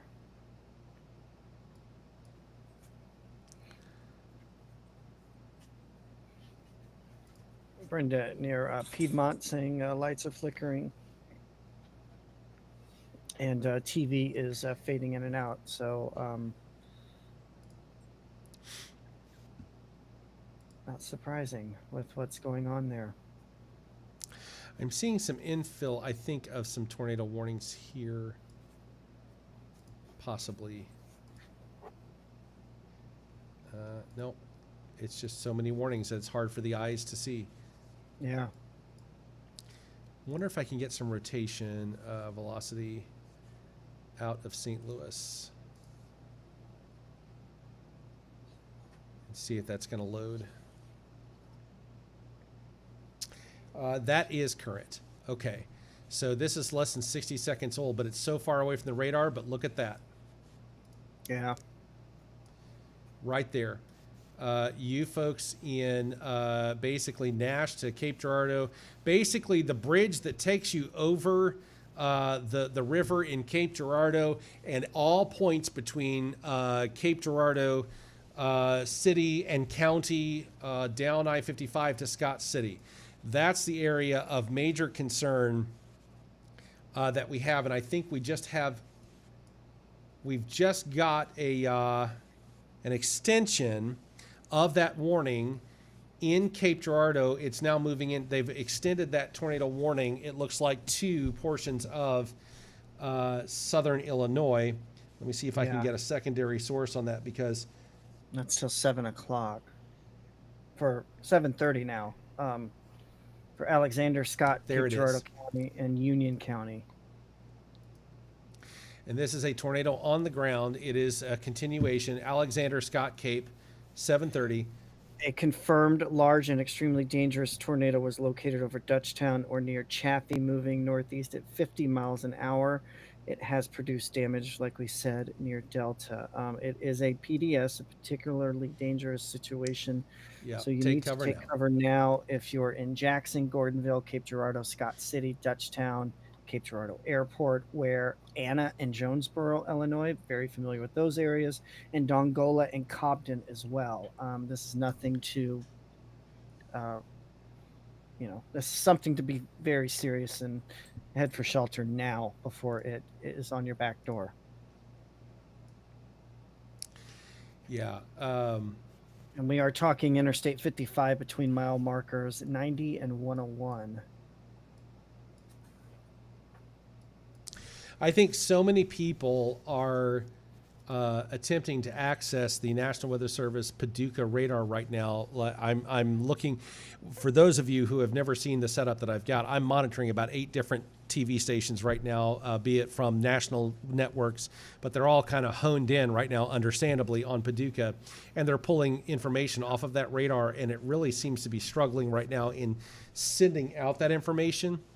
So I'm trying to pull from other sources and trying to get other radar sources, I should say, and get as best information as I can. But really, that Paducah radar, we really need it right now. And that's one that services that area. And I know this is outside of our listening area too, but some of the coverage I'm watching, Monette, Arkansas, has a tornado emergency as well. So this is just, again, just the scope of this system is massive. Well, the Monette is moving into the Boot Heel, so it's actually moving into our area, our coverage area. Even the Memphis radar is seeing that radar, and let me the rotation around Cape, and let me tell you, that's very far away for the radar to be able to see that. That tells you something there. That is, yeah. I think the Paducah radar is just it's really struggling. I'm looking.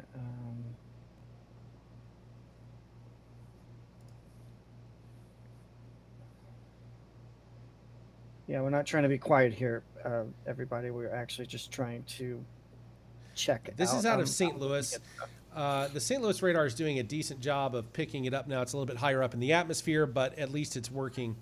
That's just kind of what we are looking at here. Let me pull open multiple radars. It's going to look a little different. It won't look quite as intense. At least I think it's going to. Or it may not.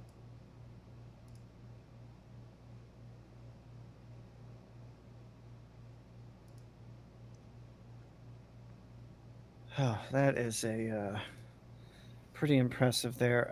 Let's see. Looking at New Madrid County Emergency Management Agency, they just put out a statement that they're watching a tornado possible on the ground in Arkansas that could impact their area, and now is the time to prepare. That's the one we just talked about. That's in Monette. Seeing some pictures of some storm damage. The Missouri Highway Patrol posted in Washington County. Thankfully, no fatalities have been reported, but some pictures I'm seeing are near Ebo, northwest of Potosi. Just looks like some farm damage, some farm equipment, maybe a tractor trailer or two destroyed. They're out there. Looks like they're surveying the damage. A couple cars flipped over, trees severely damaged. So these are some definitely dangerous storms that have been moving through the area. And again, it's exactly as they predicted. This is the prime time that was going to be the most concerning. And we're seeing that live right now as we look at this radar that's just encompassed with red, which obviously is not good because those are tornadoes. Or at least radar indicated. But right now, I would treat everything as if it's exactly what it is. And you have to, because you, like we've said many times, you just because it's radar indicated doesn't mean it's not on the ground somewhere.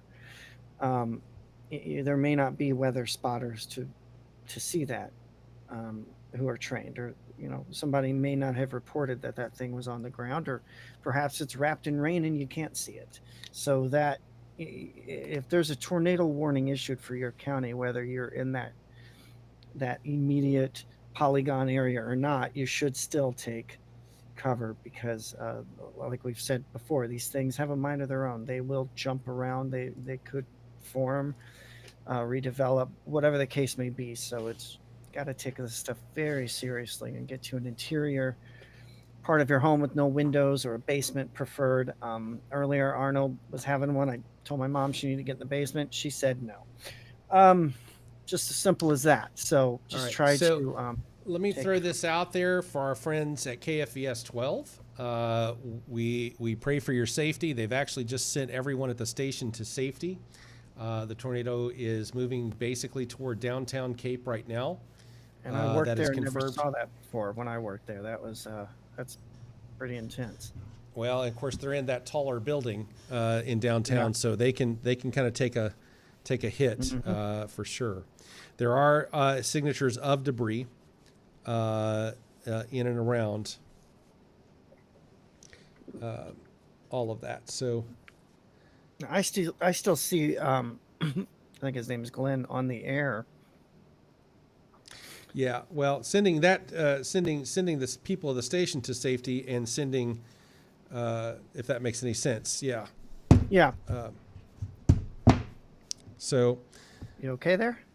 yeah, I'm just moving some things around, Oh, and okay. sorry about that. I No, recognize I that thought it may maybe not, you were getting hit and couldn't do anything about it. No. I was actually transitioning some things around, and it made a bigger noise than I expected it to. Gotcha. So Okay, I we've think got Kyle back folks. here. We've got Kyle back. Kyle Douglas, who is actually a trained weather spotter with the National Weather Service, and many other hats that he knows how to wear as well. What's going on, Kyle? How you doing? Oh, I'm good, guys. Sorry I bugged out there for a little bit. Had to take care of some things here at the homestead. No, you're good. Just got a bad deal down there in Cape Girardeau and near the Delta and all that. So Yeah, actually, the TV station in Cape Girardeau has sent all of their people to safety areas inside the building. The storm is moving right over their area. Did we lose him again?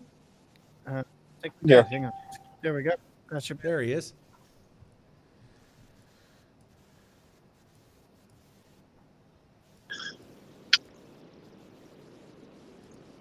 There we are. Okay, now I can see you.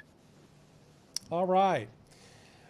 We do have a tornado warning for New Madrid and southeastern Stoddard County until 7:45. At 6:56 p.m., a severe thunderstorm capable of producing a tornado was located over Glennonville, or 9 miles northeast of Chalk Bluff, natural area, moving northeast at 40 miles an hour as well. Now, Grant is even evacuating because the studio is so wide open. There at KFES, so he's still talking, but yeah, they've actually even have him taking shelter. So Yeah, this is a so- very dangerous situation. We never want to see anything bad happen to literally anyone. So this is certainly an area of concern. And folks, I know that we're kind of honing in on that aspect, but there is a confirmed tornado on the ground with that. There apparently is a confirmed, I'm looking for it looks like the tornado emergency is allowed to expire. Let me pull off the thunderstorm warnings. This is a lot. The fact that you have to pull off active warnings just to get down to the aspect, it's so much.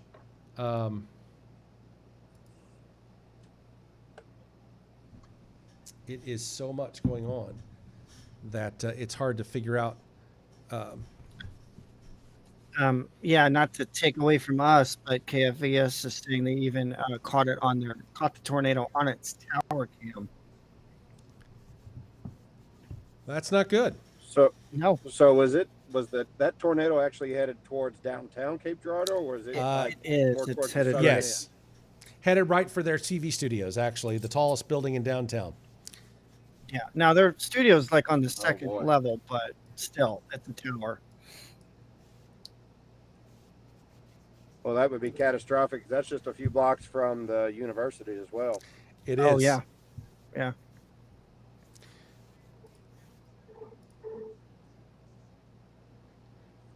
Oh, yeah. Southern Stoddard County too. It looks like there's another one west of Bernie.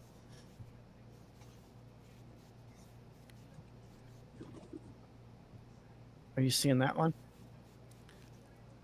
Which one? Towards western or towards Dunklin and Bernie, another tornado's forming. In Illinois? No, Missouri.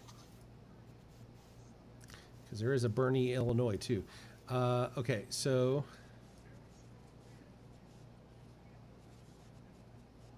Southern Dunklin County. yeah.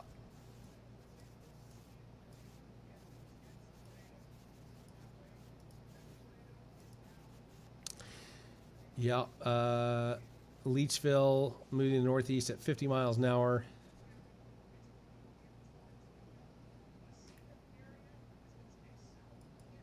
You know, things got very calm here for a while, but the winds have really picked back up again. Mm.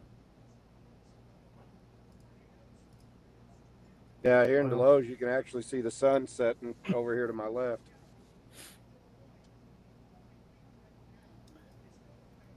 Well, I don't know if you mentioned this, but I'm checking that tornado watch for St. Francis County has expired. Yeah, they let it go. Basically, the severe line is where it's at now. Right, Which is yeah. So there's still rain in the forecast for the next several days, but at least it's hopefully not at this level. well, 10 to 15 inches. That's going to do a lot of damage there too. Unfortunately, Right, flooding. So, I at mean, least severe as far as like portions of tornado. southeast Missouri and southwest Illinois, 10 to 15. Farmington area, they're 8 to 8. I've seen some 8-inch remarks and whatnot.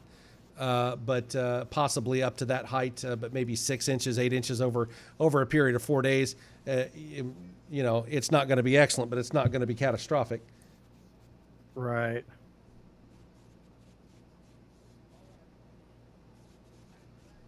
Okay, so the circulation looks to be right over East Cape Girardeau now. They are back in the studio, so it has passed over the river.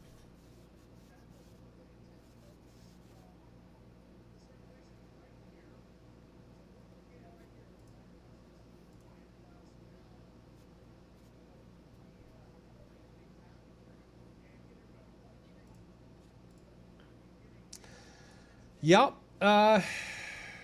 Well, here we are. A lot of stuff going on. Just really trying to keep a watchful eye on just about all of these flashing everythings. And let me tell you, it's a lot. I was gonna say it's a lot to try to manage here. Is there I guess with this radar, is there a list that it will just display, or you actually, I guess, have to physically hit everything? No, it'll give you a list. There you go. Yeah, so radar indicated there in Dunklin and Stoddard County, there in Illinois, Southern Illinois, Jefferson, Franklin, Perry, which we cover.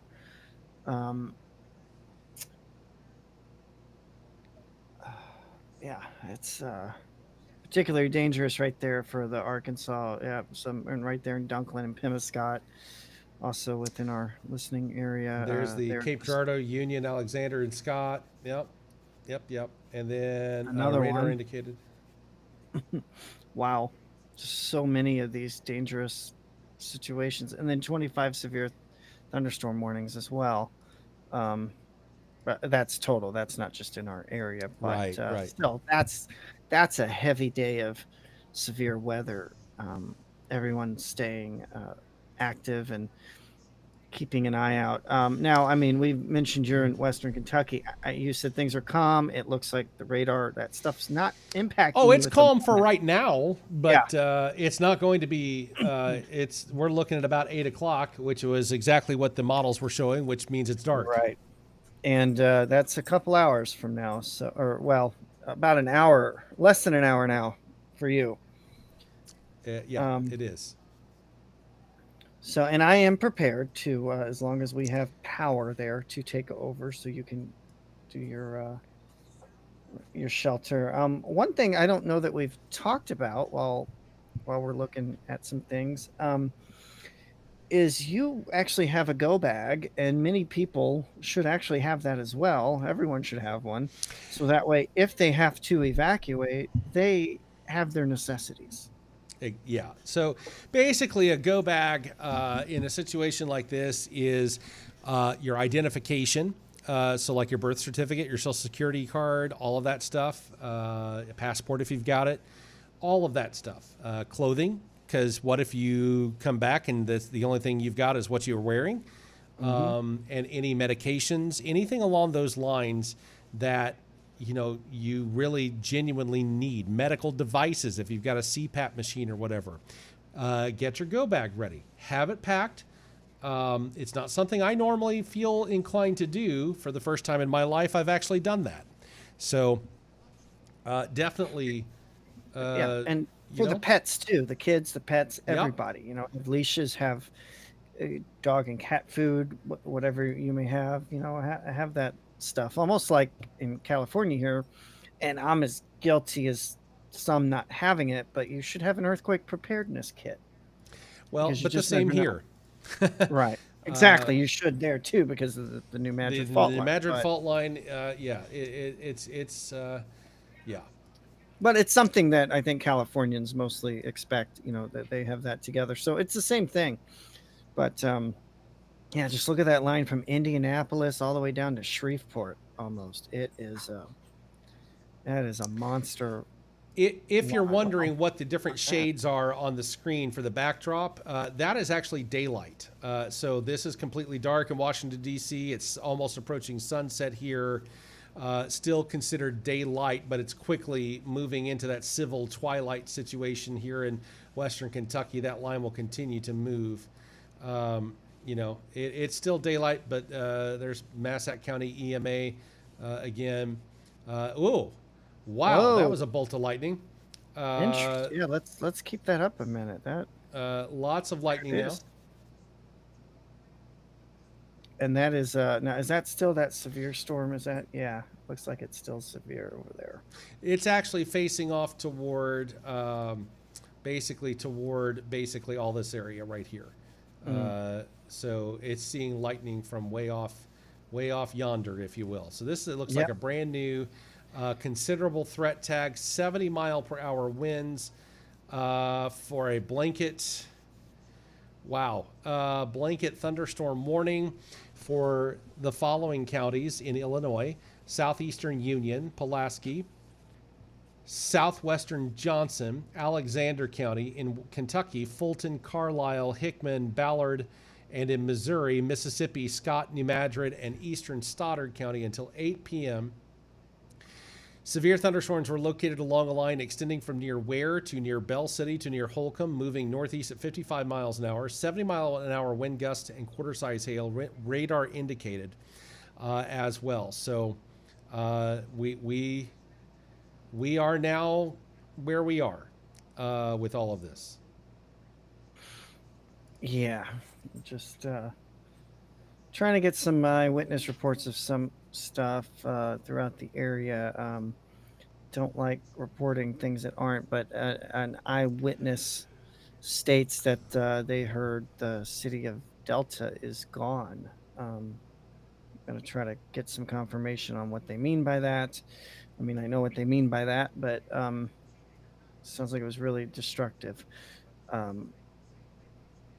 So just trying to get some eyewitness reports on stuff in the area. And again, if you're, however you're listening or watching, feel free to share your storm photos and videos as long as you're safe and we're able to do so safely. And give us, say we have permission to share it, and we'll throw it up here on the screen, and that's where it'll live. So you guys can share it and see it. So we have a lot of stuff going on here, and I've said it, I keep saying it, but it is the truth. I am telling you, there is an awful lot of stuff. Considerable threat tag for a severe thunderstorm warning, radar indicated tornado warnings that we've got going on here.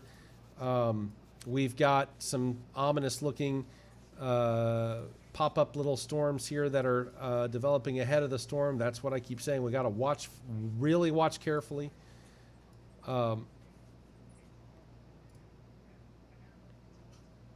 This is out of Dyersburg, Tennessee. Oh, wow. It's really dark. And that's probably the Union City. Just a lot of wind going on here. Yeah. And it's really good that these little towns have those sky camps, so to speak, so that way you can look and see what's going on in these rural areas that most people wouldn't, think to check out. So it really helps when we're doing this to see what's going on live in these communities.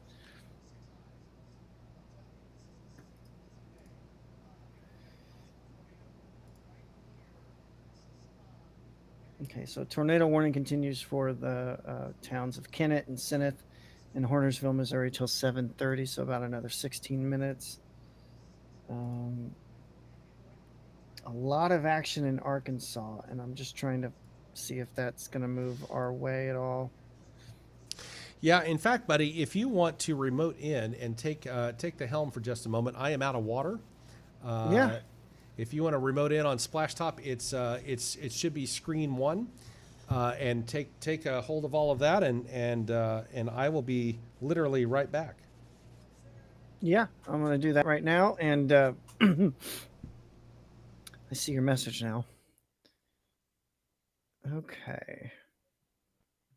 Give me just a second, guys. Working on getting in here and taking over for Matt while he steps aside a moment. He's had a long day doing this here, of course.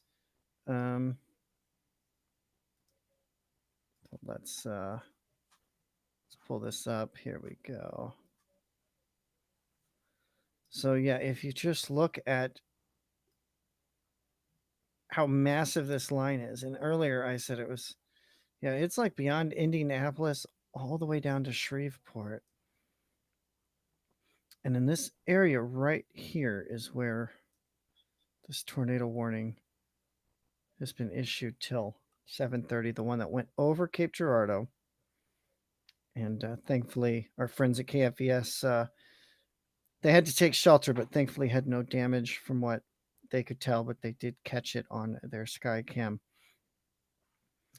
And we're going to check out some of the photos, some of the Skycams in the area so we can see what's going on here. I'm just going to, sorry, my first time using this radar myself, so give me a second while I try to figure things out. Not what I wanted to do there, so excuse me there. But yeah, just a lot going on here. And then, of course, that tornado warning affecting this area down here in the boot heel of Missouri, all going east, northeast there. Radar indicated possible tornado wind at 70 miles an hour and considerable damage threat.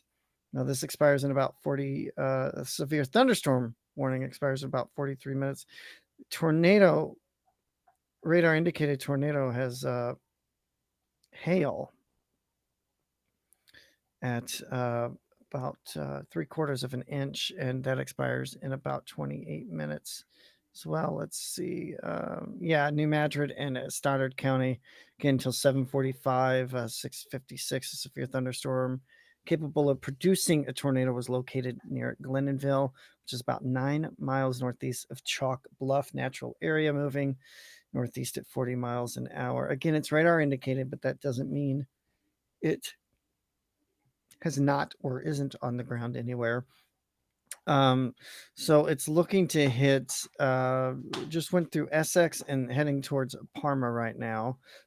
Baker and Pinnerman, I guess is how you say that. They are in the path of the storm as well. So we're going to head, like I said, my first time using this radar.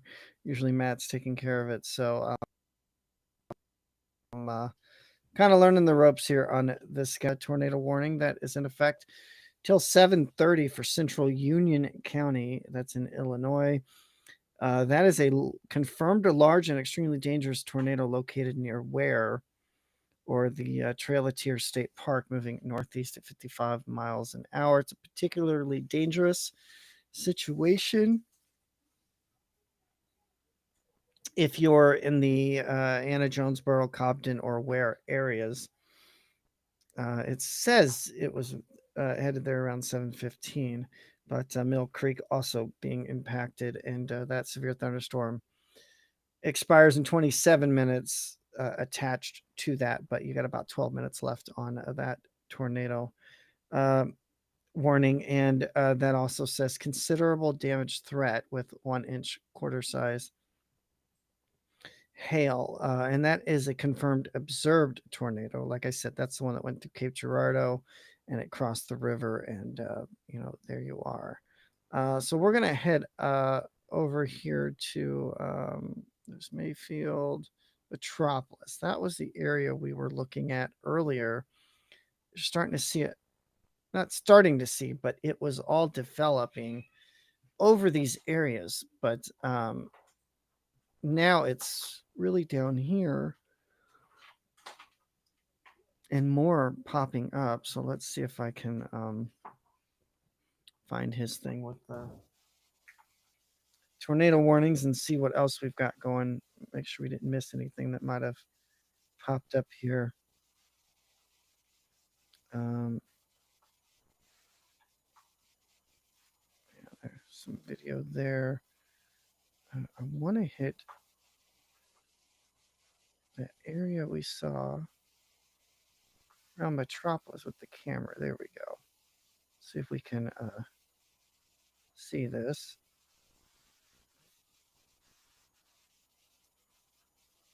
I guess there is audio with it. Not sure how that works.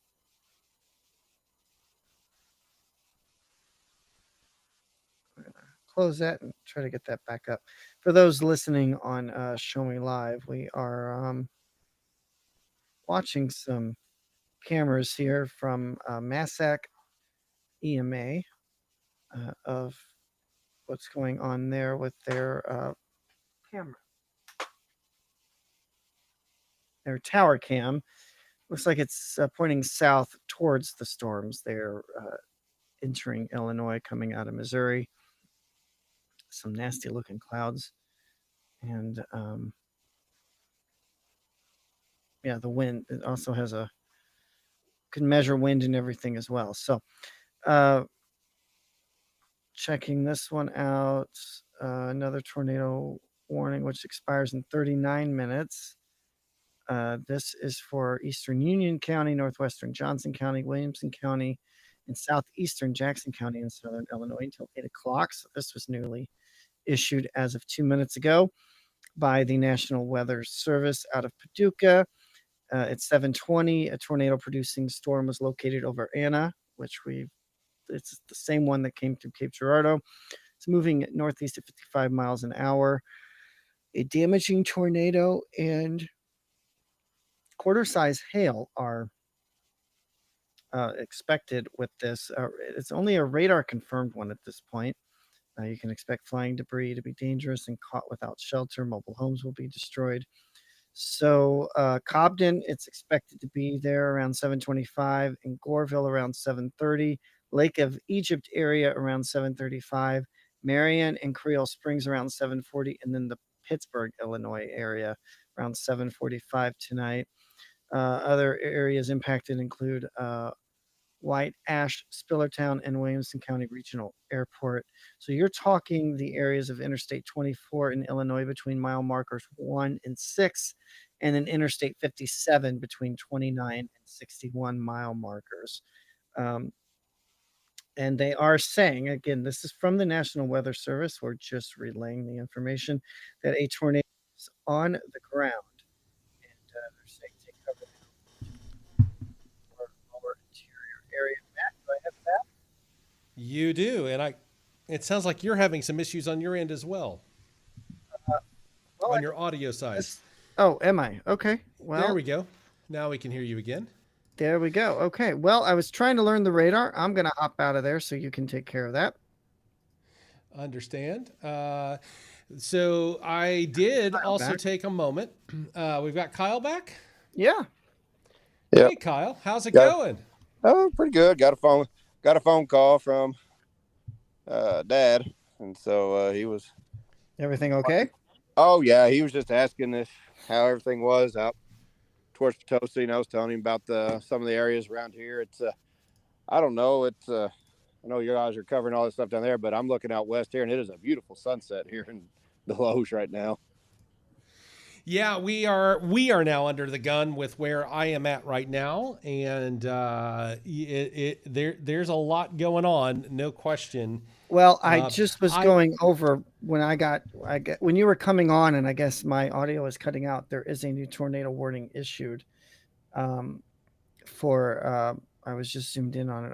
I didn't even catch what county it was. So you might want to go over it. Trying to find that for you. Johnson City, Illinois, till 8 o'clock.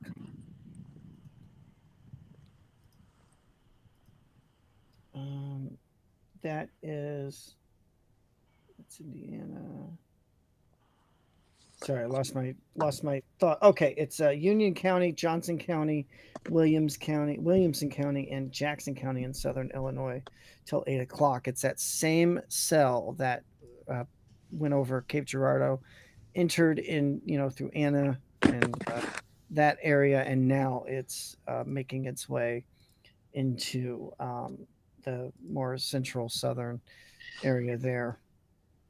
Buddy, do we know, when I stepped out there for a minute, do we know, did downtown Cape get confirmed hit, or? They did, actually. KFVS, I heard Grant say that they did capture it on their tower cam, but they took shelter for about 5 minutes or so. And also, I can also throw out there for Cape Girardeau, there was a confirmed report by the emergency management for Cape Girardeau. A tornado was reported on the ground near the Cape Girardeau Fire Station number 1 building. And so, yeah, I would say, and we have a brand new tornado warning. This one is for Alexander, Mississippi, Scott, New Madrid, and Stoddard County, all of those being in Missouri, except for Alexander County, until 8 o'clock. A severe thunderstorm capable of producing a tornado was located near Morehouse, or 10 miles southwest of Sikeston, moving to the northeast at 55 miles an hour. I will tell you, all of you watching right now and listening, and also you and Buddy and Kyle, I stepped outside for a few moments while you guys, or Buddy was taking over the helm there for just a moment. I had to step away, grab some water and stuff, and make sure that the building that I'm in is battened down. Right. And so I stepped outside for a little bit, and I now understand why the walls here in the office and stuff are popping. It is the way that the winds here are. There's nothing straight line about them. Even the winds here are all over the map. Even in just my backyard, so to speak.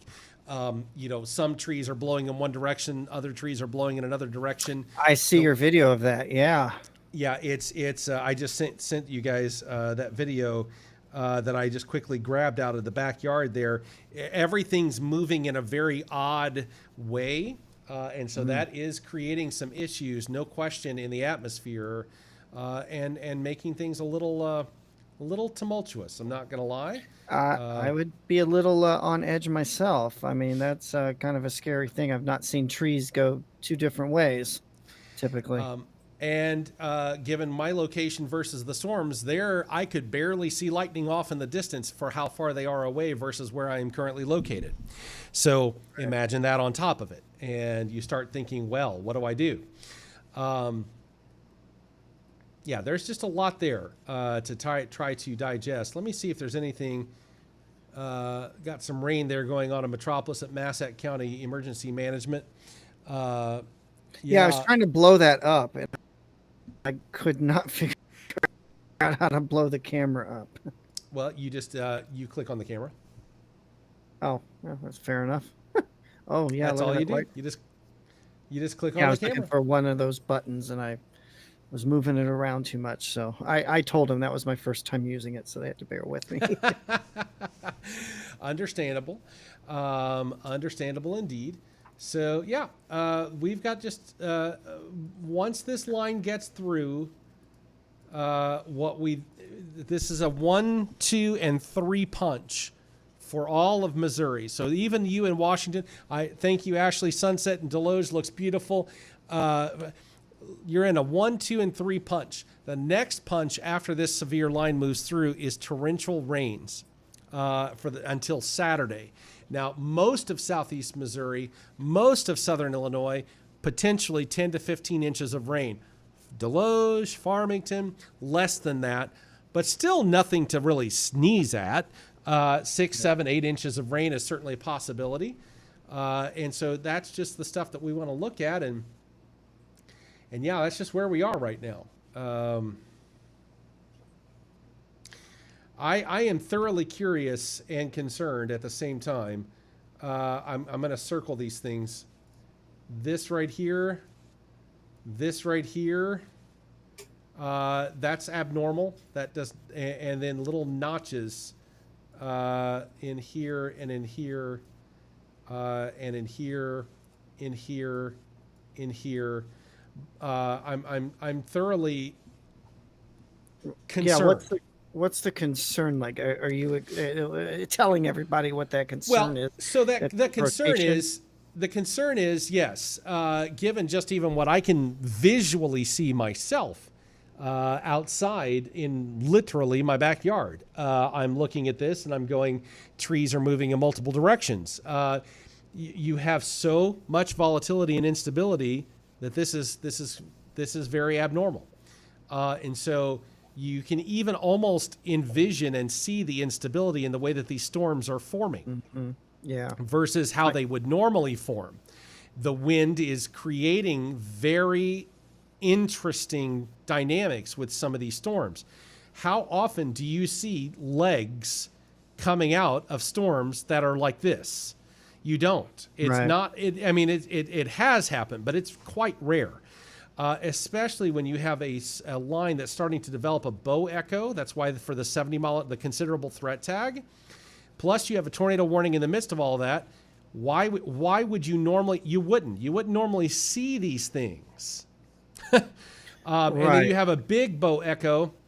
I can't move this far up, but you have a large bow echo up here in that area as well, plus tornado warnings on top of it. So we have a multi-approach situation going on of differing things. Kyle, if you're popping back in here for a minute, I want to get your take on this.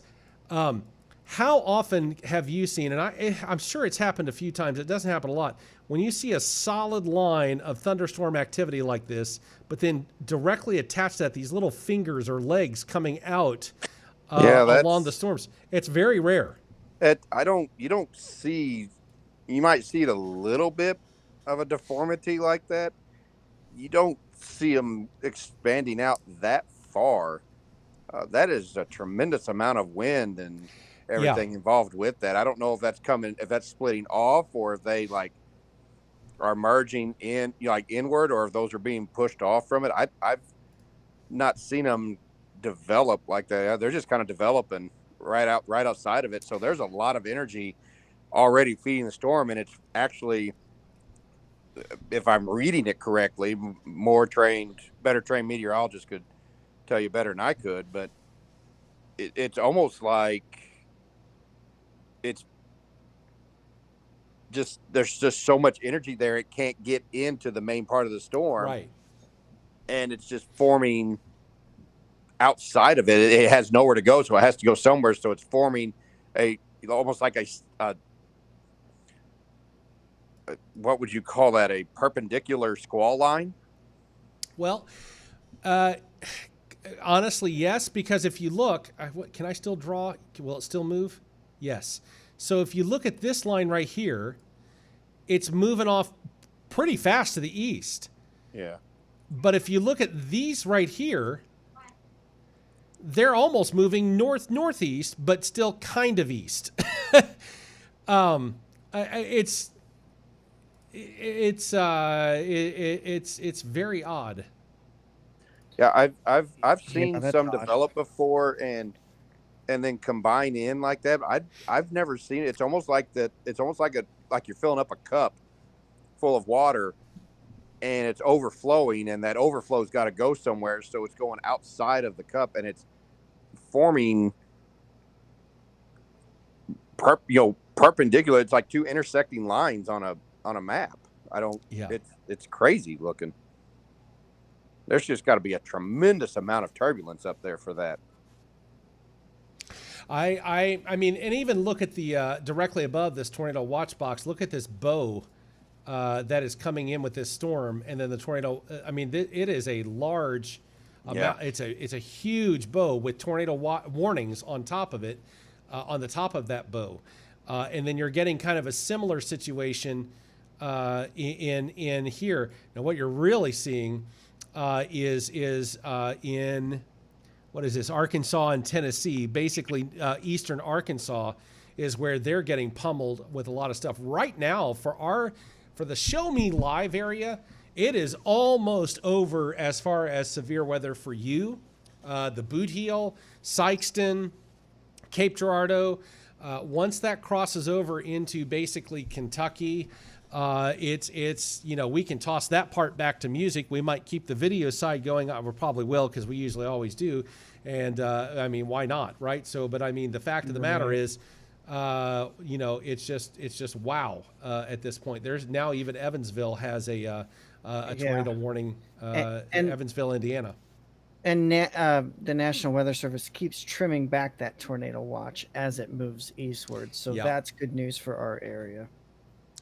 There's some lightning. This is the Massac County Emergency Management Agency. They are facing in a direction that usually is a pretty good indicator of the storms that are coming. And you can see, I saw quite a bit of lightning, but it was way far off in the distance. There's just a lot there. That's rain, by the way. This is in night mode. So those white flashes going across the screen, that's actually raindrops. Right. and leaving a little bit of noise on the screen as it does so. There's This just so also much. just in from MoDOT in the Central Missouri District. Route 185 is closed approximately 6 miles north of Route 8, Highway 8 there. The closure is expected to be in place for at least 8 hours due to storm damage. This is a fluid situation with changing weather conditions. So, they're just telling you to be alert and never drive around barricades or into water over a road. So if you're trying to drive around Route 185 near Highway 8 in Washington County, Missouri, please plan to make a Keep detour. talking for just a minute, buddy. Keep Yeah. talking. So we're trying to keep you updated on all the weather or the traffic alerts too. Let's see. In Washington County, routes AA and F have reopened. This was as of a few hours ago. But they are doing storm cleanup throughout the region, so you want to make sure you're keeping an eye out for the traffic as well.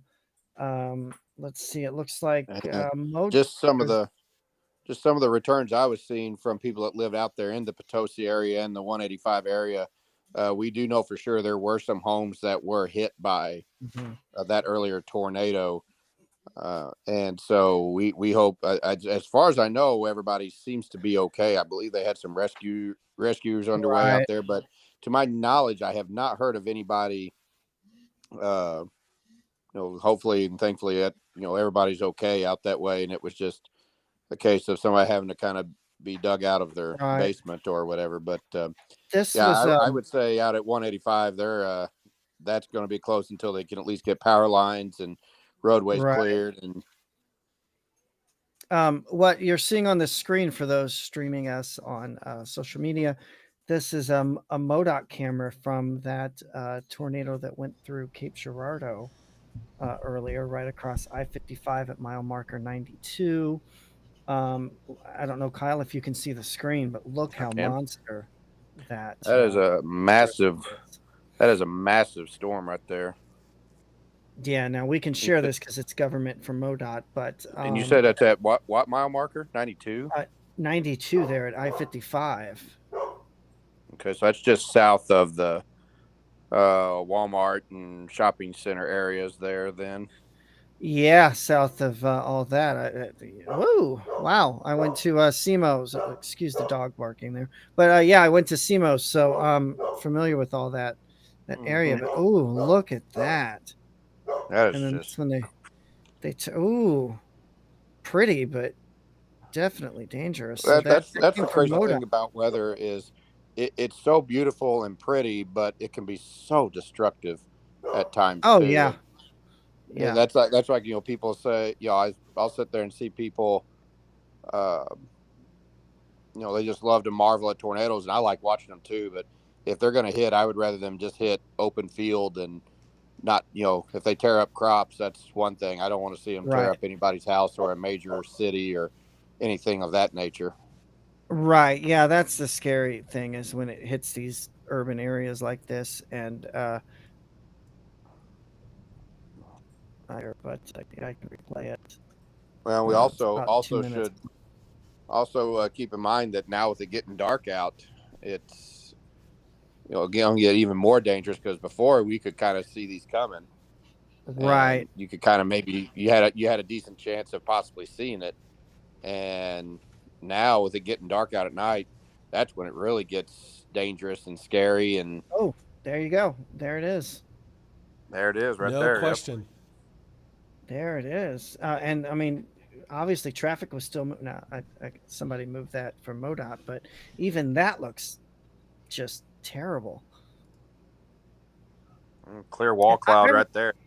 I remember when I was in SEMO and I worked at KFVS, I had walked into a dealership right there along the highway, and I walked out, and I was getting touch-up paint, and I didn't realize I was weather ignorant at that day was going to have storms, but I had, usually been aware of them. I saw a funnel cloud right over the highway, and definitely it was a funnel cloud, but this is just when I was when I was going to SEMO, so this would have been the fall of 2004, when I was down there briefly.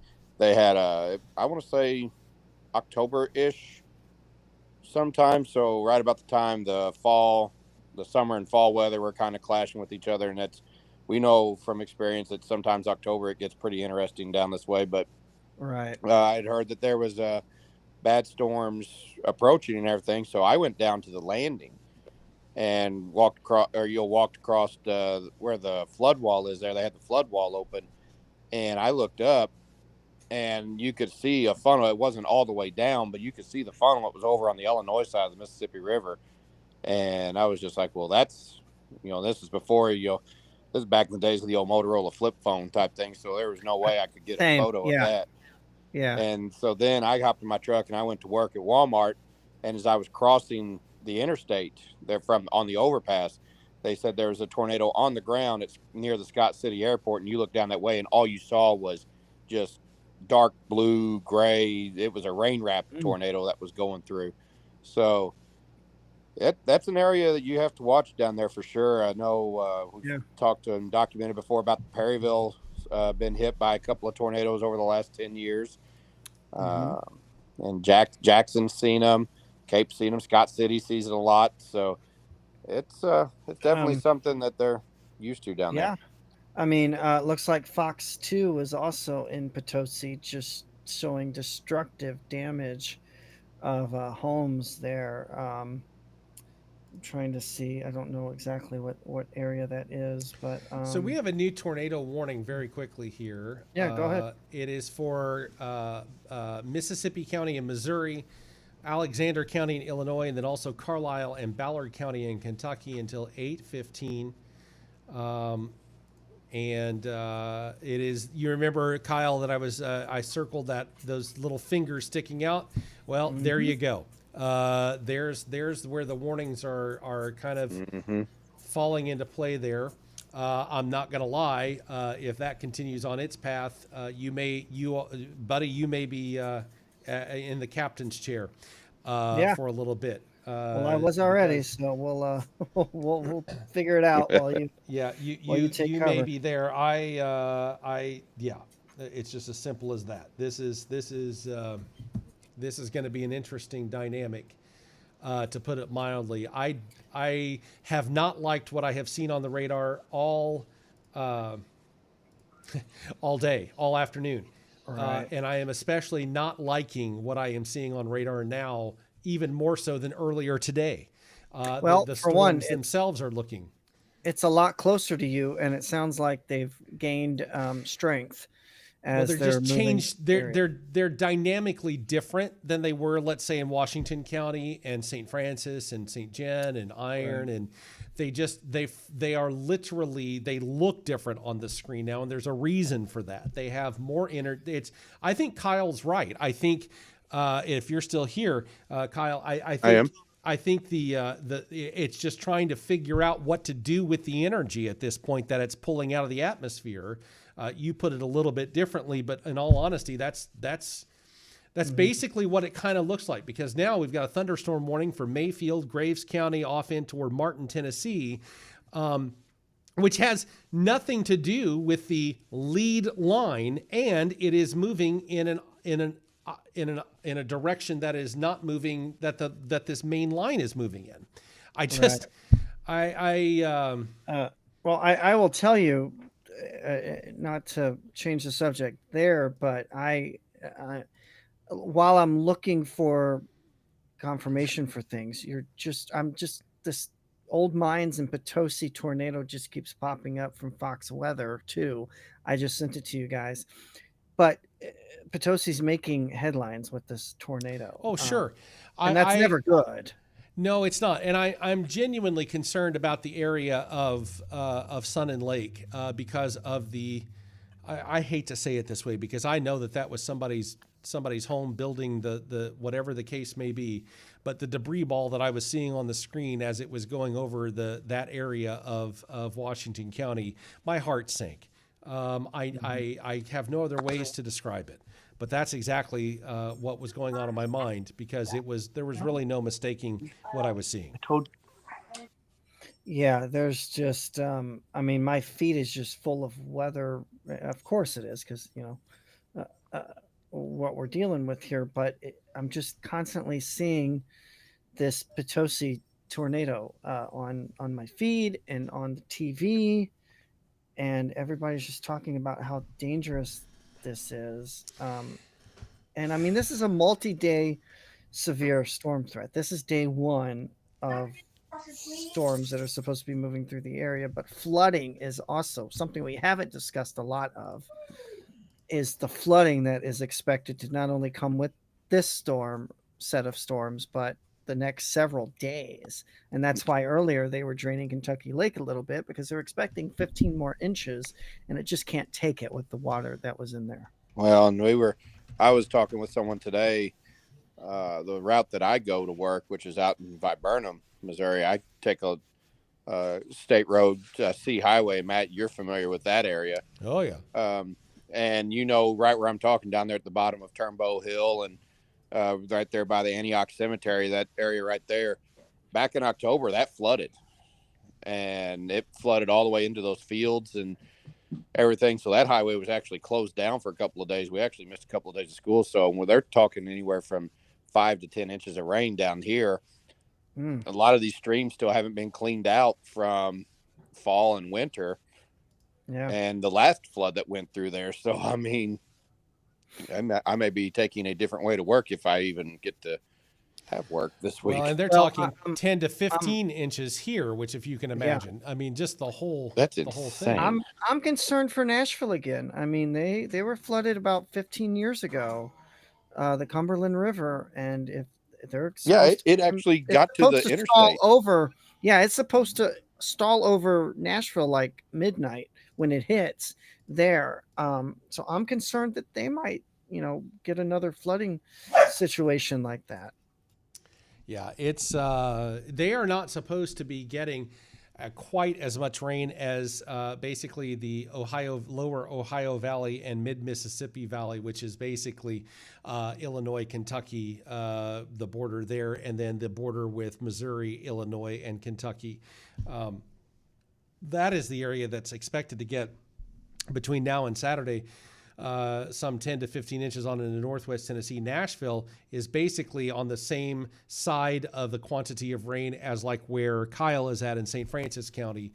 And over the course of 4 days, that won't be that bit, there'll be a little bit of flooding, but I don't think it'll be huge. I think the problem is literally where I'm sitting at 10 to 15 inches. And I would say this, even if I'm not, I'm really looking at this screen now, but I just think that's going to be the main issue here. Right. I am seeing that finger. I don't know, a leg, finger, whatever. It is really. It started out as a finger. It's practically a leg now. Yeah, it's really. And it's bowing. That is just so odd. I will openly admit I have seen a little bit of that in. When I was doing hurricane coverage and severe weather and stuff like that in Florida, in Tampa, when I anchored down there in Tampa at WFLA, I saw a little bit of that on the radar, but not here. And the reason why you would see a little bit of it there is because you had the sea breeze from the Gulf and the sea breeze from the Atlantic meeting over land. And wherever it would meet like that, it would stir things up and create little fingers like that. But here, that is very, very abnormal. I wonder, Matt, going on that premise that you were talking right there, I wonder if there's just so much wind coming off that main squall line right there. I wonder if there's so much wind coming off that it's actually, with the energy that's in the atmosphere, it's actually pushing that along like that. If that made any sense, it's almost like it's pushing the energy away, and that there's still so much of it there, and the atmosphere is so saturated with that energy. I just wonder if that's what's fueling that, because I've never seen one develop that big and turn into that big of a squall line like that before. Not in the middle part of the country like this. Absolutely not. I've never seen it. You're absolutely right. 100%. I don't know, but what I do know is that I stepped outside just a short time ago, and I had trees in the backyard, and almost none of them were going in the same direction. within the wind, which was That's really freaky. unnerving. It was unnerving to me, and I caught video of it. I'm thinking, well, maybe I've been on the air too long and I'm not seeing right. No, but you shared it with us. You're seeing right because I saw it. I mean, I caught the video. Literally, the trees were all moving in different directions, and I'm going, that can't be good, Yeah. and that's not normal either. So I don't know honestly what to make of it. I do think one thing. Here's one thing that I think. One thing that makes sense. This is going to be a night and a day of weather that will be analyzed and talked about, and other severe weather events compared to in the future. I definitely think that's from Farmington, Fredericktown, Potosi on south, here in western Kentucky and northwest Tennessee. Now we got a tornado warning in the Boot Heel. I think this will be a night that is compared, that other nights in the future will be compared to. Yeah, I feel- can see that. I feel pretty safe in that. That's what you call a case study. Yeah. So for Pemiscot, Dunklin counties in Missouri, a tornado warning has been issued until 8:30. That's not the only ones. There's outside of our area, Mississippi County and Arkansas, same warning. one Mississippi near County and Memphis, too, Arkansas, right Dyer, Obion, and Lake counties in far northwest Tennessee. That's right up there with the Missouri border and Kentucky border of Tennessee. How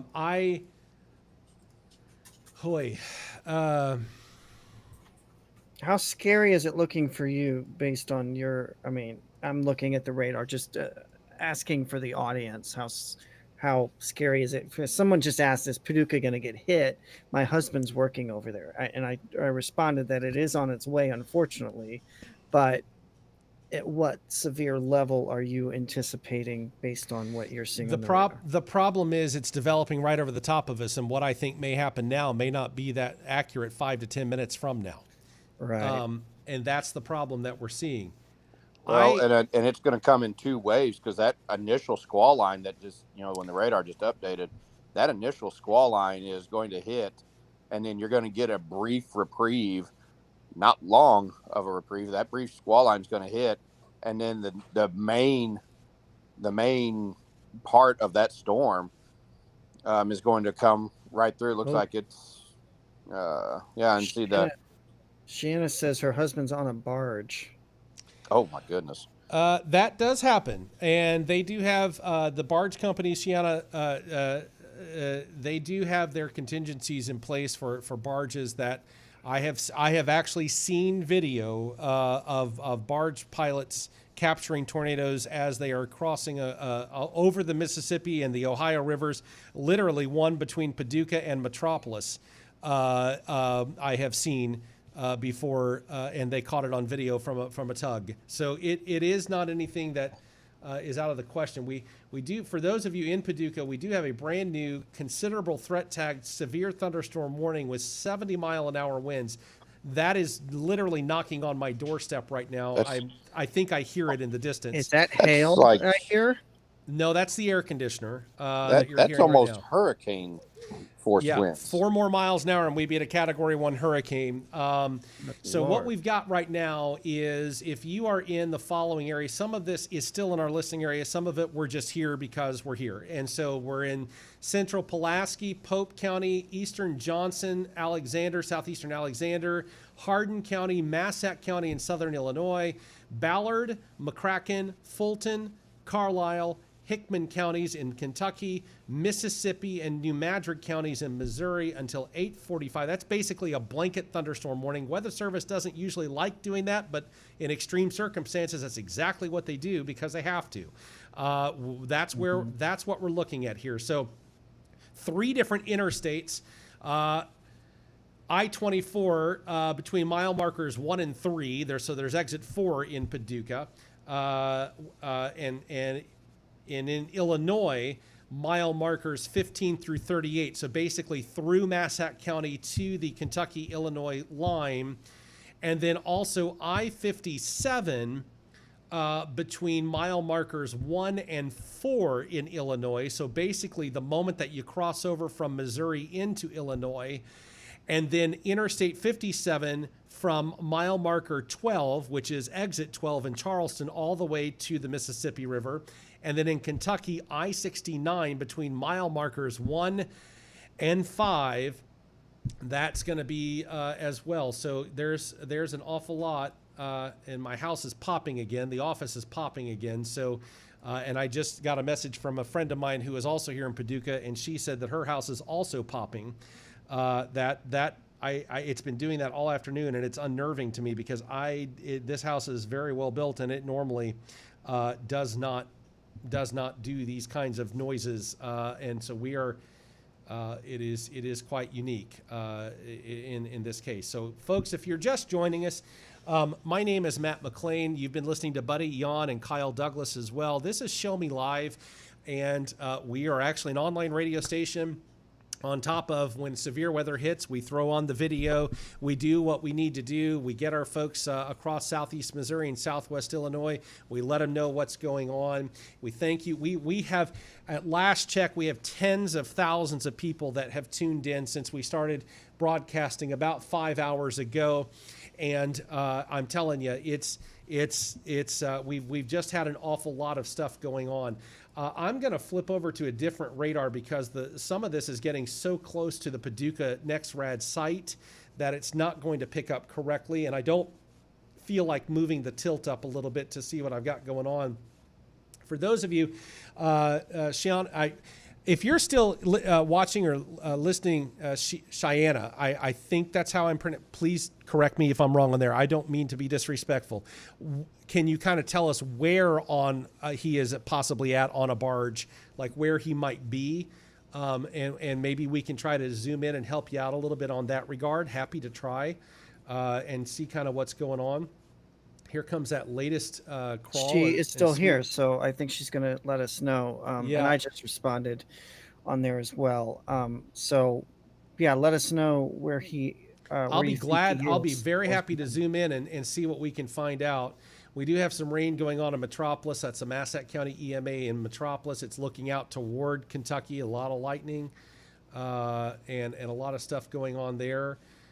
He's in Paducah, she said. In Paducah. Okay. Well, then so he would be on a barge in Paducah. Yeah. My best guess, and I hope on the Tennessee. Okay. I was just getting ready to say because the confluence there is right there in downtown.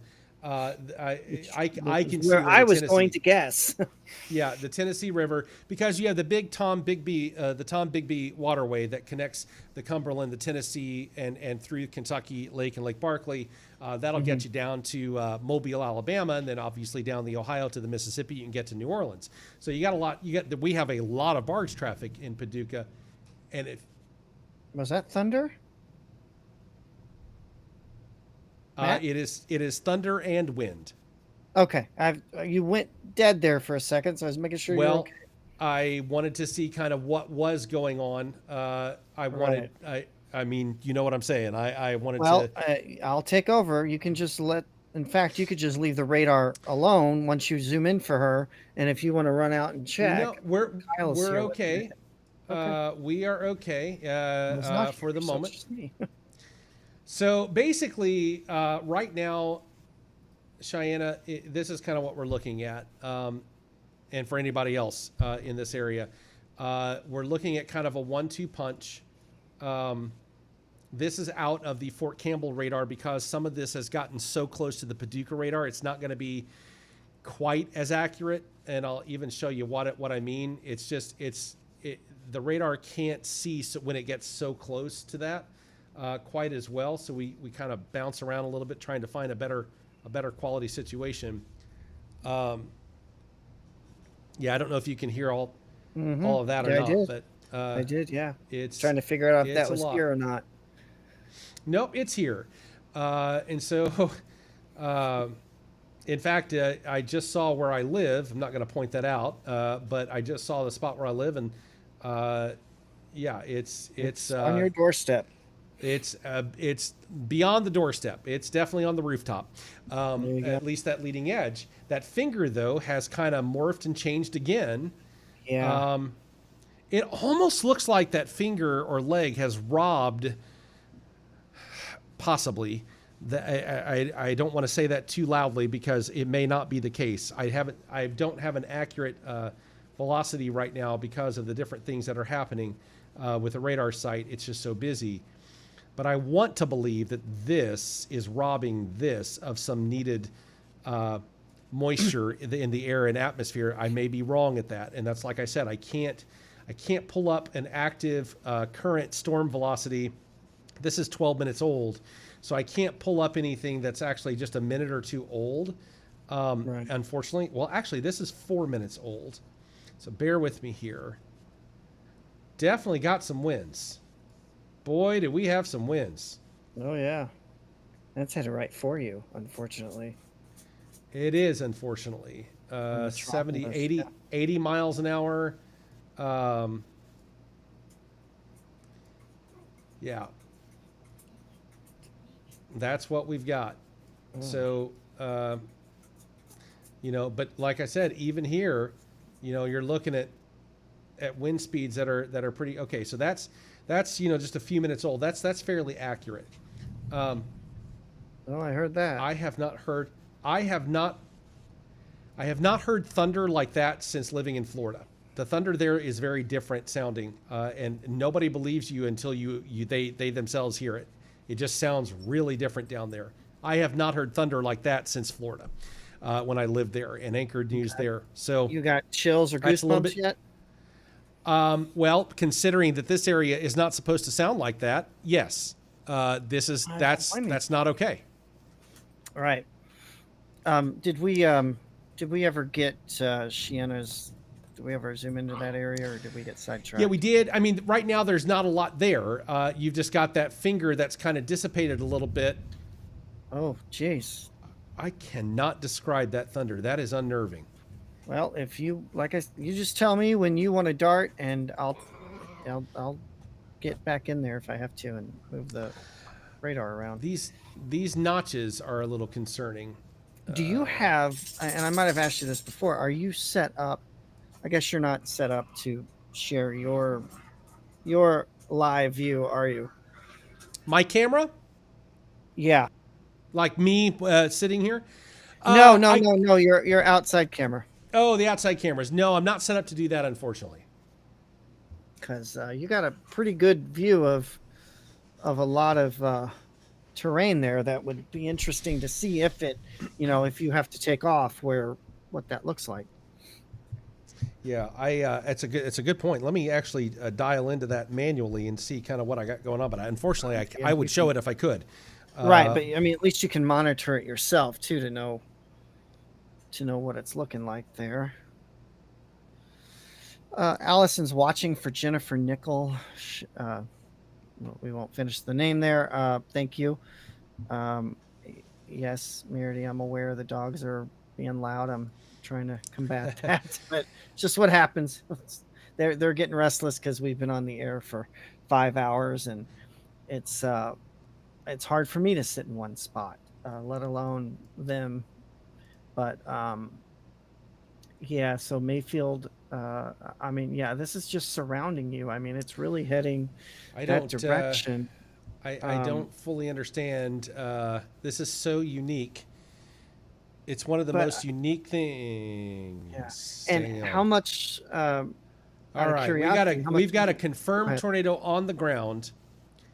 Confirmed tornado on the ground, 7 miles southeast of Wyatt or 7 miles southwest of Bardwell, moving to the northeast at 65 miles an hour. Wycliffe, Bardwell, 805, Lovelessville, 810. Other locations impacted by this tornado, and I now have a tornado warning. If you're hearing buzzers going off here.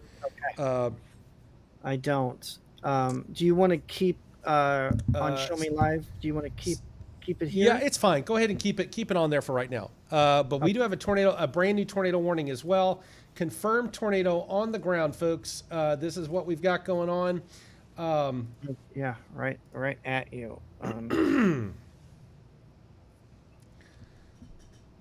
That's what I was afraid of. And I was just right before these warnings were issued, I was just circling some of these notches and going, and that's that.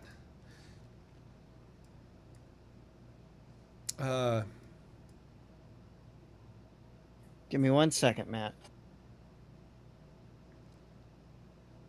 All right, so here's what we've got. This is how we've got it. And you want to know where the tornado is on the ground? There's 2 areas of rotation inside this tornado warning, and that is a concern. That's what we've got going on, and let's see how this works. It is growing in intensity, not shrinking in intensity. Oh boy. But those areas where you see the green circles in the midst of all the red, I am genuinely curious. There's 2 or 3 of them there. Yeah. So basically what we have,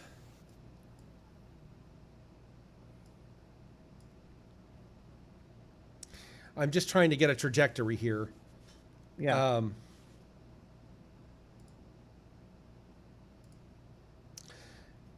65 miles an hour. Well, guys, I couldn't leave right now if I wanted to, and only because there's no point at that speed. Right. It wouldn't matter. Well, and plus that's not ground speed. No, it's not. Well, while you're doing that, the city of Cape Girardeau city manager Kenny Haskin is asking residents to stay home and not drive around. They have roadblocks due to debris. No significant injuries are being reported right now, so that's good news.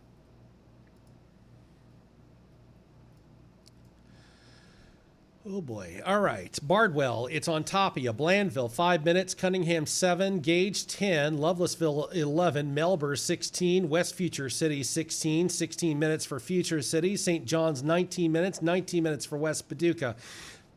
Massac, Kentucky, not the county. You're looking at 20 minutes. Futrell, okay? Hendron. Oh, yeah, I'm fine. That part Okay. I'm fine with.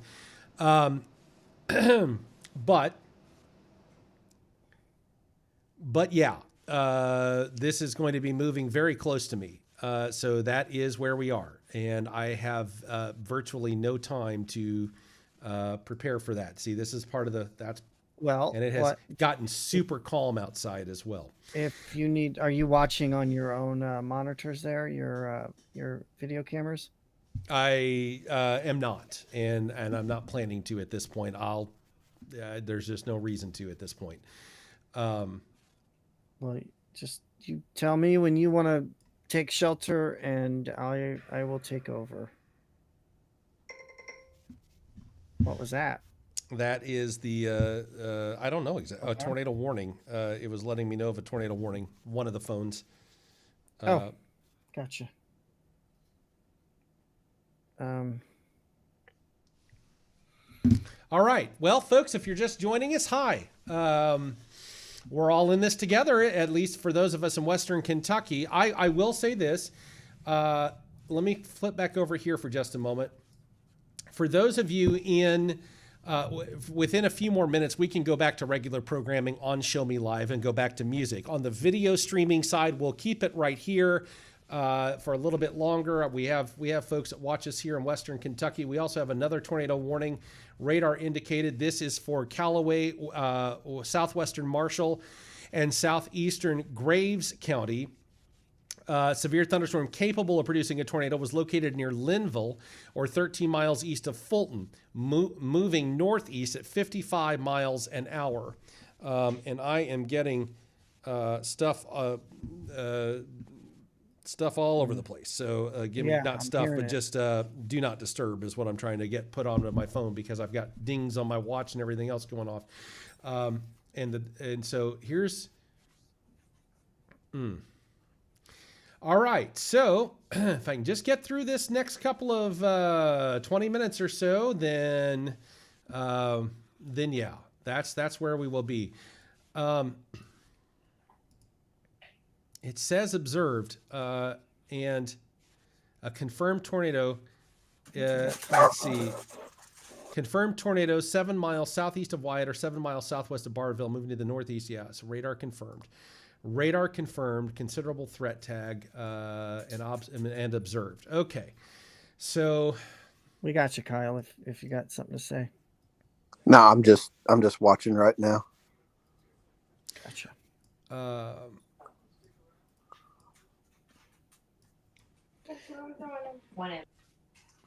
And I am ready to put Show Me Live back into programming when you say. Yeah, we can once we get these warnings outside of Missouri, which there are still some that are in Missouri, we can hop it on back into regular programming for that.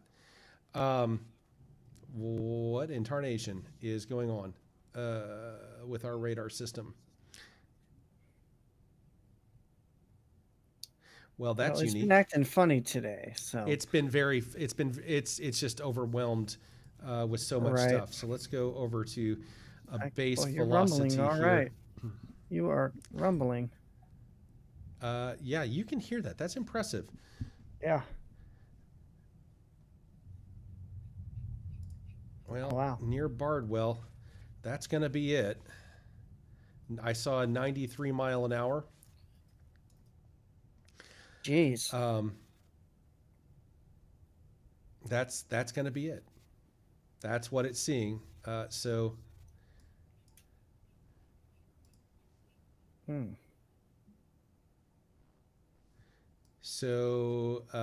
here we go.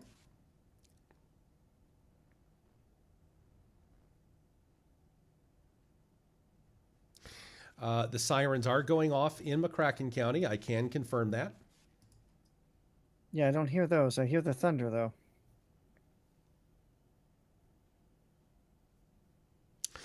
This is going to go, if it stays on its current trajectory, it will go just north of my house and the office that I'm sitting in adjacent to the house. So that is what we are looking at right now. And by that, I just simply mean I don't think for the moment that I'll need for the moment to seek shelter. And toss it over to you. My next question. That's why I'm saying that, not because I'm trying to be self-centered in Right. an expensive radar here, but I'm just trying to say, do I need to take shelter? And I think it's going to go just north, but it is confirmed. And this is what we've got going on. We've also got some pretty intense winds with this, and we can tell that even without looking at the velocity by the Boeing situation that we've got going on here. Mm-hmm. I was really hopeful that those fingers and legs coming out of that was weakening, but unfortunately, that if it did, it didn't weaken them enough. And so this is where we are. For those of you in, I will say this: for those of you in Mississippi County, the danger has, as far as this particular storm, the danger has passed on it's crossed the river and made its way into Kentucky. While the warning is still officially there, the Weather Service office itself is under a tornado warning. So we're going to have to wait and see if they toss it to Springfield or Nashville or St. Louis to continue issuing warnings, because the actual National Weather Service office is under a tornado warning. So we're going to have to wait and see what happens there as well. But so yeah, here's I do not like that line under any circumstances. I guess Kyle, go ahead. What I was looking at was right there. It would be in what's called the New York area. That's in Ballard County. Yeah, Ballard County there. I was looking at that kind of the front line right there. That I couldn't tell really, where did they say they had seen the rotation at, but it looks like it's right there. Oh, there we go. Yeah, there's a little bit of a better situation. And when I say that's going to go just off to the north of my house, I mean just off to the north of where I currently am sitting at right now. So I think in monitoring this very carefully, I think it's going to be okay that I stay here and stay on the air, because I would really prefer to do that. Rarely do I ever hop off the air and take shelter. I did that on March 14th because the whole house was shaking. But that's the first time in 26 years I've ever had to do that. So that's got a pretty mean, pretty big. If it's not rotating around the ground, that's some nasty straight line winds with it. So, and they can be just as destructive as any small tornado. Yes, they can. I was in a situation like that in Farmington back in 2004. 2004, where basically a straight line wind event took place and got into the Maple Valley Shopping Center, got into that whole area. The Holiday Inn was under construction at the time. I remember that. And the apartment complex that I was living at on Maple Valley Drive was shaking. It looked like I was in the middle of a car wash with nothing but leaves and debris hitting up against the entire building. And it stayed that way for for several minutes, and the entire complex was shaking. And I will never forget that as long as I live. I remember that because I was actually coming home from SEMO that day, and I was on the back side of that. And what I found out was when I was on Highway 32, in between, I was probably around the Hahn State Park Wine Garden area, and I ran through just a torrential storm, and it was blowing the truck every which direction and couldn't hardly see to drive. And come to find out, I'd actually driven through a tornado warned storm, but at the time I didn't have any way of knowing that. So but I remember that. Buddy, are you still around too? Did we lose Buddy? May have. No, I am here. I am just seeing there's 950 plus mile line of severe weather. That's a long line of weather. Yeah, that's impacting the whole area. Storm damage reported in about a dozen states. So this is just unfortunately the tip of the iceberg, so to speak. We've actually got quite a few listeners even on Show Me Live Radio. Even though this is outside our listening area, we're going to keep the audio going just in case. So we'll just, I was going to toss it back because we have lost all warnings out of Missouri and most of Illinois. But we'll go ahead and keep it right here for you all. It's doesn't bother me a bit. That is for sure. Buddy, if I were in your shoes, I would go to plan B, by that, just in case we have to switch operations over to you. Even if the tornado doesn't hit my particular, okay. We have another situation that's just been, issued here. Yeah. What you got? Hang on. I got so that was 14 minutes ago. Never mind. I thought I had another brand new warning to be issued, but just even if it doesn't hit the office and the house here directly, it doesn't mean that it won't kill the power. Right, and my concern is that Plan B isn't much reliability at the moment. I got to find it, number one. See and what two, you can do on that, and you've got minutes. So see what you can do on that as a just in case. Okay. Because I would say that's a distinct possibility at this point. We are about to find out. Buddy's going to go figure some things out, and I tell you.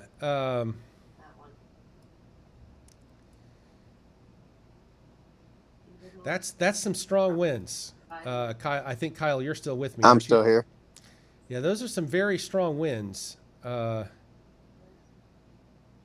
the radar is literally right there. So it's pretty good truth to reality of ground wind rather than 70 miles out where it's shooting several thousand feet in the air and you're getting that. This is actually probably very well easily making its way to the ground, these types of winds, 60, 70 miles an hour, because it's only a couple of miles from the dome itself. And there's a very intense 84 miles an hour, 88 miles an hour. And we're talking hurricane force winds. That's category what, 1? That is 88 miles an hour is actually a category 2. So yeah, that's where we are of a genuine concern here. I sat through a category 2 hurricane in Destin one year. It wasn't even supposed to get to us. I don't even remember the name of the hurricane, but we were right on the Gulf Coast in Destin, and we were in the middle of the golf course, and we noticed the hurricane pretty much was headed right towards like Texas and New Orleans, and it stopped and basically took a direct turn north and hit Destin. I think the eye hit just to the west of Fort Walton. Yeah. And it tore a lot of things up. It was basically 2 straight days of howling winds of, over 80 to 90 miles an hour. And that was not a lot of fun. Yeah. So we have a brand new tornado warning for those of you here in Western Kentucky, a southeastern Massac County, Polk County, and central McCracken County until 9 p.m. At 8:17 p.m., severe thunderstorm capable of producing a tornado was located over Lovelessville, or 8 miles southeast of La Center, moving northeast at 75 miles an hour. That's faster than they move on the interstate in some places. It is. It is.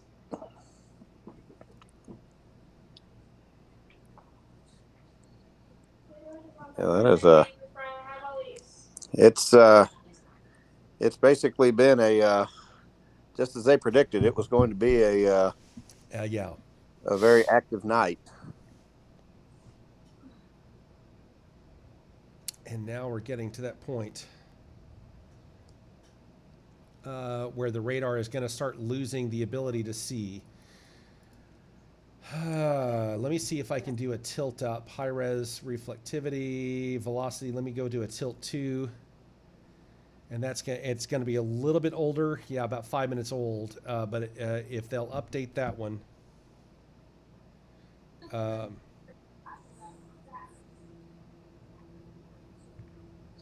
They're saying now, I've flipped over to the Weather Channel a minute ago to see what they were kind of seeing. They've actually got a tornado warning for the Indianapolis metropolitan area right now. Yeah, it's just a massive line of storms here, and I am working on that plan B. Let's just hope it. Yeah, so definitely, and we've also, even for you folks up in Harrisburg, there's a radar indicated tornado warning as well. Unfortunately, Tilt 2 is not updating like a Tilt 1. The problem with, and I'm giving a lot of technicality. Kyle knows what I mean. Probably Buddy knows what I mean. But for those of you listening and watching, what that basically means is it's angling the radar higher up in the sky. And you kind of have to do that when it gets super close to the actual radar site because of the way that it will shoot its waves out into the air to grab a hold and see things. Well, now this tornado has basically approached the point of so close to the radar. I can tell you one of two things. It is so close to the radar site, I would probably bet my bottom dollar that the National Weather Service office in Paducah has switched emergency operations over to probably Springfield, St. Louis, Memphis, Nashville, somebody else, because it is going to basically hit very closely, if not right on, it's going to go right over the airport. So for those of you in Western Kentucky, and who may be familiar with this, it's going very close, if not right over the airport. In fact, I can zoom in and get. You know what I can do? I have tried not to do this all night, but I'm going to do it now because I think we've got a reason to do it. This is actually the actual mode, if you will. So there is Barkley Airport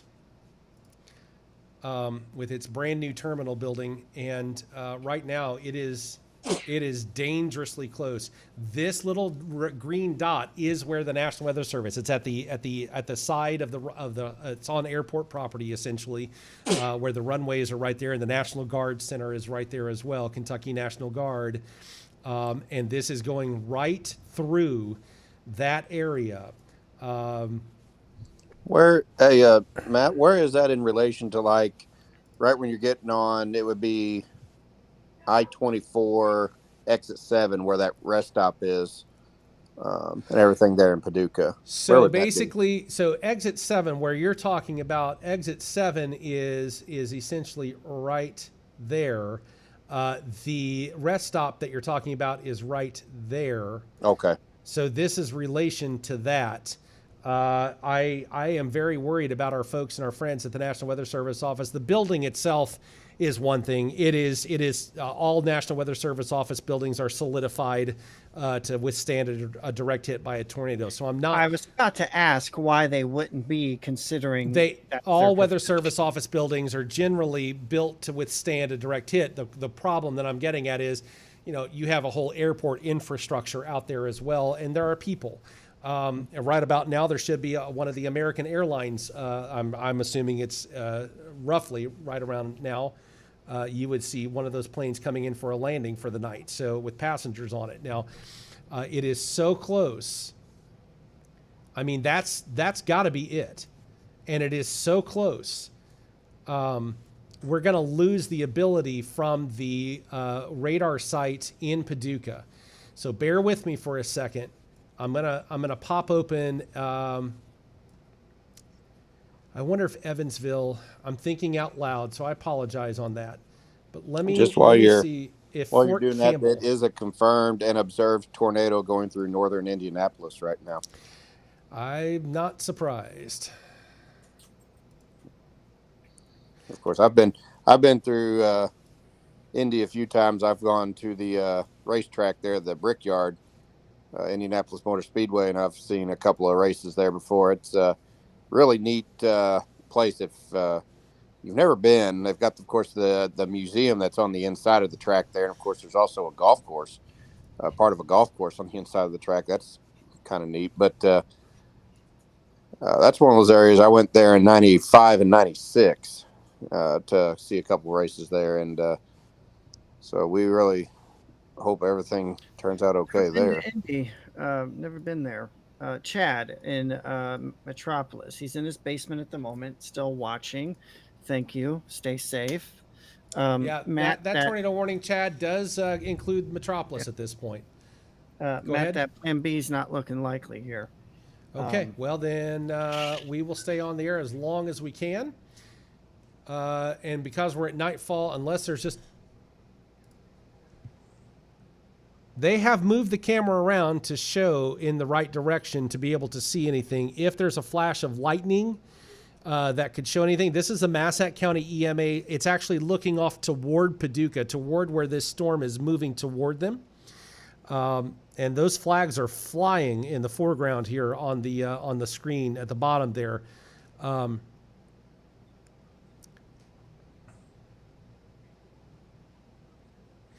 There's really not a whole lot there that we can, I can really dissect even with lightning. So I'm not going to sit there. I'll just I tell you what I'll do. I'll push it off to the side. And we'll do it like that. All right. So basically here's what we've got going on. Whatever it is, if it's a confirmed anything at this point, it is now basically within the radar black dark area. It's basically right over the airport, and there are no radar returns when that happens. I am encouraged that the radar is doing a live sweep right now. That's a good sign. Boy,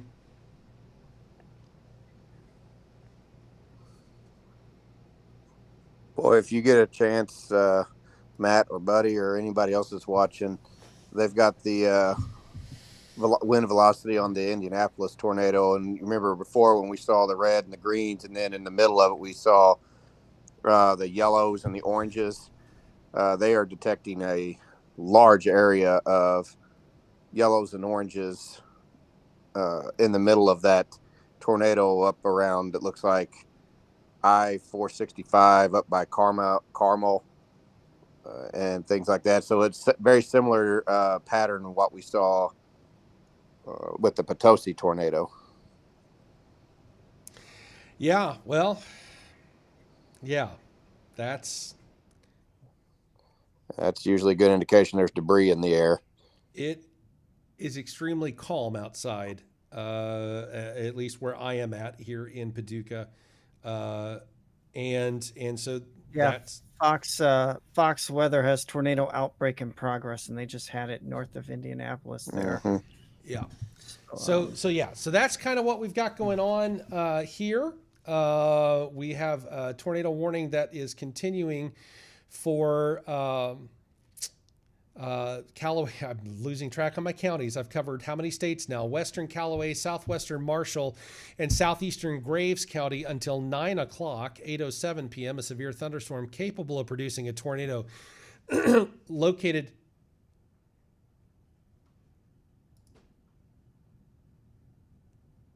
Stand by, guys. Okay. Yeah.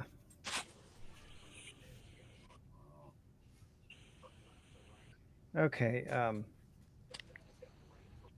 Kyle, I guess you and I hold the fort down for a second while he figures out what's going on. Yeah, I was kind there. of putting it up to my ear there, trying to see if I could hear anything in the background.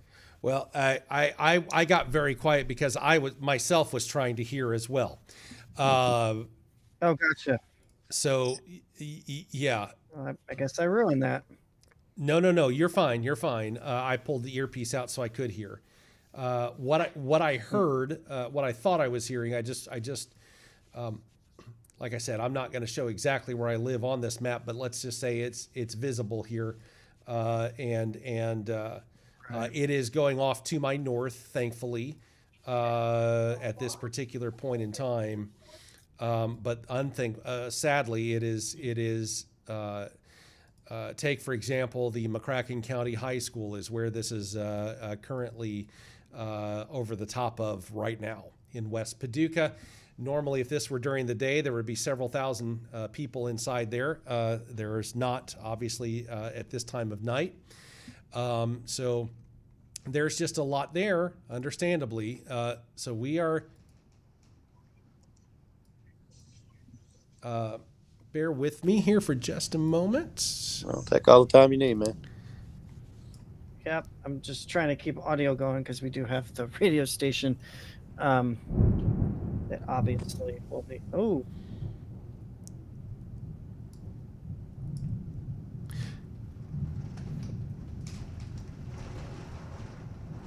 Ooh.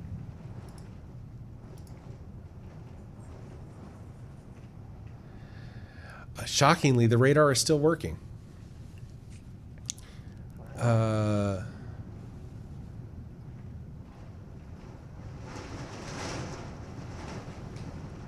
that the wind and rain hitting? It sure is. I tell you what I'm going to do. I'm going to do what I did a couple of weeks ago because I hear some debris. So I'm going to go into my safe place and I'll be right back. Okay, well, stay safe.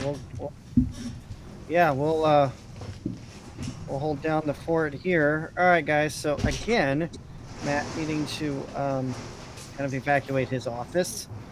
We're going to leave his microphone up and get kind of a firsthand listen on what's going on here. Wow. So Kyle, how long have you been a weather spotter, trained weather spotter?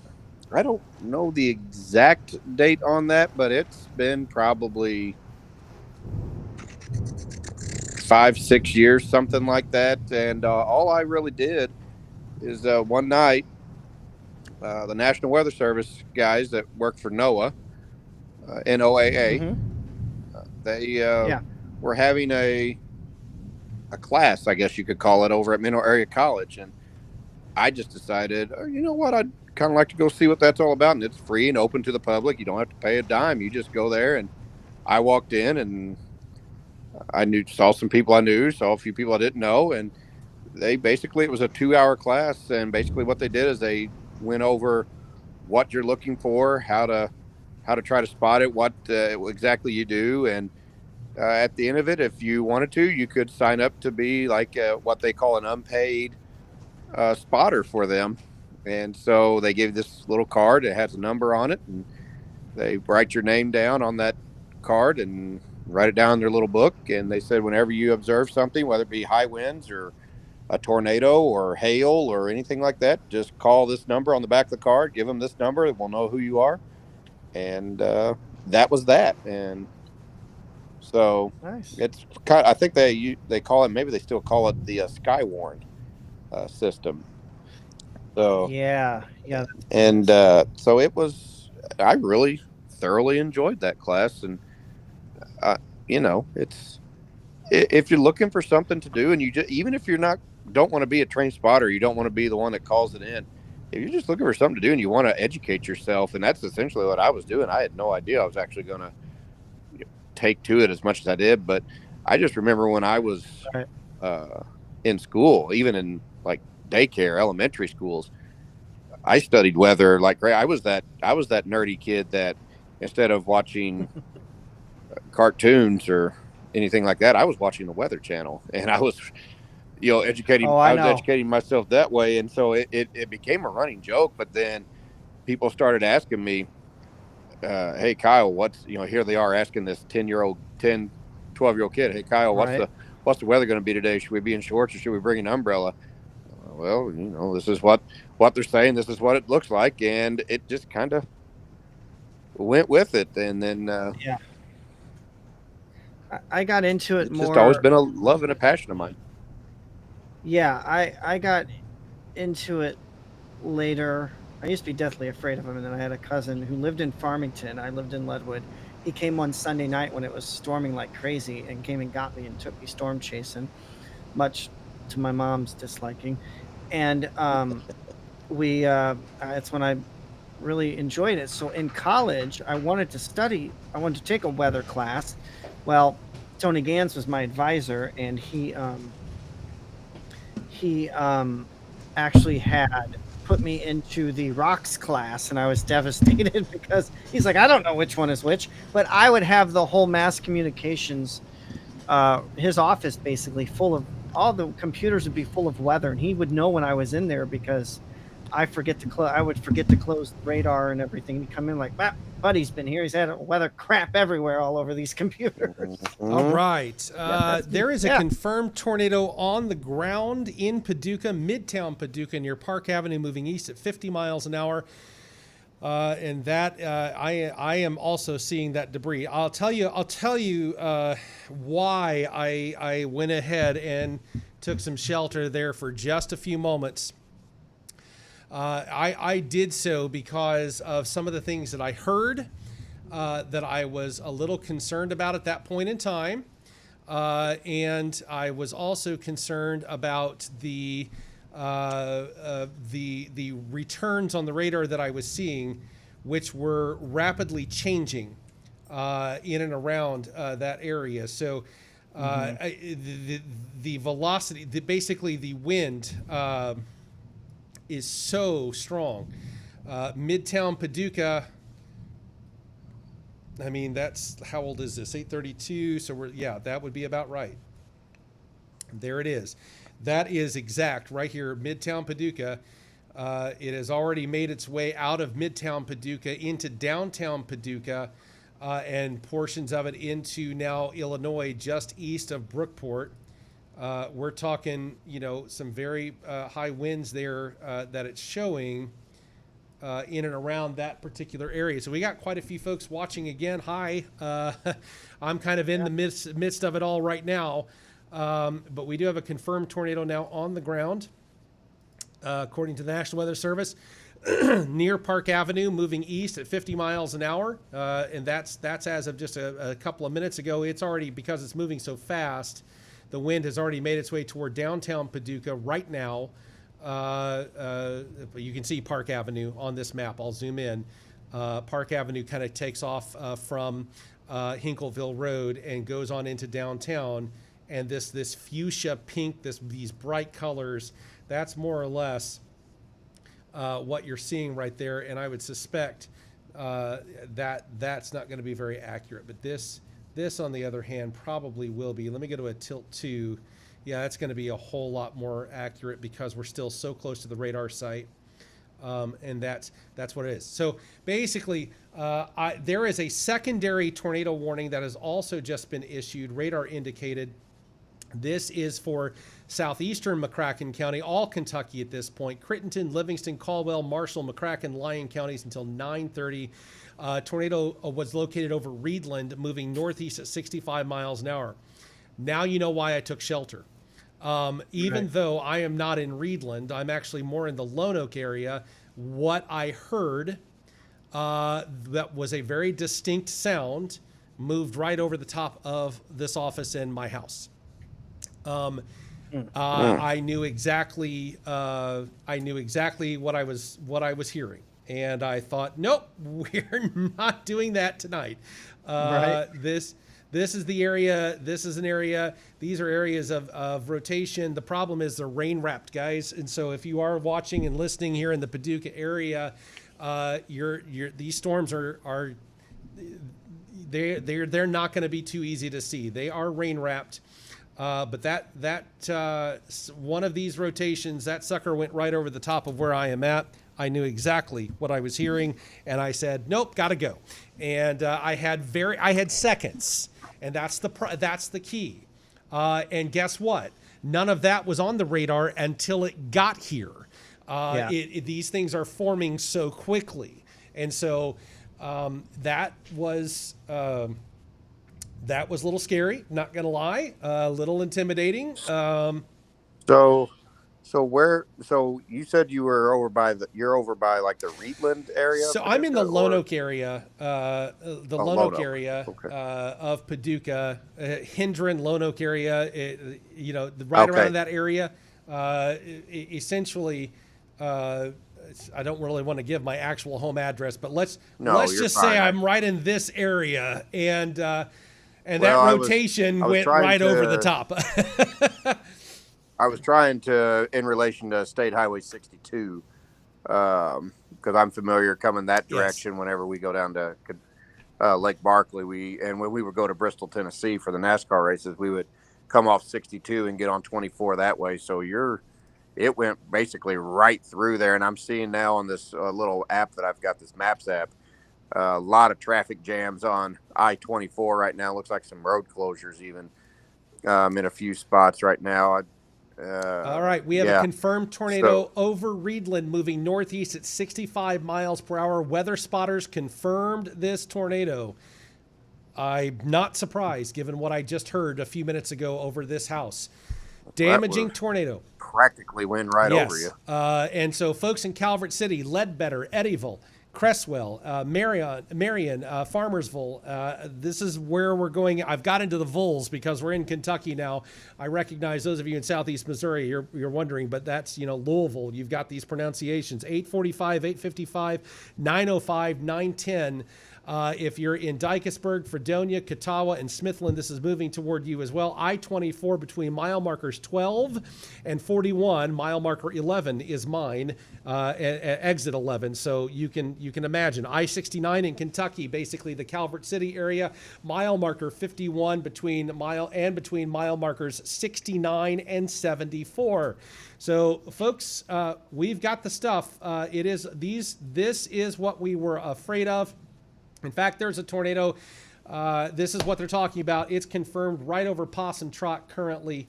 No ifs, ands, or buts about it. We're getting far enough away from the radar again. Let me kick that out and see if I can get into some better.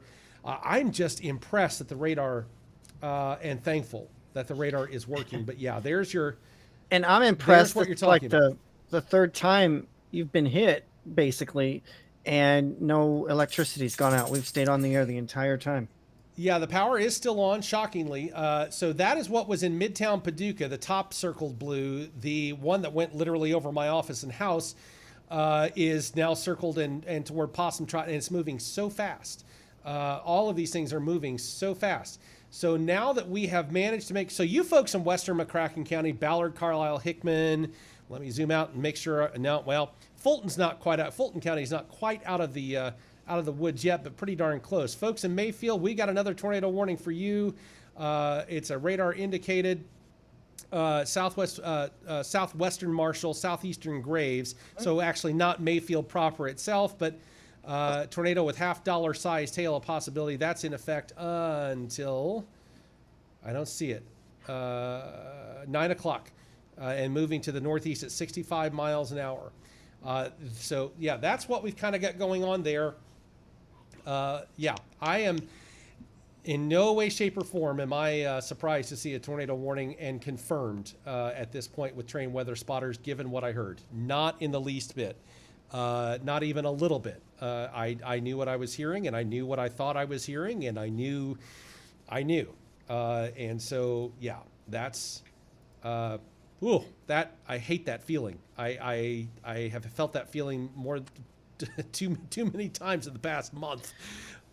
Did your ears actually pop? Like, could you feel the pressure difference? I did feel the pressure difference, Or and feel it, whenever I opened the office door between the home and the office, there was and keeping in mind there are two separate heating and cooling systems. I had some pressure against the door going from the office into the home and air movement, and there are no windows open. So I knew that there was something happening very clearly. And then when I heard a little bit of debris smack, I knew that we were in, that there was a problem. And yup. Buddy, do you remember me showing you where I live? A little bit. Why, is it right over it? Well, that little tornado thing is very, very close. We're not far from there at all. So I knew what I had heard. So that confirms it to me. I knew exactly what I had heard, and I'm thankful that I got out of Dodge's way as best as I could for a few minutes. When you feel air movement, the tornado warning's been lifted for McCracken. It's still in effect for portions of southern Illinois, Massac and Pope counties, also into Marshall and Livingston County as well. And so that's Caldwell, Marshall, Lyon, and Crittenton County. So they've really got a pretty good dosage of counties there. But that is moving a little bit further away of Paducah. The question mark that I have, and I'm going to look on a different screen here. I'm going to start looking at some power outages and see what we've got going on, because I have a feeling there's going to be some. Oh yeah, I figured we would have a few outages. Let me look at this other and see what we've got going on there. And yeah, we've definitely got some power outages here and there. No question about it at all. And so, yeah, that one, that got to me a little bit. I'm not going to lie, because it's been a minute since I've heard a very the sound, you know, that freight train of a sound. Yeah. It was quite, yeah. It was loud enough to where I knew what was going on. I'll put it that way. We have some additional something or another's here. We've got, let's see, a trimmed back radar indicated. We've got radar indicated, and then we have the observe that went over my office here. So confirmed tornado located over Calvert City at 8:45 p.m., moving northeast at 65 miles per hour, and emergency management spotted this tornado on the ground. And these guys are very good here when it comes to that, because, well, we've pretty much become the new Tornado Alley. So they're pretty good about that all the way around. So guys, I will say this, it looks like, as far as things go, here locally, we'll keep it just a little bit longer. You all can feel free if you need to go or whatever. I'll keep it for a few more minutes until we get out of the I don't want to call it the metro area, if you will, but basically the greater Paducah area. And then once that's done, I'll put it back into programming. And you guys, or if you want to stick around and have some fun, you're more than welcome to do so as well. But I know everybody's been on the air for a good long while at this point. Yeah, I've got two kids I'm going to have to wrangle up and get ready for bed, because we'll have to go back to school tomorrow and everything. So, yeah, it's been an interesting night, but I'm glad everybody seems to be okay, and hopefully those affected by damage, it's not too bad. Matt, yeah. I will say there was silence detected on the station, although we seem to be online. Are we on the air?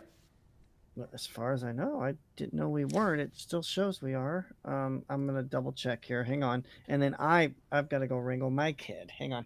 Yeah, understand. As far as I know. All righty. Well, Matt, just take care of yourself down there, buddy, and we'll talk to you. We're going to try. Thanks a lot, Kyle. Appreciate everything. You have a good one.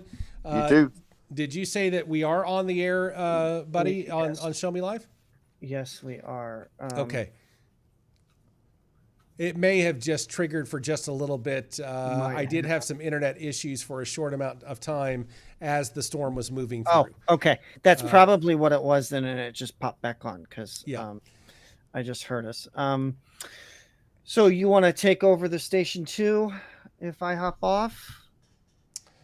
Or do you want me Uh, to put it in programming and let you hang on to the I live? I tell you section? what, on the radio side, for those of you who are listening, you can go to our Facebook page, our YouTube channel. We will continue on the video side. I'm going to do a quick call out here for our radio station listeners, since we are predominantly a Southeast Missouri and Southwest Illinois radio station. Buddy, if you're ready, are you ready to make the flip? I'm ready to make the flip. All right. For those of you on the video side, hang around. We're not going anywhere. But on the radio side, you've been listening to extensive coverage of basically a breakout of tornadoes across Southeast Missouri and Southwest Illinois. For the radio side, we're going to rejoin our regularly scheduled programming. Already in progress. You have yourselves a great, safe evening. It's Reba with new full at an old game right here on Show Me Live. All right, so now we are back on the video side. We're going to keep it here for just a little bit, but Maybe for it's not. predominantly speaking, It jumped to Kenny Chesney. I don't know what happened there.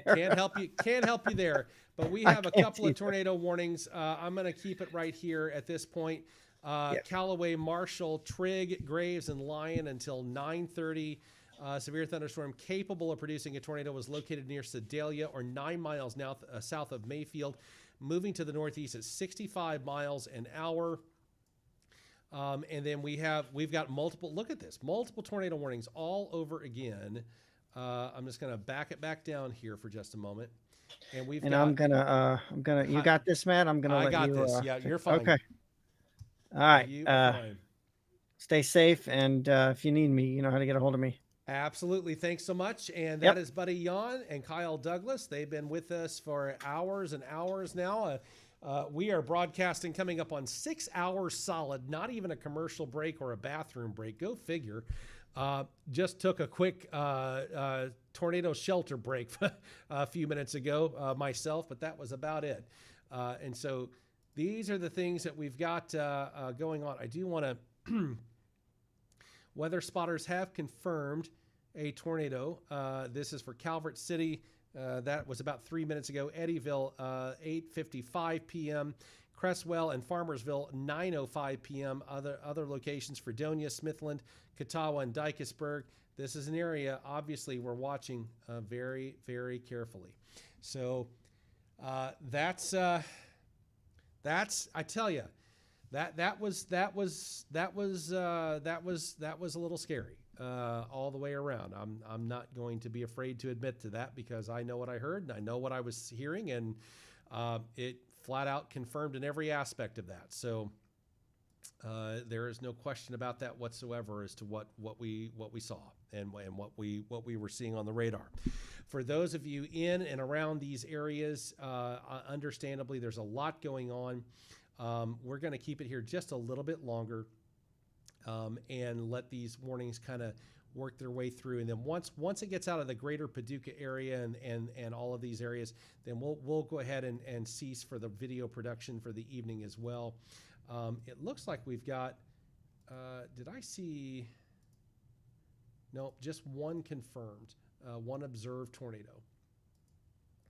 And let me see if we've got any kind of velocity on those things. It's definitely windy, that's for sure. That right there does not look good. And that is Dover Road.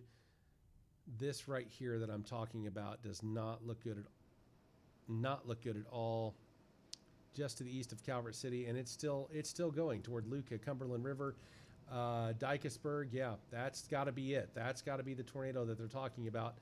Let me move it over to storm velocity and see if there's anything else there. We're going to go back. There's a Smithland. Yeah, there's a lot going on these aspects. So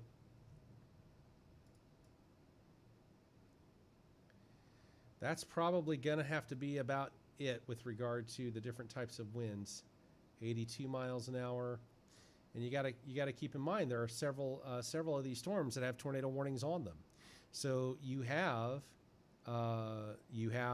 basically one right here. This is the one that is confirmed by trained weather spotters. It's the one that, if you've been listening for a while, it's where I took shelter myself, because that particular one went directly over the top of my house, and not just a mile later did it actually make its way to the ground. So I knew what I was hearing, and it was very concerning.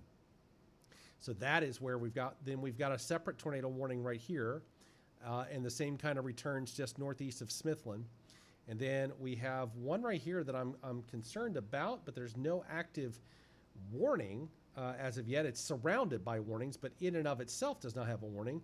And then we have a tornado warning down here just east of Mayfield, and it too is showing back on those returns. So you got 1, 2, 3, 4 tornadoes, potentially, at least 3 that are showing up fairly clearly on radar at this particular point in time.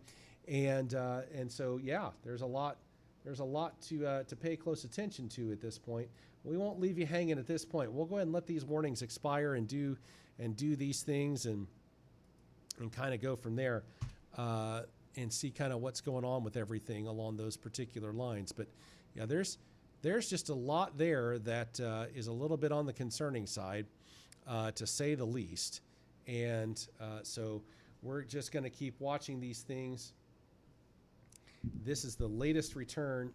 A lot of winds, but right there are the 2 main areas of concern. And I can't zoom out on this, or I would. There we go. And then the other area of concern seems to be right around and through this area. So, yeah, it's just, goodness. That was a close call. And for some folks tonight, it won't be nearly as close, unfortunately. So there are some power outages, a few thousand in and around McCracken County. So I know there's been some damaging winds. There's some power outages with Paducah Power as well. And the systems themselves are not, everything's a little bit busy right now. So there's a few, 150 customers without power for Paducah Power.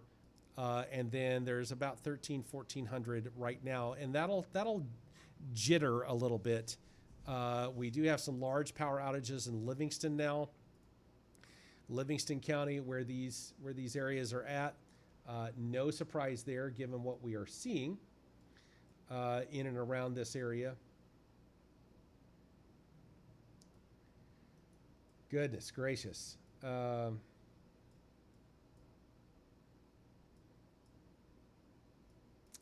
It's been a long time since we've had a tornado outbreak quite this severe across western Kentucky and southern Illinois. Genuinely a long time. Something quite like this anyway.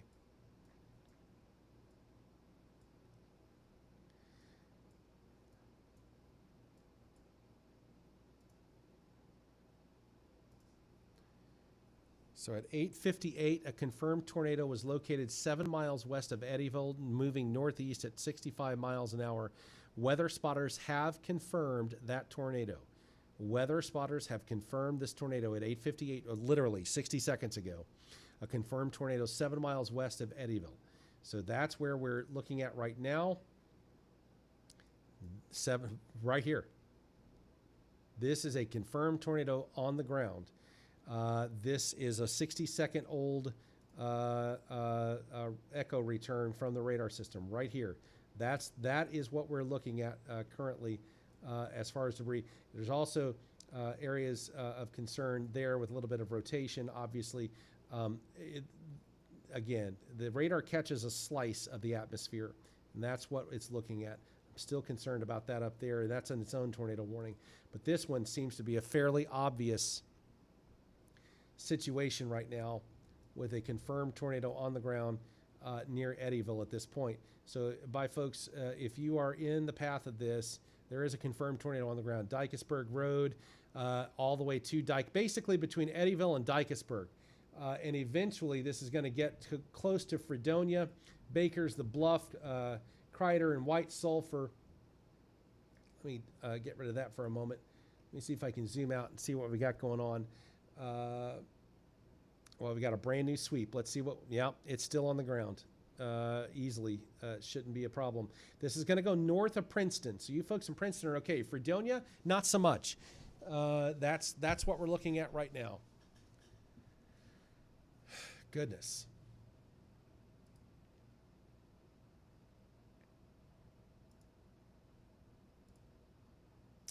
Well, it has definitely been a long day. We have been on the air for just over 6 hours. And that is no surprise, given what we were expecting for today.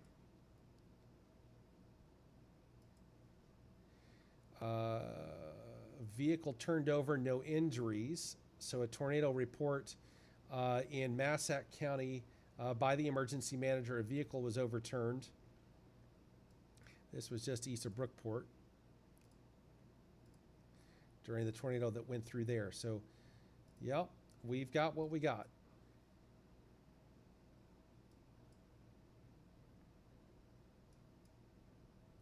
We've got what we got. All right.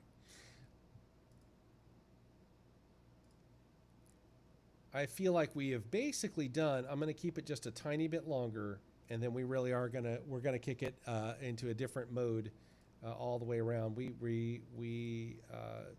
Sometimes if the storms make their way here to Western Kentucky, simply because I'm usually here in Western Kentucky, I'll go ahead and keep it a little bit longer, be outside the listening area for Southeast Missouri and Southwest Illinois, because why not? I'm already doing it, so why not just keep it going just a little bit longer there, and just kind of keep people aware of what's going on. And so that's something that we want to be cautious about. Going through there. So thunderstorm warning does remain in effect for portions of all the way from McCracken through Callaway and other locations.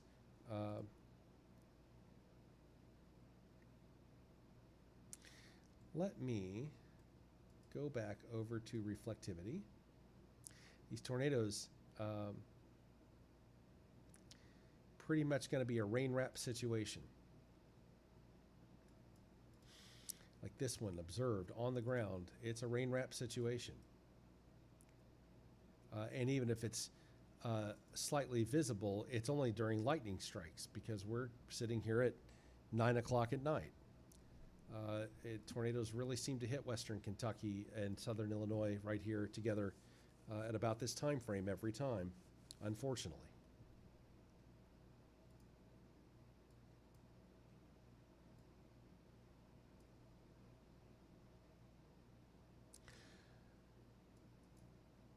All right, this is basically going to head on out of the area.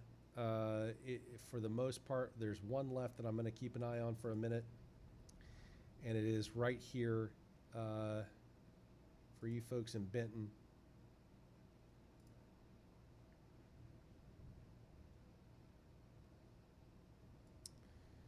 There's no doubt that this one's on the ground.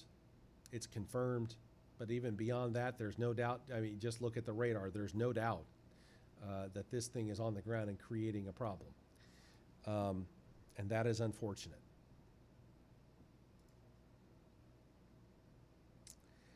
That is not going to let me.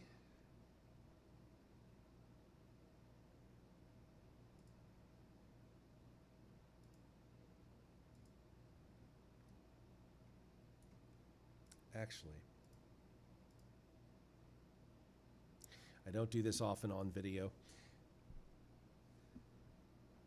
but let's take a look at here.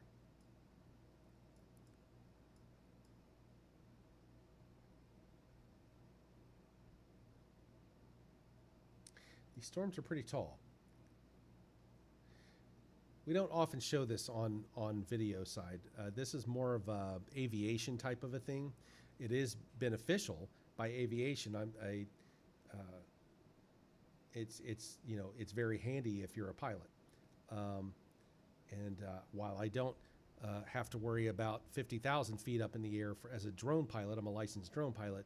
I am familiar with how these things operate. I only have to worry about several hundred feet off the ground versus, a passenger jet. But the case may be the terminology, the licensing, the testing, and the knowledge of where you have to understand all of this is still actually the same. So these are very tall storms, no question about it. And so I was looking to see kind of what we have going on here. Bryansburg, Draftonville area, it's still saying radar indicated, but doggone it, it's a pretty strong situation going on there. Did we just get an update? Looks like we just, no. Yeah, we just got an update.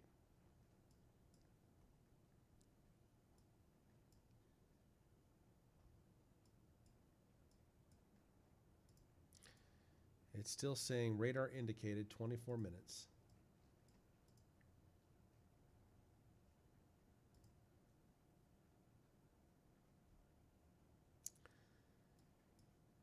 I mean, on the Fort Campbell radar, it's really showing it's a loosely based rotation. But you folks in Benton right now, I have to believe at 9:05 p.m. Yeah, it's basically it's made its way to Benton, and we are seeing the ramifications of some power outages in and around northern Marshall County near Calvert City. My voice is about to go. I've been on the air for over 6 hours, so it is about to go at this point. But 1,433 outages, power outages for just one power supplier in McCracken County, which is Paducah.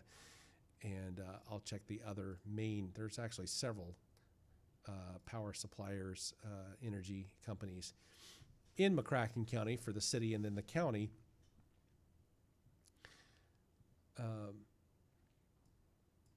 Let's let this statute sweep go through.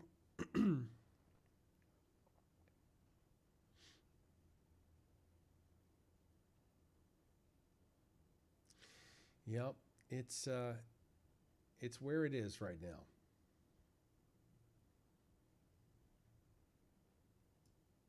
Nothing really that other than these areas. It may skirt just north of Benton toward Draftonville.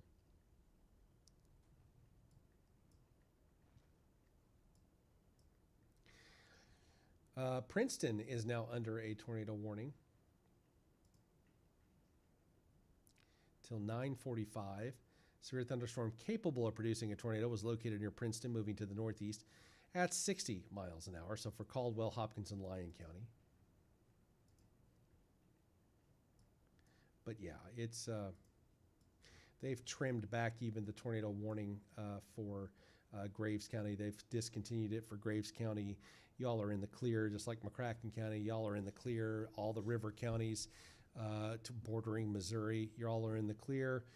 Most of southern Illinois is in the clear, with the exception of, and by southern Illinois, I'm talking like Metropolis, Massac, and Pulaski County, as well as Alexander County and whatnot. That's basically in the clear. Everything in southeast Missouri is in the clear. It's getting there. Now, by that, I mean tornadoes. We still have a chance for severe weather, but beyond that, we are expecting between 10 to 15 inches of rain between right now and Saturday. So this is a multiple punch system. This is not going to be a one and done, woo, that was a horrible day yesterday kind of a situation. The rest of the night tonight, we can be looking for potentially a lot of rain tomorrow, torrential downpours Friday and Saturday.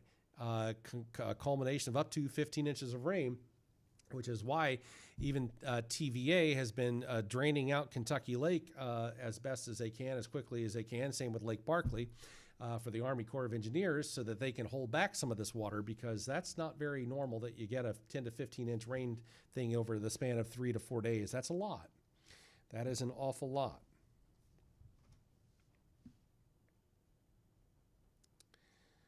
All right. Well, folks, I think what we've got going on, to the folks that are left viewing, I think what we're going to do is I'm going to let these kind of stick around for a little bit.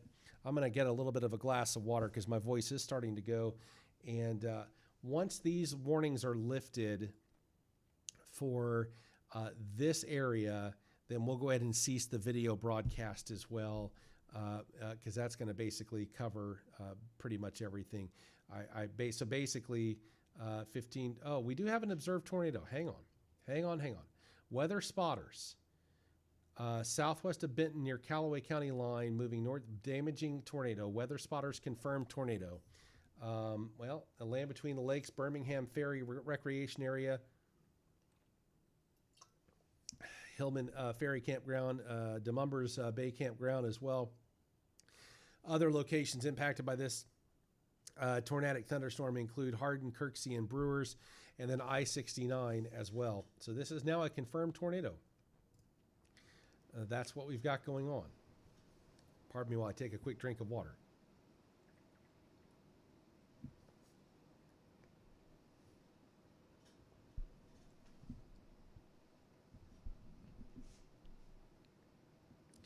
All right.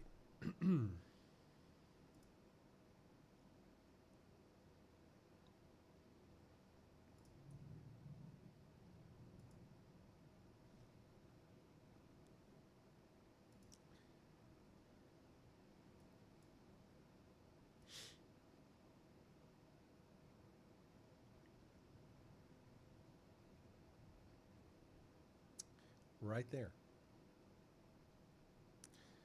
That's what they're talking about right there.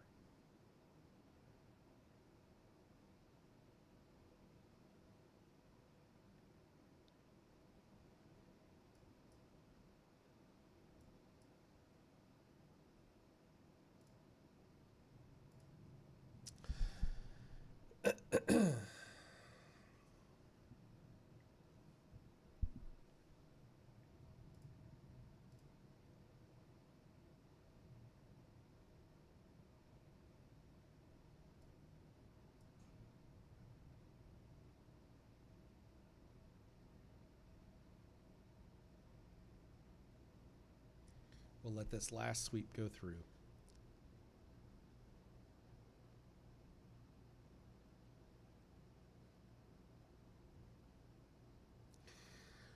All right.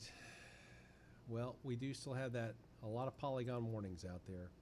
They have basically, for the most part, moved out of the greater Paducah area with this one last tornado. And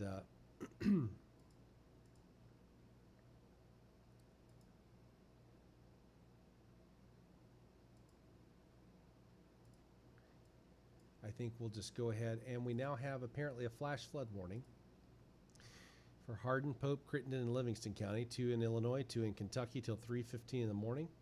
And this is going to be something that if it's not happening right now, you're going to be seeing it across really the Show Me Live listing area, which we're not on the air with them anymore. We are utilizing the Facebook page and whatnot, but you're going to be seeing it across the entire listing area in some form or fashion. And the closer you get to, let's say, Cape Girardeau, Sikeston, Poplar Bluff, the Missouri Boot Heel, portions of southern Illinois, maybe even the Piedmont area, 10 to 15 inches of rain, western Kentucky, southern Illinois, Tennessee, 10 to 15 inches of rain. And then a little bit less and less as you get toward Farmington, Potosi, and whatnot. My heart just really genuinely goes out to every single person who's been impacted by tonight's and today's tornadoes. Genuinely, it breaks my heart, honestly.